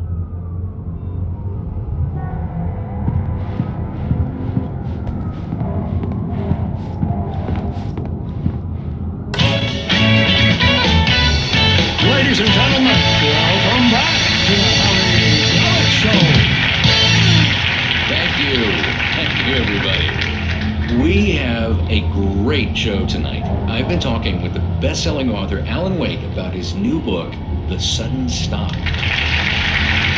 Good read. Go buy it. No, it is a good read. Look, I'm gonna be honest here. Is that wise? No, but I'm gonna do it anyway. I got people who give me the lowdown on books. I'm a busy guy. But this one, I actually read from cover to cover. I mean, I'm a big fan. Wow, thanks. Now, this might be a spoiler for those who haven't read the book yet. Based on the sales figures, the 2 people out there who haven't read the book yet. But this last book is all about the death of the main character, the hard-boiled New York detective, Alex Casey. Now, there's been a lot of outrage about this. Why the hell did you kill Casey? What the hell were you thinking, man? Good riddance. No, seriously though. 7 years and 6 books is a long time. He was a gloomy guy to spend all your working hours with, and it was a good run.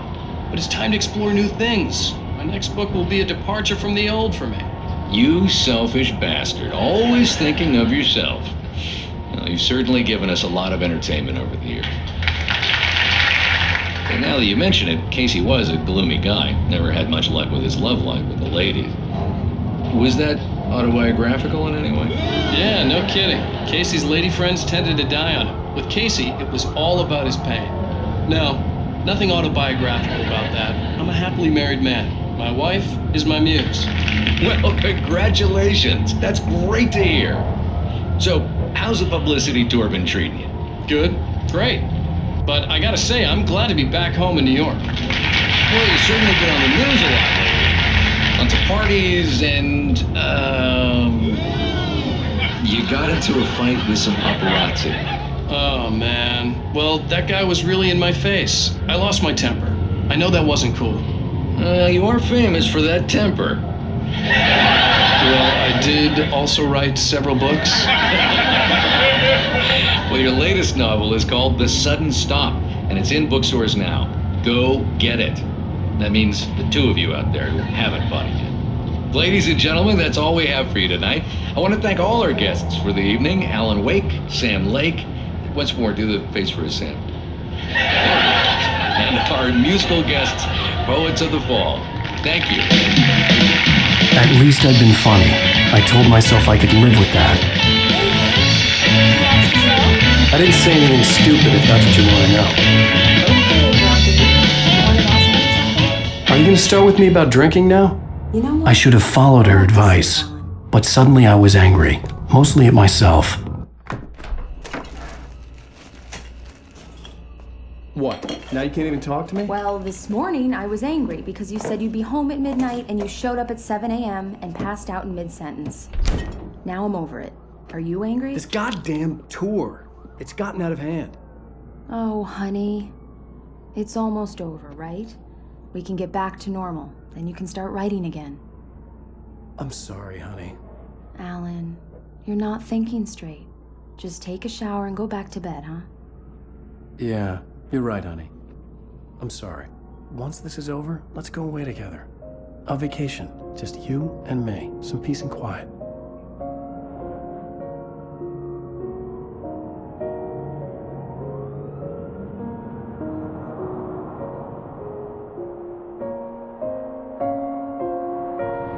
Somehow, the clicker was the key to the cabin.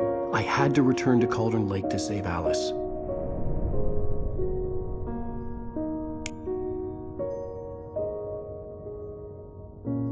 I'm going back to the lake to finish this. I'm going to write an ending to the story in the manuscript on my own terms, to make it all right. Why can't you just write it here? The last page is still in the typewriter. I need to read it first. Everything needs to be just right. Zane tried to cut some corners, and it didn't end well. Okay, ready when you are. I'm sorry, Sarah, but I need to do this alone. Barry, take her gun. Miss Weaver, close the door when I leave.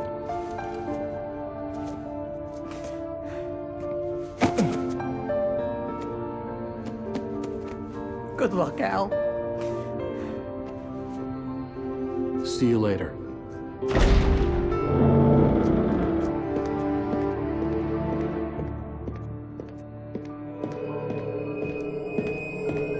When I got out, it was warm and sunny. I'd flicked the switch of the clicker. Had it done this? I didn't stop to question it. I had to take advantage of the sunlight to get to the lake. On Zhang's page, I'd stood on the rim of Cauldron Lake, about to use the clicker. That's where I was headed.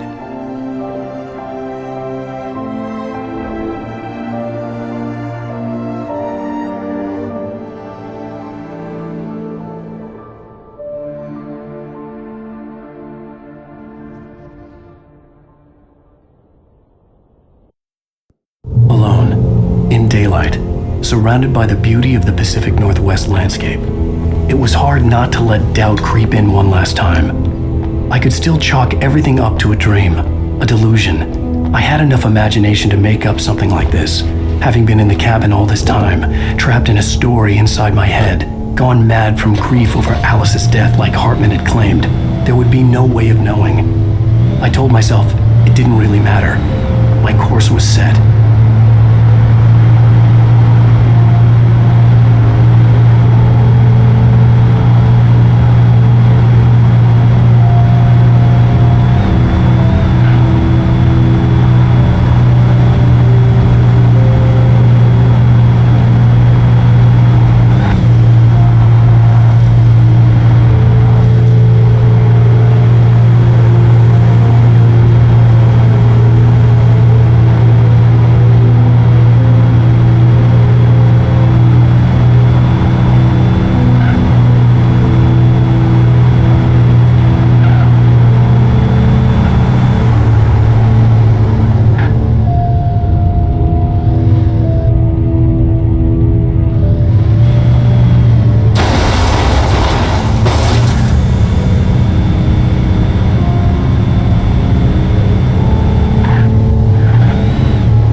There was a link between us, always would be. I could feel its presence again, getting closer.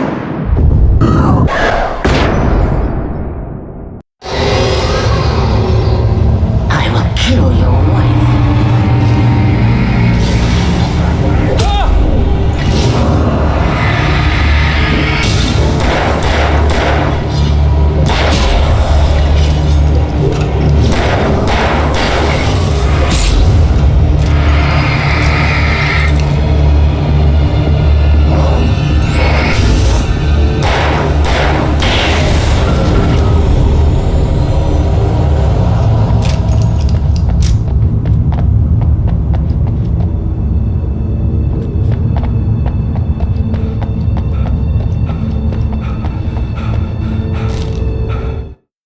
The Dark Presence was no longer trying to capture the writer so he could create the ending it wanted. The writer knew too much. He was too strong. And he carried a weapon left behind by Thomas Zane, something that could hurt it. Now, the darkness was doing everything in its power to simply stop the writer from ever reaching Cauldron Lake and the dark place it came from.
bottom of Cauldron Lake was a graveyard of things the lake had claimed in one way or another over the decades. The dark presence brought them up in its wake, scattering the rotten waterlogged hull of an old boat here, the remains of a long ago crashed airplane there, trees shattered under the impacts. The earth groaned. It didn't even notice.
Zane cut its heart out, but it didn't die.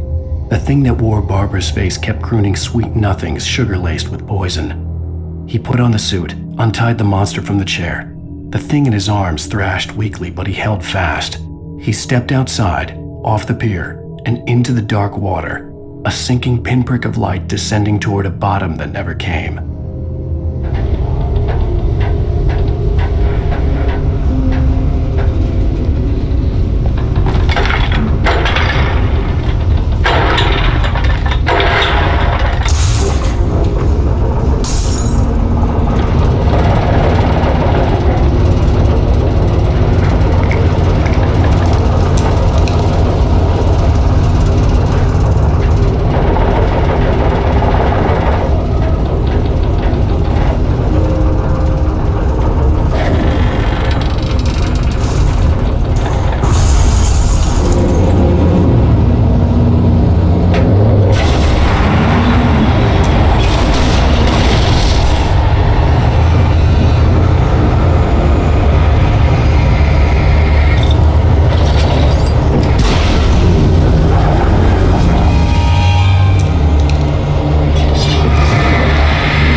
I told Barry my plan back in the well-lit room, I'd acted as if I knew what I was doing. I didn't. I was operating on the shifting logic of a dream. I had to fight my way to the lake through the horrors of the night. I had to flick an old battered light switch imbued with childhood magic. I had to write a happy ending to a horror story. I had to save my wife from the dark prison she was being held in.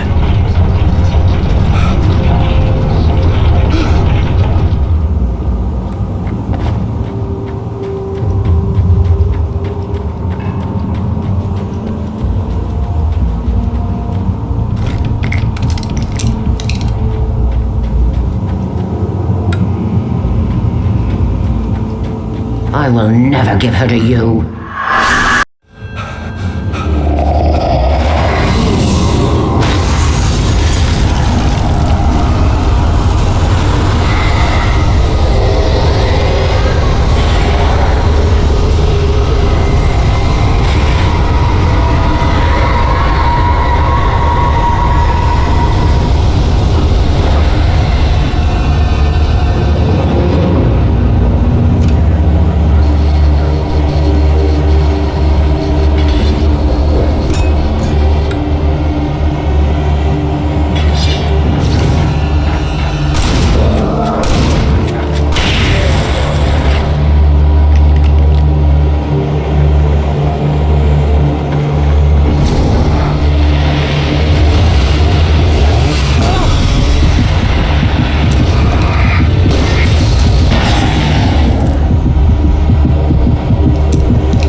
The dark place I found myself in was unlike anything I could ever have imagined.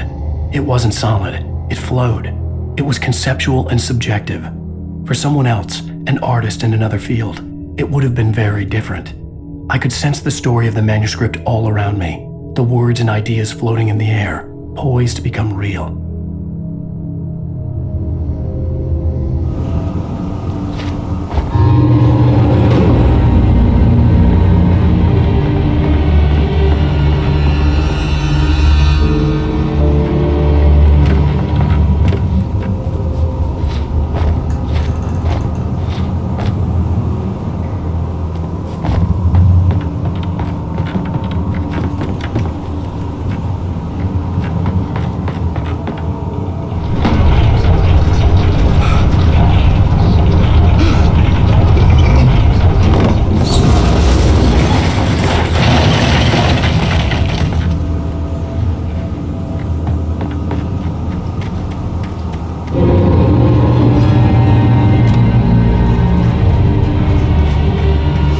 see Mirror Peak in the distance.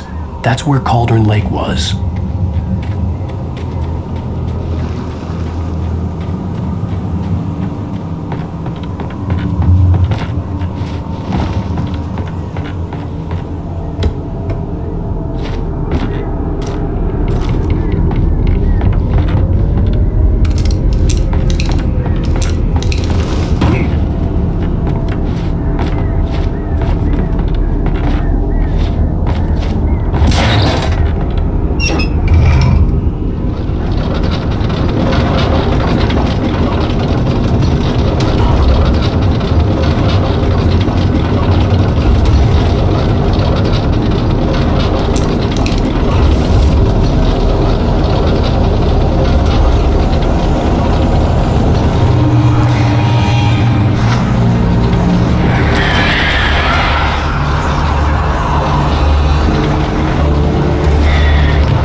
I needed to get the generator running.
After Zane had gone, I stood alone in the shifting dream that was the dark place.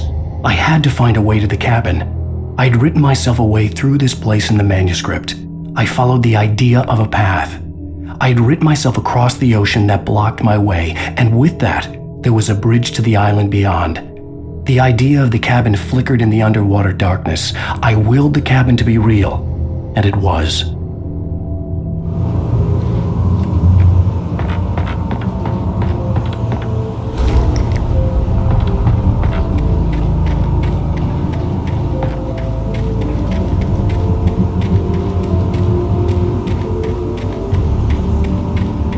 Turn back now.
Baby, you were having a bad dream.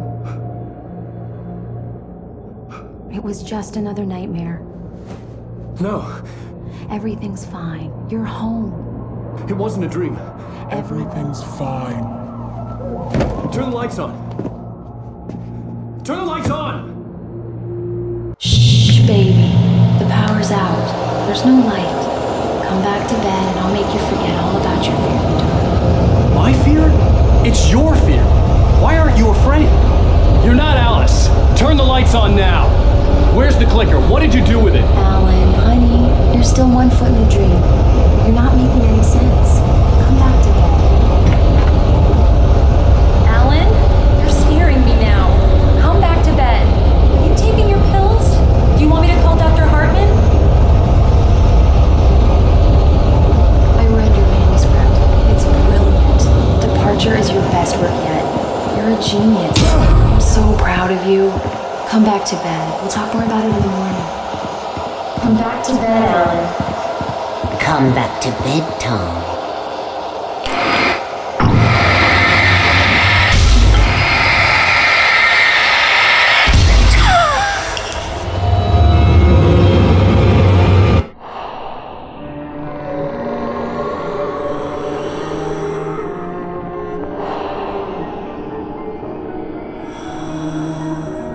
You must find your way to the cabin.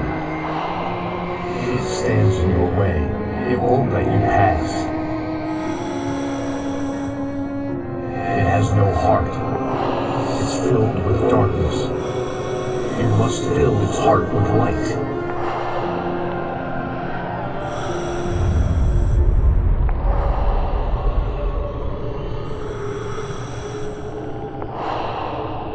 Don't mind him. He's Mr. Scott. Your friends will meet him when you're gone.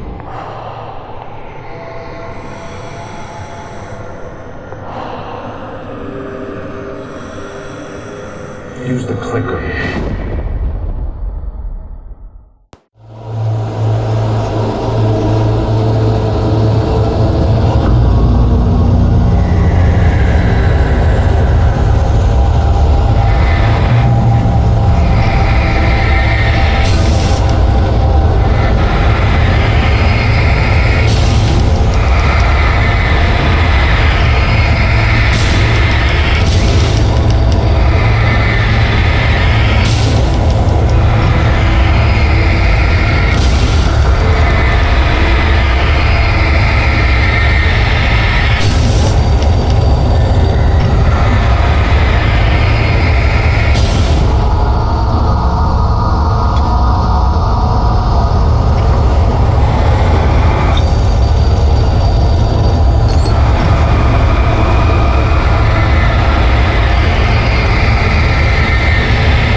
told. All he had to do was write what I wanted.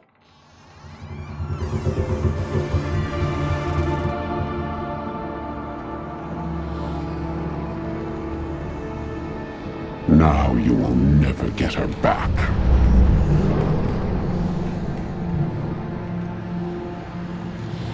I am much older than you. Older than your first work of art. I will find a new face to wear. Someone else to dream me free.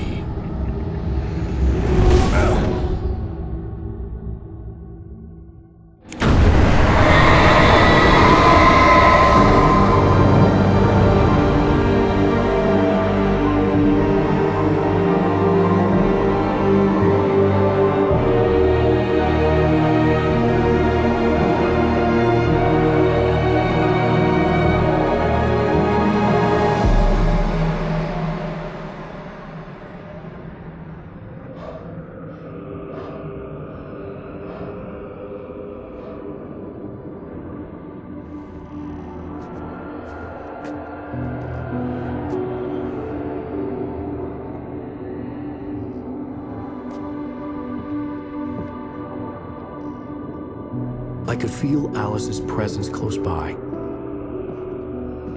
I understood what I had to do now. I knew how to write the ending to Departure.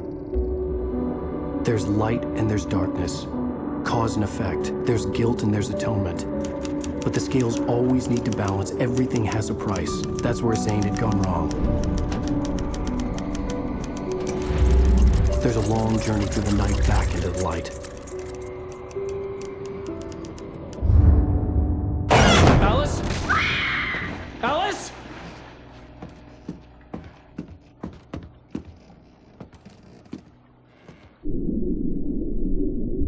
Oh no!